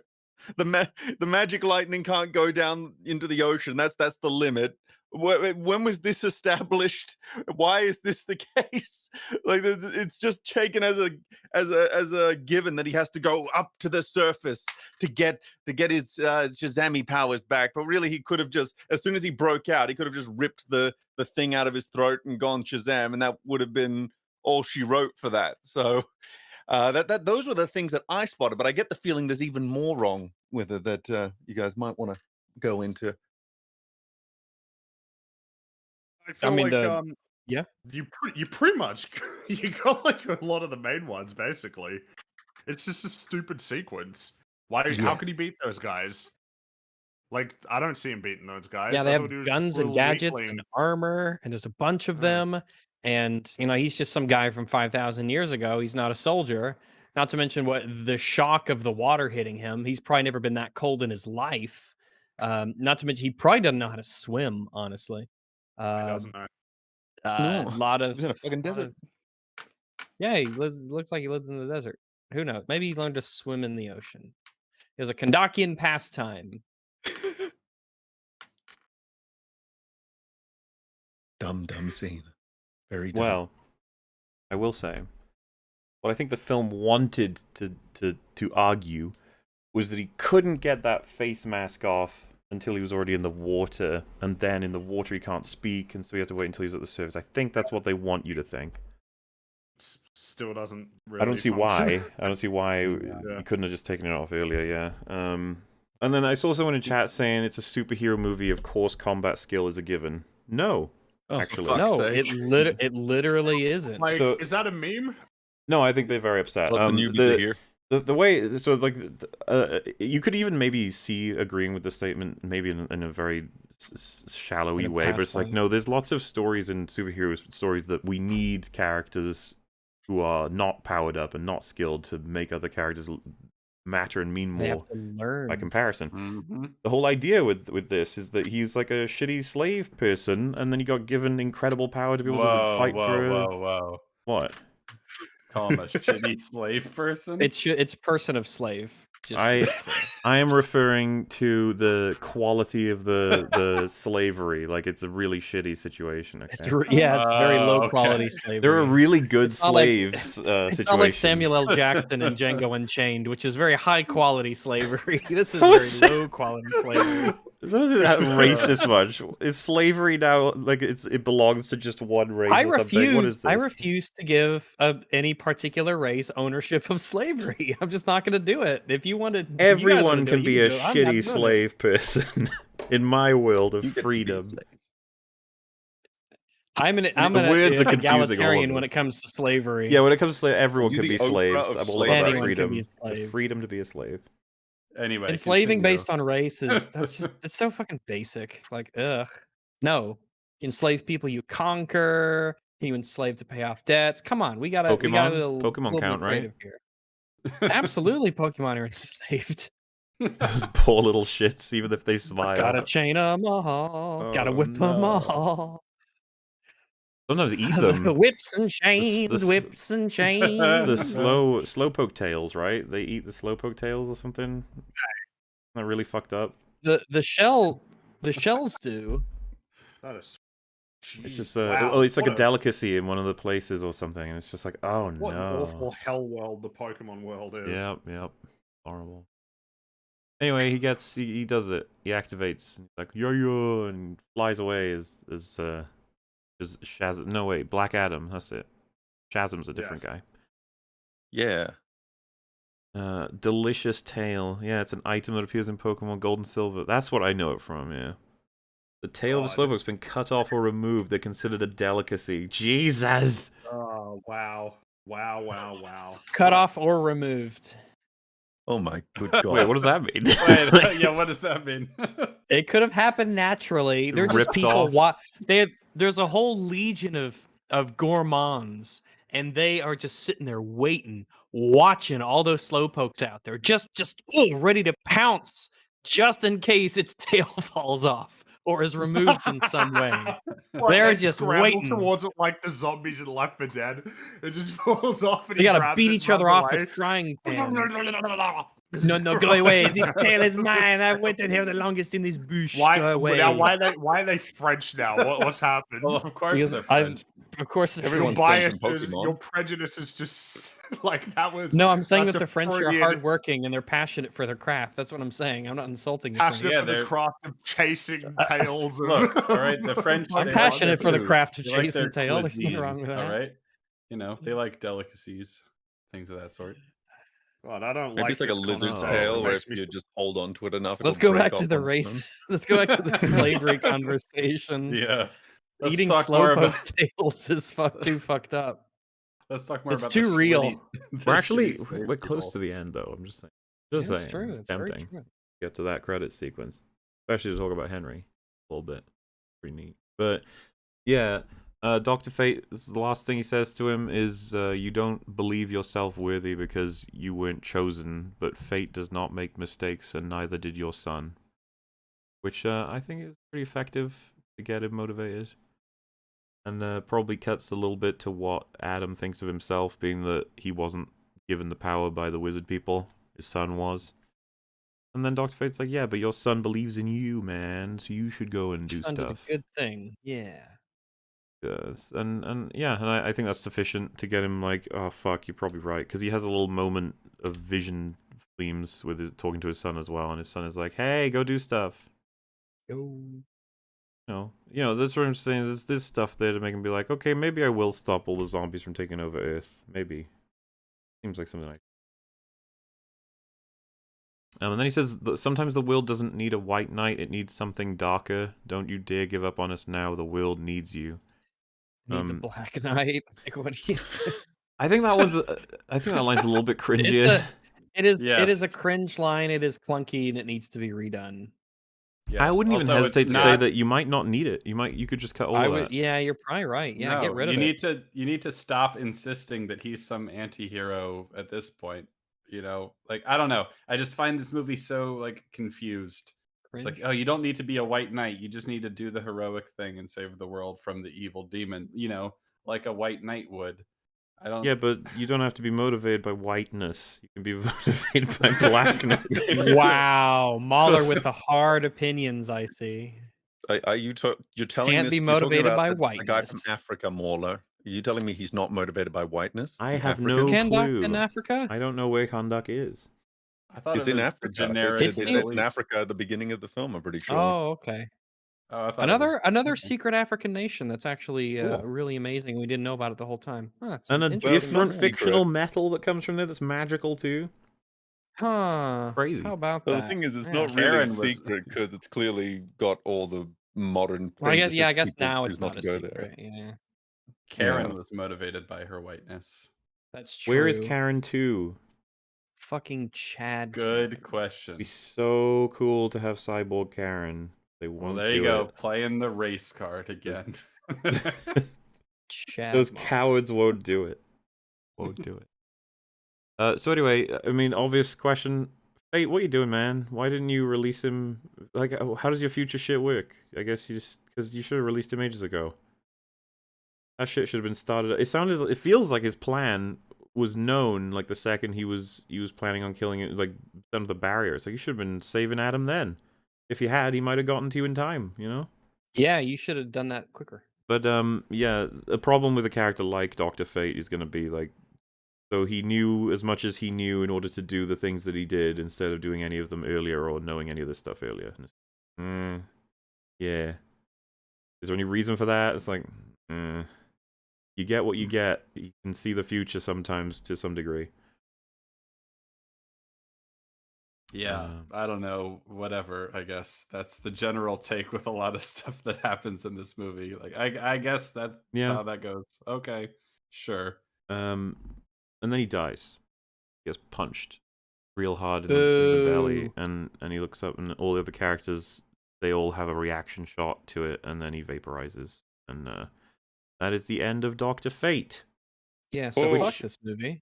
Hey man, I mean, the very, very common take is, what the fuck is wrong with you? Why the hell did you do that?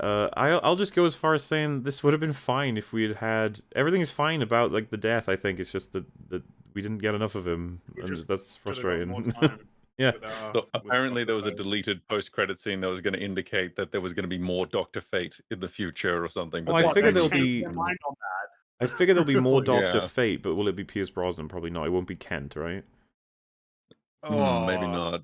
Damn. Well, because Cool. to be fair, I'm fine with it. They introduced the helmet as a thing that, searches That's people out to true. wear it. I That's want fine with me, him. but we should have. Fuck it, do a prequel movie. Get me a Doctor Fate prequel movie with Pierce Brosnan. You can de-age him. Fuck you, do it.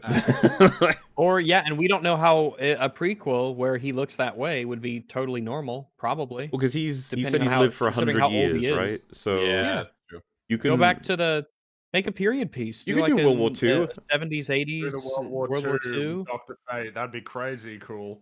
Yeah, there's you can still do it, and you can retroactively make his scenes in this better, even maybe. So I don't know. Just he dies, and pretty much everybody was like, He was like the one thing we wouldn't have minded taking from this movie and putting into like the universe, but he's gone. Yeah. He's the one person I wanted a solo movie from. Absolutely. I definitely would want one. Yeah. I want that super sagacious, cool, because you see his outfits and he's got the mansion. He's kind of like a Professor X, Doctor Strange kind of character. And you're like, yeah, more of this. Do this. This is what we want. And then a weird thing happens. All the heroes try to bum rush Satan, and he detonates, and then they've all fallen over. When from the shot, it looked like he would have killed all of them, but they're all just like, you got me, I fell over. Ow. Okay. And so he sits on his chair, and it's like, GG everybody, he's that. And the legions of hell are unleashed on Earth. And it's like, holy fuck, what's that gonna mean? And Yeah. you never would have expected it was round one on Nazi zombies. And that's as far as it goes. It really is. What it's so bad. hell is. I expect better from hell. Yeah, it was really disappointing, hell. Like, what are you doing? Where's the big trolls or goblin armies? What was that? It's like, you see, I think, a grand total, like 5 of them individually getting attacked, and then like a group at some point that just get annihilated by a different group of people. It's just like, oh. So easily too. They're like paper. They're taken down by just regular folks with like baseball bats and irons and just. It feels like crowbar. it feels like some kind of cartoon show joke where you unleash all of the armies of hell, and you're like, and what does that look like? It's like, well, it's all the decomposed corpses of all the people who died, so they're all useless and falling over and barely able to swing their arm or something, and they just go, bleh. And just like, oh. But then you have like demons, and it's like, no. No demon. Just the one. Just the one Like demon. one whip cracking demon. It's just like, Why don't Go. Could the, handled it. the 6 evil demons, why don't they show up? they're all busy. Because they're in hell. But And they hell's can't just- on Earth now. Yeah, hell's on earth, idiot. Well, no, the process. No.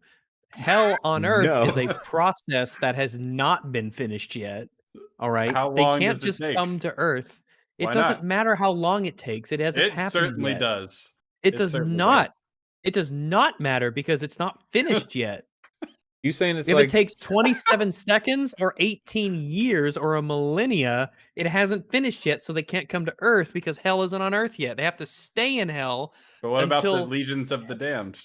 Well, they can come and go because they are using a very specific and a Spell? somewhat different, yet not part. A spell could be an explanation, but they are so weak that they are able to get into Earth, but the powerful demons are too Whoa, powerful whoa, to get whoa. into Earth. Whoa. So it's like there's a if you're tiny. I thought it was right, if about you're when it's small- finished, not about their strength. Oh, both. It's both. That's the glory of the whole scenario. That's what's so amazing about it. It's not just these things. It's that they're so strong, they can't just come to Earth, right? The little guys can slip through the cracks, right? And they could sort of appear. That's easy peasy. Anyone could do that, except for people who are stronger, which is essentially everyone else, because the Army of the Damned is like, Really they're shit. shit, mate. They're shit. It's literally random people on the street with just like a pipe is gonna take on a warrior from hell. You know what? So- You so convinced me. That's You're pretty right. straightforward, yeah. Yeah. well, my Makes a lot of interpretation. sense. It was your My enthusiasm is what did it. That's it. Yeah. See, You have my to be interpretation is enthusiastic, that man. it's like opening a McDonald's in another country. You know, this isn't hell coming to Earth. This is opening a hell on Earth. So you wouldn't expect the CEO of hell to show up for the, you know, the remote hell opening. Surely he you? would for the first one, though. The Yeah, very it's the grand first opening. Grand of- opening. You would think so, hell. but he's not a good CEO. Oh. How will That's my you? explanation. I'm sticking to it. Well, I mean, we do have to remember, this is hell. They're Mhm. probably not going to be great. Well, I don't know. Maybe, yeah, CEOs are evil. So if you, yeah, CEO, they're just that's just a given that we could just run with. So I feel like if hell's always trying to come to Earth, it's probably because the Earth is better. So I feel like they'd want Yeah, to they leave clearly hell. want something from us, like our grass. Want to touch it. Yeah, they want to touch grass. because there's no grass in hell because it's too hot and there's lava Yeah. everywhere. They Yeah. spend too much time online. True. They need to touch Very grass. true. Well, they fill up Twitter, all these zombies, but once they're released on Earth, oh no. Wouldn't want that. That would be really bad. Yes. But the one thing I liked about that whole sequence, because I hate all of it, the zombies and them attacking it, and the people and the speech, like the one thing I liked was the crazy chunkle running around, and they're Yeah. like, "What are you doing?" And he's like, "Don't worry, I die by electricity." I was like, "That's fun. I like that." That is fun. Yeah, that I is like a that good, that makes mildly him amusing brave. comment I approve of. You know, he's a much because he waited in the car last time. You know, It's Yeah, like, he's now had the arc is development. complete. Well, he waited in the car because he had a bad knee. Well, does he I not think have a it's- It had bad knee nothing to now? do with Oh, his- because of the nanobots, they would have fixed up the knee. Would they have? Yeah. Fuck it. Why not? That's such great writing. I love Yes. it. Bridge- Black Adam's solved writing. We don't need to do it anymore. Braver than me. If I saw the spawn of hell appearing in front of me with like swords and shit, I'm running the other way. I'm getting a gun. Oh, I carry a gun with me. That's right. Why has everybody got Sometimes- pipes? sometimes Nobody I has any forget. guns in this city. Like the city. I think it's fair that the people at the Insta gang or the inter gang, they wouldn't want the people having guns. They would implement gun control because they're tyrants. So the people wouldn't exactly why have people would have readily guns. available. They would have guns for the Why? But- revolution. No, they don't have the guns because Intergang said you can't. No, have you them. would- They would have. There is no Rags, as an revolution, which they American, just do you really have think the when someone mom. says you can't have guns that you're not going to have guns? No, it's not that they just said it. They would have actively pursued you not. Then you having hide your guns. You put in a badger. Well, if you were gonna send your badger to hell, you could shove a gun up your badger and send it to hell. Sure. Or through time, but I don't know if they had. I don't think badgers are native to Kahndaq. Okay, but Kahndaq had Eternium, which means they probably had time travel, which, yes, they would have similar rules with the whole badger situation, so they could still do it. Did they have badgers in Kahndaq? That's the one last question we have. That's why it's called Eternium. Is it No. Aeternium or Eternium? Like Aeternium? Eternium. Eternium. Like makes eternity. sense. Eternity. Yeah. Yeah, that makes sense for the time travel. That it's called Eternium because eternity is a long time. What do you think of this meme in chat? I think it's pretty neat. Oh, it's Yeah, the it's Spy pretty Kids good. guy, isn't it? Pretty Well, I think good. that Shark Boy and Lava Girl. Oh, is it? That's, you know Might what, be. you're probably right, yeah. I think even I do that.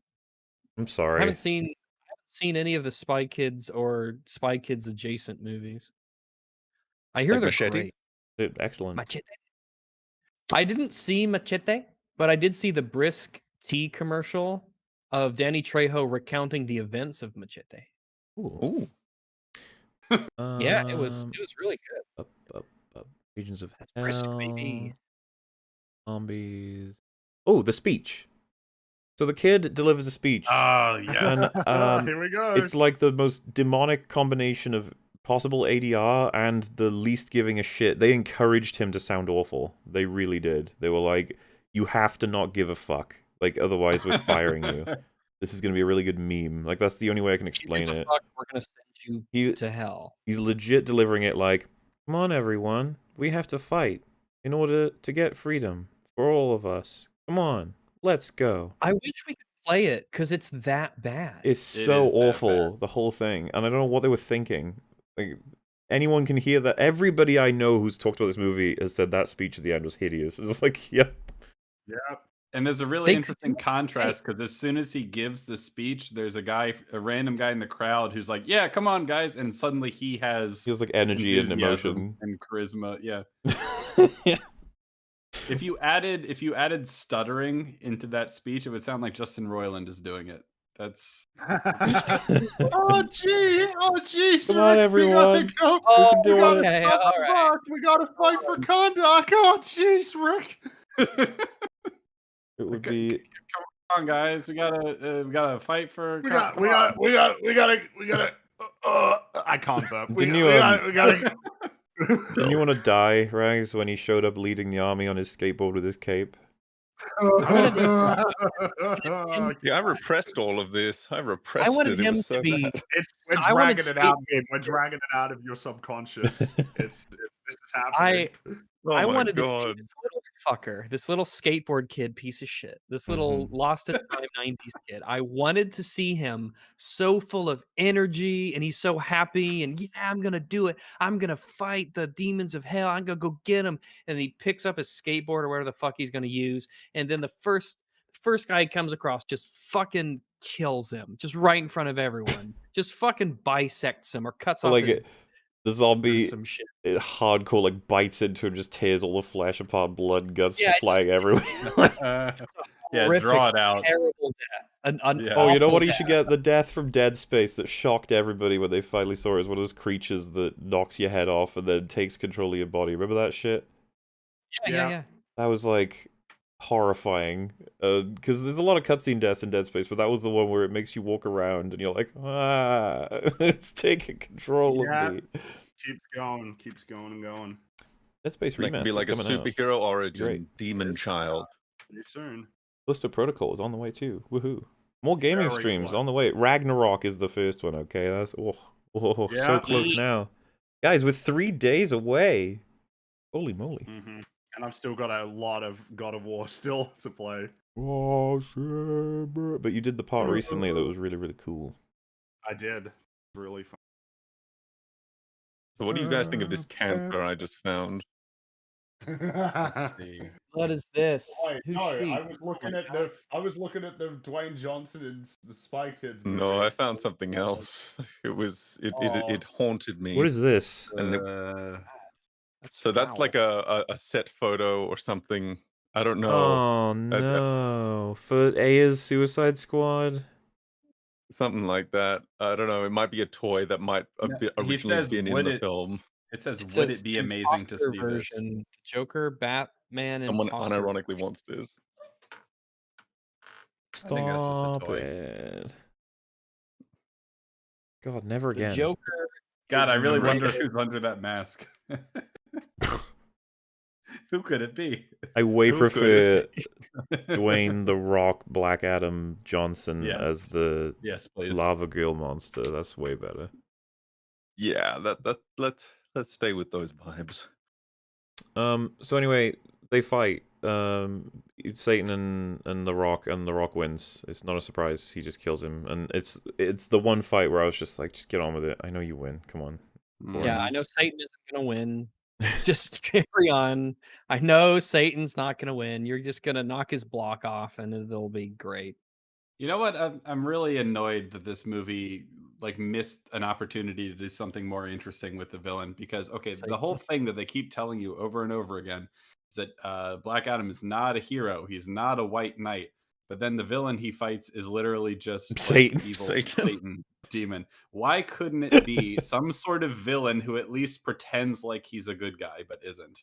You know, yeah, this is the most unequivocally evil creature that they've ever had in this universe. Yes, like he's not even the mirror version of Black Adam, which is sort of how they set it up. You know, he's the evil version. But if he were the evil version, he would like be pretending to be good, and maybe he's pretending to be a savior, but he's really not. So that would be the opposite. It's not even something close to the a opposite. satisfying win. He just splits him in half, and it's like, you can do that? Yeah. Okay. Yeah, Yeah, Cool. I guess he can. so Some might lame. argue, well, no, it's Black Adam working together with Hawkman. It's like, no, not really. No, actually, they just let him do it. That part with Hawkman has nothing to do with the part later where he splits him in half. So, yeah. I don't know. It's that just sort of happened. Hawkman does duplicate himself with the helmet, which is, I guess, kind of neat. He does. Payoff. Payoff. Suppose not much of one, but you know, Okay. a little bit. And yeah, and we're all we're like, yeah, well, that's it. We're all going home. It's like, oh yeah, we did it. And Hawkman says, the justice you dish out, it can darken your soul. Which is like, kind of, I expect that to be somebody who'd say, like, yeah, okay, fine. And then Lady says, it's his darkness that lets him do what heroes like you cannot. No, Which is Racist. Dude, he just saved up. he just saved the world. Come on. So it sounds like she's saying, because he doesn't have morals, he can kill Satan. you wouldn't have I don't know. killed Satan. Morality. Yeah, you would've. Even though he did. Oh, He was Hawkman. right there. I just, You would have Hawkman had to was- arrest Satan it's not the, and then get Satan a Exactly. lawyer and put him through Yeah. the justice system and try him in a criminal court of law and then maybe sentenced him to a long time in prison. he doesn't have he didn't have Black Adam's powers. It has nothing to do with his morals. no. And Dumbass even then, he fucking still thing to saved say. the day. He saved So- the day. He was right there. Yeah, So- he was the hero. He did a heroic thing. I don't know. This movie's so confused. It doesn't make any fucking sense. You can't pretend You that know- he's not. What they should have done, what they have to do to make this point better, Fringy and Cap both know. I'll be as vague as possible, but the idea of a character having to do something morally dubious that is going to Yeah. have very strong results that a good character just cannot do. Yeah, I know exactly what you're A talking about. fucking great payoff, and it's making the exact Yes, same it point is. that I think this lady is trying to make, but she's talking about killing Satan. It doesn't really work. Yeah. Especially when Hawkman was doing that the whole fucking movie. Like, what do you mean? Yeah. Well, you see, I think what she's Nonsense. trying to say is the fact that they possess a sense of morality, and he does not. Gives him an evolutionary advantage. No. And as we all know, Stop evolution it. always wins. Stop it. Oh God, what's going on? Oh, my that's God. a reference. It's a reference yes. to And a so master class in storytelling. Adam sits up on the throne, and I think someone says, like, how does it feel? And he's like, it doesn't feel right, and he destroys it because there is no ruler of conduct. They're a free people, I guess. Yes, yeah, I suppose. I don't know. Yeah, he I cares a doubt- lot about democracy, I guess. Dude, we Fucking barely found out anything whatever. about how conduct functions, who the intergang were, what, like, politically they mean to the world, and we never will. This was the most we'll Well, ever get. As far as we know, Intergang's meant to be a the evil- Superman thing. before the evil tyrant in the flashback exposition scene, the Kondak has literally never been ruled as an independent country. It's always been ruled by someone else. So I don't. What would they be a democracy, or would they have? Is their own Black I Adam mean, gonna have a question. seat? Like, is he going to be the ambassadors? Did Black Adam not wipe the whole thing out with a big old nuke? Like, I know that they were like, oh, well, he nearly did. It's like, so how did the histories remember him so wrong? Like, Yeah, that I sounds like don't something know. you wouldn't fucking forget. I don't know, man. Like, yeah, we pretty well understand even figures from that time and what they did. You know. To wipe out the majority of the city. You'd be like, yeah, we're writing this down. Like, he was a prick. Exactly. Like I said, because they had that information, but apparently the Kandaki people didn't. It's weird. Ugh. Quite Yeah. strange. Why was the crown where it was? Hmm. You telling me You the know. wizards got the crown and thought, I know, I'll bury it with Black Adam in this thing. Why? I don't know. Throw it into space, you fools. Like, why would you do this? It's collectible. You have to walk into a room and it's right there. Yeah, it's not even buried in anything like Black Adam. It's not in a tomb or a prison cell the way Black Adam was. Because Why? it wasn't something I thought about when I first watched, obviously, but then I was thinking about it, and I was like, hang on, what's the point of that? The wizards should destroy it, or store it in their wizard temple, or some shit. They present it like it's a cool thing to collect in a video game. Yep. Mhm. Stupid. You got me. Yeah. And then Superman shows up. Yeah. Yo, yeah. Where were you, Clark? Yeah, it doesn't help, does it? But I was happy to see him. I am hopeful that we'll get something less cringe from him someday. That'll be nice. Maybe he's just like, hey, Black Adam, you're being mean, and then he's like, oh yeah, fuck you, and it's gonna set up Black Adam versus Superman: Dawn of Justice. It's gonna be great. Ugh. Pretty cool. I'm They're gonna- glad that all of their first meeting is going to be off screen as well because it just cuts.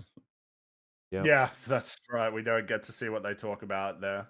Well, it That's turns nice. out It's kind of it was cool. actually Jesse Eisenberg's Lex Luthor that brought them together, and say it even. I love bringing people together. Oh God. Why did Batman vs Superman happen? What was that? What a mess! Let me tell Why you about a did man of named Steel Zack happen as Snyder. well. No, don't tell me about him. Enough. Army of the Dead was enough. Okay. Oh, that was so bad. Not even the Snyder fans could talk about it. You know, oh, what a great movie that was. I've seen a lot of people defending Army of the Dead recently, unfortunately. Why? What's the Really? point? There's no point. People are saying how good it is. It's such a I'm horrible so movie. sad. It's legitimately a I'm so terrible sad. movie. It's one of the worst movies It's I've one of ever the worst seen. It ones. Yeah. sucks. It's Yeah, it literally is one of the actually worst is, movies. Actually, Remember when they yeah. fed a guy to zombies because they wanted to just get like, why did they do that? Remember when the whole movie was blurry and you couldn't fucking see anything? Remember the dead pixel? Oh, Army of the Dead pixel. Remember when there was a nuke going off, or that was going to go off in like 9 minutes, and our characters are having their little heart to heart because Remember the parachuting into the zombies? oh, that shit I was so do. funny. Man, that whole sequence is so dense. That first one, where we get everything that sets up why the world. This, is by as the it way, is. Dawn of the Dead, the remake one, a lot of people are like, that's one of Zach's best movies. And it's like, he directed it, but James Gunn did the Did not. screenplay. Ooh. Army of the Dead is what happens when you give Zach both of those. At least, who Yeah. wrote Army of the Dead? Was it Zach and someone, or was it just not even Zach? I can't Let's remember. find out. Someone. Doodle-doo-doo-doo. It was written by Zack Snyder and then 2 other people. Some person named Joby Harold. Yeah, a lot of people like to Sounds like a forget made-up Dawn name. of the Dead comes from James Gunn more than it does Zach, as far as I'm concerned. This directing stuff I yeah, like wait, in that wait. film, but still. Joby Harold wrote all 6 episodes of Obi-Wan Kenobi. Oh my So- god. Oh, Jesus, how does it happen? Ugh. And the other person who's credited as a writer on Army of the Dead wrote John Wick 3 and Oh, Day no. Shift. Well, we're not a fan of that here. That's always whenever John Wick comes up in like any other streaming format than EFAP, I'm like, oh right, yeah, everyone loves it. That's right. This is where the wrong people hang out. It's always because John Wick 4 and 5 is like hype. It's like the same fucking shit as 2 and 3 again. But this time it'll be 4. And there'll be a whole bunch of things you never knew about before but are totally happening now. Clancy Brown's gonna be an assassin. It's gonna be great. Oh, and also Gonna- they're making like a spin-off, right, with Ana de Armas. Why not? Well, I mean, of course, why not? You know, like it makes a lot of money. Why not? Anyway, that's Black Adam. Yep. Yeah. Yeah, it's that not was good, a but I movie. like it. That's Black What a Adam. film it is. What Yeah. a film it is. I'm mainly liking that it's like, oh, how cute. You're kind of mostly a film, and there's stuff I like in you, and I really like Dr. Fate, and Yeah. most of It the had stuff that some I think is things. bad doesn't really offend me very much. Just there and Yeah. silly and Yeah, it's not Well, it's kinda terrible or normal bad, right? offensively bad. This is what bad used to be. Yeah. Yeah. Or Remember when everything went movies were wrong. just normal bad instead of soul-crushing, universe-destroying, cataclysmic, just destruction fests. Oh, those were the days. Yeah, that they were. So, has it gone up or down for anybody's estimations from when we first? Down. Down, Okay. Uh-huh. Down. which is not surprising at all. No. It's gone down, but I think that its placement still hasn't changed overall. Yeah, pretty much. I'm not surprised it went down once you go through it as methodically, of course, right? It all Yeah, just starts to get revealed. There's a lot of flaws, and you start to wonder, oh shit, there's not much praise actually. Damn. Yeah. There's still, I think, more to find of praise than in most of the DCEU. Yeah. The Suicide say Squad so. is head and shoulders above this for character work. Of Yes. course. Yes. Easily. Exception to the rule, though. Easily. Which But I yeah. guess puts Black Adam as number 2 in the DCEU. Is its competition guess. Justice League? Was that our second, or something else our second? I think that the competition was. I think Mahler had it. I think might the have- competition was Justice League for second place. I think we gave it a 4. If memory No, serves. I don't think we did. I'm pretty sure that everything except for the Suicide Squad was a 2 or a 3. That might be true. I can't. It's remember hard to that remember. exactly. I recall Oh. a 4, but I could be misremembering. Damn. I still think there's more wrong with Justice League, right? Oh, for sure. Yeah. Yeah. Yeah. So, I guess Is Black this the Adam. best one other than the Suicide Squad? I think Black so. Adam crawls in at second best in the DCEU because Right, I'm the picturing this- standard is The equivalent of those stupid fucking hell demons just slumping over at the finish line with flesh slapping the ground. You're just like, you did it! You did it. Good Second job. By place. virtue of no contest. We're like propping it up onto the platform at the number end. 1.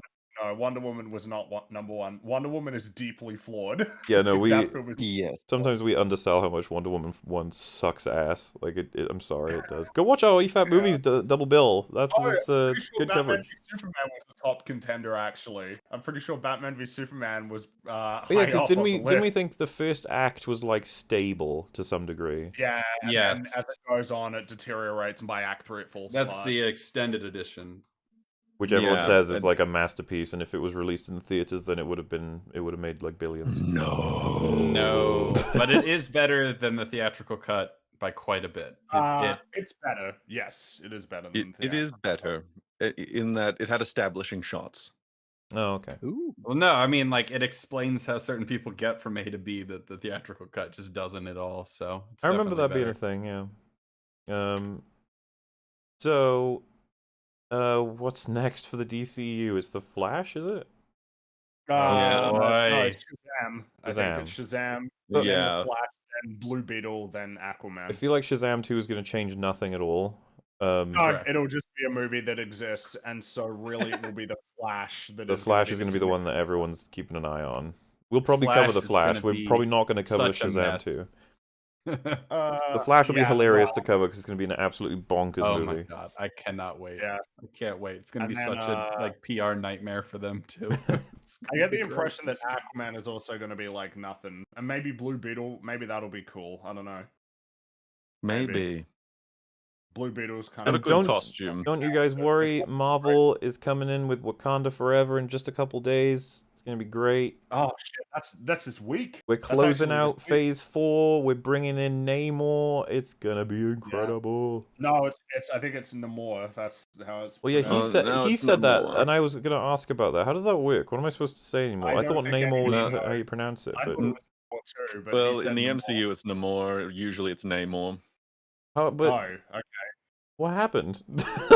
Well, you see, they fundamentally changed a lot with the MCU adaptation from what I'm seeing. Like, they've just fundamentally gone with this Aztec thing, so they've changed a lot of stuff with him, from what I can gather. No, Wonder Woman is decent. No, it isn't. No, it Sorry. isn't. No. No, watch the EFAP movies. It's a back-to-back, the fun, big- fantastic extravaganza to be loved and cherished. The We big watch Wonder Woman revelation- and Wonder Woman 1984. Or The what big do I aim revelation for? of that coverage is it is not the third act that destroys the film. It was It was the already whole. destroyed. It was then. all of It them, was yes. already It was all of really the bad. acts. It was all of them all along. Wonder Woman is Wait, good. so- No, it isn't. It is not good. I would like to. Someone pointed out in the chat, and I'd like to make you guys aware of this: that the new Flash movie forthcoming, written among other people by Joby Harold of Obi-Wan Kenobi and Here Army we of the go. Dead. I don't understand. Joby Why is and this, Kenobi. why? That's Joby not- Kenobi. I don't get it. It's not fair. God damn it. No, it's not. No, it really isn't. Yeah, I yeah. did a little dive trying to figure out who the fuck this guy is when Kenobi was coming out. It's so strange. His very first credit in anything ever on IMDb is executive producer of Edge of Tomorrow, which What? tells me this is probably a nepotism baby. God damn it. I don't I understand. believe it totally. I don't understand how people get that's the started on it. first credit you get is a producer on that movie. It's insane. And then so like his writing credits, for example, he only has 6 writing credits. There's some movie called Awake, then King Arthur Legend of the Sword, Army of the Yeah. Dead, Obi-Wan Oh. Kenobi, Transformers Rise of the Beasts, which is apparently God, forthcoming, and The Flash. Like I that's it. just don't. what a don't- legendary yeah. resume. It's one of those things that gets concerning that one of the screenwriters, I think, on Across the Spider-Verse wrote what was it? Army of the Dead. That's right, yeah. I think so anyway. It's like, I guess I just don't nothing beats Michael Waldron writing Multiverse of Madness and then getting to write Secret Wars. God, That that's one's gonna be just- such a mess. It's gonna be terrible. Imagine trying to keep It's track of the even- fucking continuity at that point. And imagine if you actually gave a shit about doing that. Like, imagine if even the person gave a shit, it would still be really hard. You got to be the head writer on a television show about Loki, then you get to write a Doctor Strange movie that Sam Raimi directs, and then you get to make Secret Writer anyway. Forget the nepotism baby. This is a nepotism boat. I don't. Nepotism nest. Multiverse of Madness made money, I guess. So yeah. Did indeed. Oh, I Yep. guess the thing to round out the discussion is like, what do we think that Black Adam is actually going to meaningfully change for the DCEU going forward? Has the Fuck all. hierarchy changed? Fuck all. Well, Bad. part of what I find strange that's- is like The Rock is clearly pushing his own stuff, but James Gunn is also going to be trying to set out a plan, and it's like, so who supersedes who there? You know? Well, they do. They're the heads. James Gunn and Peter Safran are ultimately in charge. I wonder Um, because he's got that ego. You know? He does, but I guess it depends on if Zaslav, who he will defer to, right? Will it be them? It probably will be them, right? Because he picked them, I imagine. So Yeah, but it's The Rock, dude. Stop I don't it. know The if this question is, movie is performing quite so well that they're just going No, to do it's not. whatever he wants. You know what I mean? Yeah, it's you're right. It's as I understand it, it had a pretty significant drop off in the second weekend. So right now it's at 262 million. I guess we're gonna find out this weekend. But remember, the film cost $200 million. So like, Mhm. what that really means is that it probably needs to make like 600, 700 million to be a success. Would be my guess. And as I understand it, second weekend is now tracking with Shazam, which cost a lot less to make. And also Shazam wasn't like it's budget really, because Shazam made a good amount of money. Even though it didn't make a ton of money overall, like it turned a good profit. This one, I don't know. And even then, it's like, well, it needs to be. You got to compare it to like what it's competing against. Thor: Love and Thunder actually did manage to catch up a bit in the end. It got to about 700, 800 million. Multiverse of Madness made nearly $1 billion. And the Batman made like 750 million, something like that. If you don't make more than 500 million, that's not great. I've heard And- that this movie is probably going to show in China, so that'll do well for it. But I don't think it is showing in China. I think it's. I don't think it is. really? Oh, I thought I Yeah, heard of it. I don't but think maybe there's not. any date. I heard that but too, that China might was going to help, save it, but maybe not. Well, that's the thing, is China saved Aquaman. Aquaman Yeah. made a good chunk of its money in China. So will the next one release in China? And if it doesn't, will it make $1 billion? The answer is no, it won't, because it didn't do that well domestically. I guess the broad point of this discussion, chat, is nothing changes ultimately in terms of Dwayne Johnson getting power, like in DC, if it doesn't make enough money. They probably will make more films. I wouldn't be surprised if they keep making like They'll Black keep Adam trying. and Superman. Oh, for sure. They will yeah. keep trying. In a decade from I now, don't we'll be talking think- about the reset entirely with the new star from TikTok Yeah. who's taken over. And- It's gonna... Yeah. I guess something else is that the Super Pets movie that he was significantly involved in didn't do that well either. So, who knows? Not exactly Um, doing gangbusters. Well, no, because this film opened at like 67 million domestic, which is appreciably less than like the Batman and Doctor Strange. Yeah, I don't know. Maybe it didn't make that much of an impact, right? Nor did just having Superman in the post-credit scene. That wasn't a draw, which of course probably wasn't, right? It's a post-credit scene. Yeah. Yeah, apparently, The Rock intentionally leaked that so that people would come to see it, but didn't seem to not do enough. too much. It's not enough to No. get people to go watch a film. No, if he was No. in the movie proper, maybe that would bring Maybe. people. And the thing is, How the is fuck if would he you get was him in the in the- movie proper, I'm Oh, just, how like, could how you many more skip problems this that creates, film? but whatever.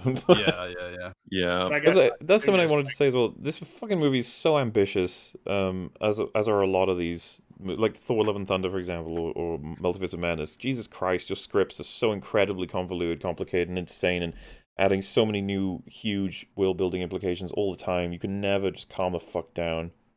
Tell a simple origin story. No, everything's No. going to No. be crazy. And I mean, I feel like the problem is only going to persist going forward with DC. Like, Yeah. next year, there's 4 films. There's 4 DC films.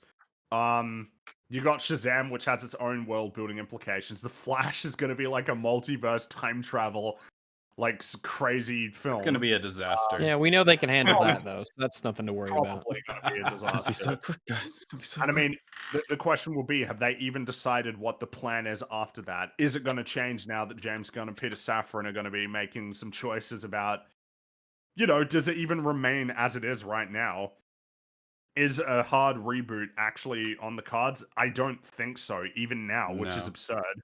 Because it needs Even to if- happen. Yeah, even if they didn't do a hard reboot at all and they did decide to take like a hard left turn and just try to do their best to take it in a new direction from where it is, that's not going to happen for at least like a year or two, like you said. Like we're Yeah. not there yet. This is more of the same. Yeah. Yeah, and the longer it goes on, the more of like that baggage you have that is tricky and it's difficult to get rid Mhm. of. Like the fact Yeah. that people don't even know which Justice League film is canonical. Like, well, Yeah. I'm pretty sure it is Justice League is the canonical one. But like Yes. the fact that that's even in doubt is bad. Yeah, no, That, like, I think people you're don't right. even Like, as much as there's official word or whatever, it's like I think a lot of people will be confused. Mm-hmm. Yeah. I mean, people watching this movie will be confused about which justice organization is even Yeah, in charge. what in this is Like I told you, universe. I was a little bit confused because I was like, are they a part of it? Are they associated in some way? And then having Waller be their boss, it's like that's even more Yeah. confusing. Yeah. Had to bring her back. Well, the Again, it's sad like- thing is, I actually kind of like Viola Davis's Waller in what I'm trying to picture as being the perfect version. The version of she's- herself. Yeah. You know, like she's a hard ass kind of nutball crazy person who's getting really important and difficult jobs done that are morally dubious. Like that can work.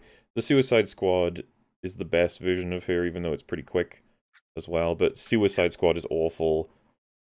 When she just killed all of her own people, I remember just being like, I can't. This is a joke. Ugh. But like the actress clearly can do it. They just need to give her a script that's not cringe. Absolutely. Yeah, like she's pretty ideal casting for Amanda Waller. It's just she's not like Yeah. everyone in this universe. No Hey, one a is lot of given people are anything to really work with. Yeah, she would make a really cool character, like Mahler was saying. But I mean, then giving her the script seems to be a really difficult fucking thing. And the problem is now, how do you salvage Waller with with everything that's happened so far? It's Dude, like, that's- well, that's tough. That should be the Yeah. question for anybody who's about to make a movie in the DC universe to prove that they've been paying attention. How many films has Amanda Waller been in? Yeah. It'd be 'Cause like- I think it's 5 at this point. I can see someone being like, too well, it's many. 3, isn't it? They look at it around the room, they're like, 4, You're right. 5, 6, 3, 2? I don't know. You tell me. I don't know. However many I you don't want even it know to what be, I her don't know. reach is. She has contact with Superman apparently. Okay. Like I wrote, the way I describe the DCEU, it is a puzzle with most of the pieces missing. And I actually wrote a list of things that are fucked right now that are kind of are the argument for the hard reboot. So, yeah, what have we fucked up so far? Proper Superman origin story, that's gone. We don't have a Flash origin. We don't have a good Wonder Woman origin. We didn't get a solo Batman before he met Superman. We didn't get a proper first meeting for Batman and Superman. We didn't get a non-rushed version of the Trinity coming together. Any origin films of the JLA, really. We've got Lex Luthor's gone. Doomsday's wasted. We don't, they already killed Superman. You can't do that again. Yeah, Clark and they Lois are blew already all together. their They will big totally do loads. that again if they want. Like, Yeah. What are you No, they talking about? will. They will, but you can only do that once for the first time, is kind of what I'm saying. You can only Yeah. do that once for the first time. Exactly. Yeah. Any stories with younger Batman, probably not happening. Fucking Batman's already got most of his history gone, so stories with this Batman are going to be pretty limited as far as their potential is concerned. And you can't do much with Robin because he's dead. Superman and Batman reacting to the existence of metahumans, you can't do that anymore. Reacting to magic, can't do that. Superman meeting the lot of Justice League, bizarre can't do decisions. that. yeah. Yeah, you can't Like do. coming out of the yeah. bat and saying essentially, "Yeah, Robin's dead." Like, oh, Yeah. well, all I right. mean, you get the benefit of a Robin, so there's plenty left, but just still, you're right. It's like that seems like a story you should have fucking told, but okay. Mm. Yep. Like Superman met fucking Captain Marvel, Shazam off screen. Same with Amanda Waller. Fucking can't do a Black Mask is gone. Justice Society has introduced a lot of problems. Like are they a public entity? Are they not? Jimmy Olsen's gone. Oh Cassandra Cain's a bit fucked. They're not going to show that conversation between Superman and Black Adam. Every time, I'm just gonna be honest. Every time you say Kane, I think about. Yeah. Our girl. Yeah. So yeah, we're not in a good spot. We're not in. This isn't really a universe I want salvaged because we've wasted so I much at agree. this point. Yeah. 100%, I agree. Fucking flatten it with a steamroller, turn it to a parking lot. We need to redo it entirely. Start from the ground up. You've blown all of your big loads. They've all essentially been wasted. We have got to start over. The state of the world's a do, mess. Just yeah. do it. Just do it. Just have a big Um, DCEU 2 or something. Rebrand it. Just do something else and start. And Rebrand. you gotta start strong. You have to start strong. I feel like if you're gonna do a hard reset, I feel like the thing to start with and get right would be a Superman movie, like origin Superman movie. Yes. Just do it right this time. You can do it, That guys. would We really believe in set you. a strong groundwork, I think, because of all the things you mentioned that they fucked, the fact that Superman's origin story is just horrendous feels like the worst one to me. Yes, Dude, definitely. there are people out there who That- think Man of Steel is like a glorious It's genius really good, masterpiece. Can you believe it? Fuck. Can you believe it? I unfortunately have to because they keep finding me whenever I talk about it. Ring, you remember all the inhabitable that shit? Oh, My God. And the guy was like, "You guys are the reason we ended up with Justice League." Kept complaining, and it's like, our reviews came out after all of that. What do you mean? We didn't even cover it. What are you talking about? And someone in chat reminded me as well. You remember how Bloodsport shot Superman, and then they were like, "Wow!" Like that. The Snyder fans were like, "That was a shot against Snyder's work," implying that Bloodsport could take out Henry Cavill's Superman. It's like, you guys need to calm down. Like, Like the only thing I would keep is Henry Cavill's casting. Maybe a I don't couple of know, casting the problem choices. is that but- it's difficult. If you keep casting choices, it sends a confusing message about the continuity. It I think that, Yeah, I it's think a if tricky people be in one. charge, it's like, man, sucks, really sucks. We lose a lot of great talent, but like you got to bite the bullet and just restart with a plan. You know what's funny? Totally clean slate. If you like What's funny, suggested to Mar? them in the boardroom like full hard reset, they're like, "We just released Black Adam." And it's like, yes, we'll redo that too. And they're like, what do you mean? It's like, well, you know, we'll redo all of it. We'll take Like we'll 20 take. years from now. Pierce Brosnan, are you willing to do that again, but better? And he's like, yeah. Like, there you go. I mean, in a perfect world, for me, I don't even really want them to do an extended universe, but they're going to because they're always going to be Wow. chasing that sort of Infinity War Endgame $2 billion movie. And so But they're always going to be trying for that. So if they're going to do it, they should probably do a hard reset. Though I would like it if they did more standalone pocket stuff like the Batman and Joker and stuff like that. so you say that, and something that scares me is I'm really scared that they're gonna try and like merge the Batman into the DC universe. That would and be I the don't- worst version, yeah. Dude, I thought you were gonna Uh, say they were gonna merge the Joker into the Batman. Those specifically because they're so like away from the DCU. Both of them, they're just like, you know what? They are their own DC. They're the DCU too. And be like, oh no, That would no. also be bad, yes. Please don't. It'd be so funny if they announced that. And everyone's like, oh, you know, maybe there's some potential. And they're like, also Black Adam is in that one. Like, no. Oh, fucking hell. Which about wraps up Black Adam discussion. Yep. I think so. How Cool. incredible. And you know what? Now I'm going to move into talking about certain cuddly fella who got an Yeah, extension. boy. Look at him go. Woo! I Right, got so, extensions, everyone. you got to talk about it because I am very tired. I'm dying. All right, that's totally all right. Well, they decided the guys over at Makeshift, they decided to make an extension of the date. So, if you have not picked up one of these incredible rags plushies, and they are amazing, I've got one, then you have a second chance, a reprieve of sorts. So you get an extra week, and it's down to you get an extra. Looks like they added 8 days. Excellent. So pick it up. Do not.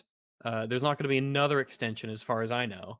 So if you don't have it, you should get it. Looks great, and it will look excellent next to your Mauler and Fringy plushes. You can have us all hanging out together with all of our gadgets and gizmos now. So please do. It helps us out a great deal. And yeah, so my I think I'm too tired to be able to give much more coherent responses and stuff. Today I've been busy since super early doing all kinds of IRL things, and some cool developments in regards to that I will hopefully be sharing soon-ish with good old EFAP chat. Exciting. Got stuff to do, but that also means that I'm probably gonna try and round us out at this point instead of trying to do super chats. But at the same time, me, Rags, and Fringy have been recording lots of offline catch-ups. We're hacking away at that 200. That'll be releasing as one big thing, or maybe two smaller big things. You know how it goes.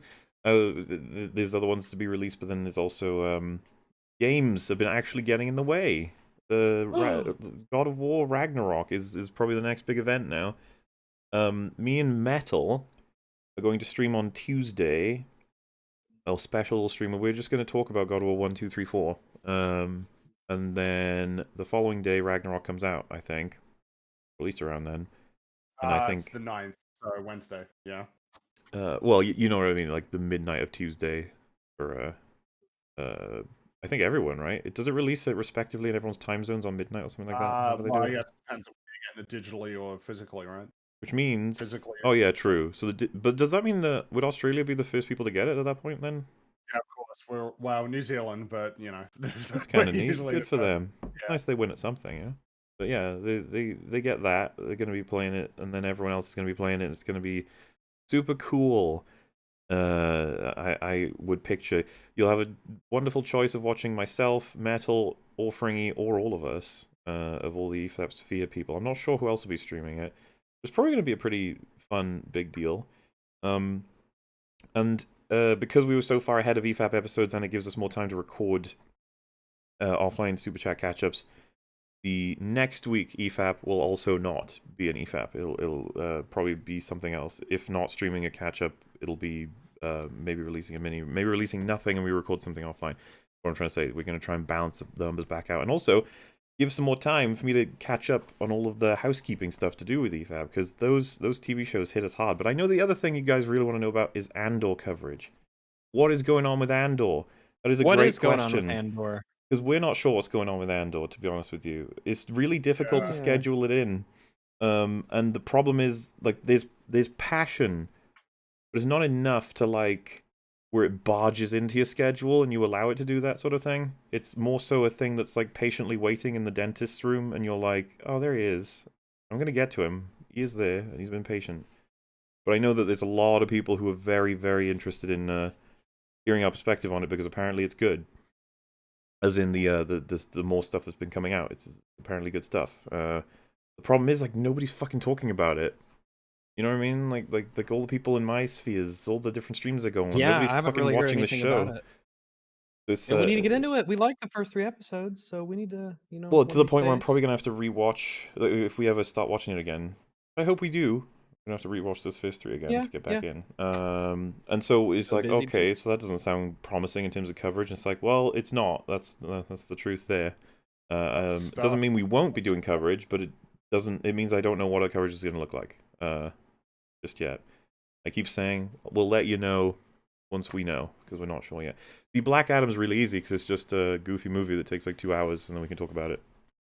Andor is a very long TV show and it's not even finished yet, so I say very long. For Disney, it's very long. Yeah. That's long by Disney standards. The other thing then would be Hot D. What's the plan with that? The problem we had was getting the guests. Everyone was very busy, all the people we want to try and grab. I'm going to see if I can get them maybe for the week after next. You know how this goes, guys. If the longer it takes and the more things that come up, it might be we don't quite get to cover it. Possible. I'm not sure yet, but we're going to do what we can, though. I would like to. Yeah, I would too. I really would. Good stuff. And then, hey, why don't Capital Opinions? Why don't you talk about what you're up to these days? What streams you have talking about movies, concepts, ideas, these? I don't know. Thoughts in general. Yeah, what are you up to? What you got? Well, very recently on Halloween night, we did a stream talking about the original Hellraiser and the Hellraiser reboot, comparing and contrasting the 2 films. If you're into that sort of thing, you should check it out. Thought it was a What good sort time. of thing? That sort of thing. Hellraiser. Raising Hell. Spooky movies. Oh, Yes. that's what happened in Black Adam. They tried to raise hell on Earth. It went really good.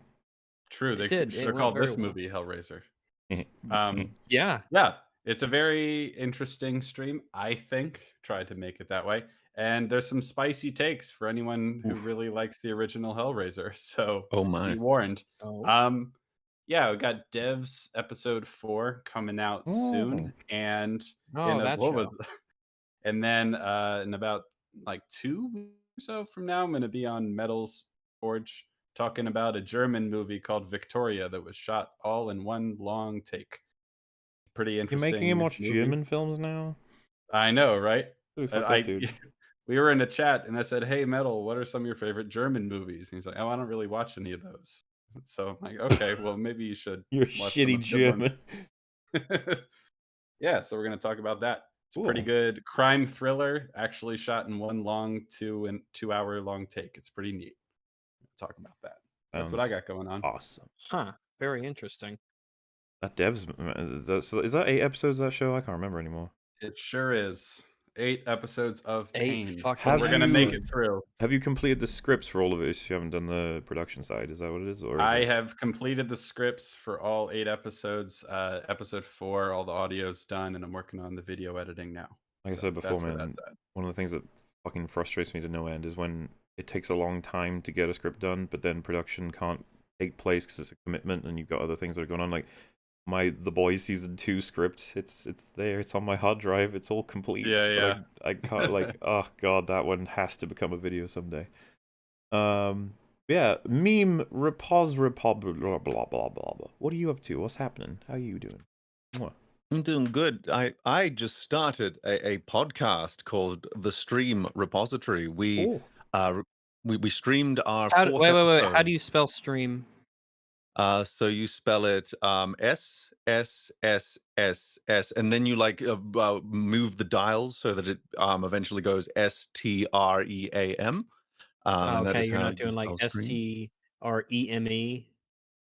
No, You're I not doing because I that. didn't think Okay. of that when I put it together because I regret You didn't. not You doing really that didn't think of now. that. No, it's I was because Oh, I don't okay. know. I was just I was so proud of the fact that I came up with it. It was a double entendre because it's both a live stream and a stream of consciousness. I was just like, oh, that's really good. Never thought to pun the title. I thought it was the Okay. rhyme was All right. enough. Hmm. This is like the Yeah. Stir Friday gag in the pilot Stream of Archer. repository doesn't rhyme. What do you perhaps mean? it's Yeah. Why? it's Why not did too you? late, you know. That's true. That's true. You know, You can rebrand. That's true. That's true. I'll, uh, I'll give that consideration. Hmm. But yeah, it is a variety show where I basically talk about everything and anything that comes into my brain hole. So we talk about the usual stuff. We talk about the medias, the DCs, the Marvels, the Star Warses.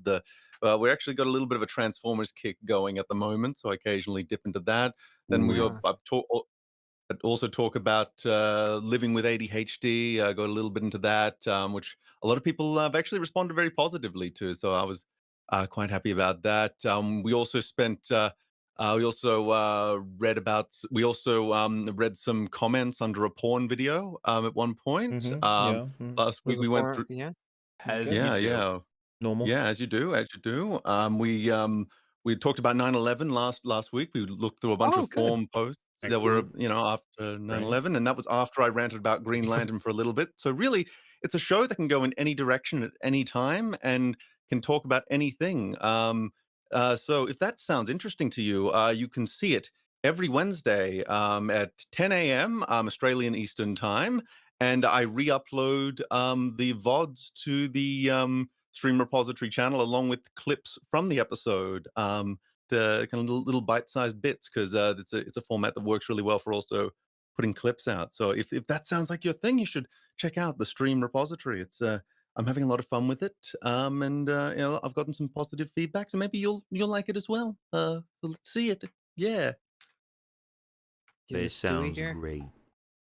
I was yeah, about to say that did sound a bit like a Stewie thing there. yeah. It did go a bit Stewie, didn't it? Little You Stewie. gonna a little story, beginning, middle, and end. Yeah, yeah. You gonna the main character learn something. twist and turns. Everybody, let's the hero's journey is the noise ever. No, I look forward to reading it. Fucking love I that love joke. it. It's great. Yeah. Anyway, Oh. Rags, Friggy, did some of you guys wanted to say about anything? I don't know. Oh, I put out a couple videos recently that you guys can check out, and I should be putting out more dog bites and things along the way. I don't know if I will do a new project before the new computer. I'm not sure though, but I'll probably focus on getting some dog bite stuff out, and who knows? Who knows what I'll be up to lately? But yeah, check that stuff out. Please do it. Fucking do it. Also, buy Sweet. my plushie. It's Yeah. amazing, and it will make you happy. It's literally it's uncanny how efficiently it is at converting currency into happiness. Apparently they designed them It's that way. Like they want it's them to be incre- cuddly and fluffy and comforting. it's incredible. It really is. Technology, man. Where it's at. Ye- Like Eternium, but for cuddly things. It's just like you can make a crown out of my plushies and it will summon the demons from hell or something. Neat. What about you, I Fringy? don't know. I'm having fun. Don't have anything at the moment. Just writing, working. Very well. You know how it is. Like I said, next thing you guys will see from me is a stream where me and Metal have a little chat about God of War, I think. Could be. Oh, other than if Drink is doing a catch-up tomorrow, he might be. And then, obviously, Real BBC, actually. That'll be before I do the thing with my... Jesus Christ, I need a schedule. I need it on my wall so I can keep track of what the fuck's going on. But then also, I will be more specific about these cool thing that may be happening or not. Anyway, been wonderful. Sorry that we started late and technically ended early, or well, technically ended around on time actually. But You guys want 1,000,000-hour episodes? I know. We Okay. got 5 hours, all right? Yeah, and go watch the Halloween arc for Final Destination if you haven't. Okay, you'll love it. A lot of work went into the editing of those from lots of people. And more fun flisms on the way. But thank you very much, all of you, for keeping us company, for the kind donations, and for giving us some back and forth about this wonderful movie called Black Adam that's going to save the DCEU. That's right. He's not like other superheroes. Yes. Don't worry. He's really, yeah. I will make sure to change the thumbnail. Yeah, you got it. The You have real to. thumbnail. So many much better options. But okie dokie. Toodle pip, everybody. Cheerio. Yeah, goodbye, everybody. Bye. Toodaloo. Bye. See you Sweet later. dreams. A boo boo.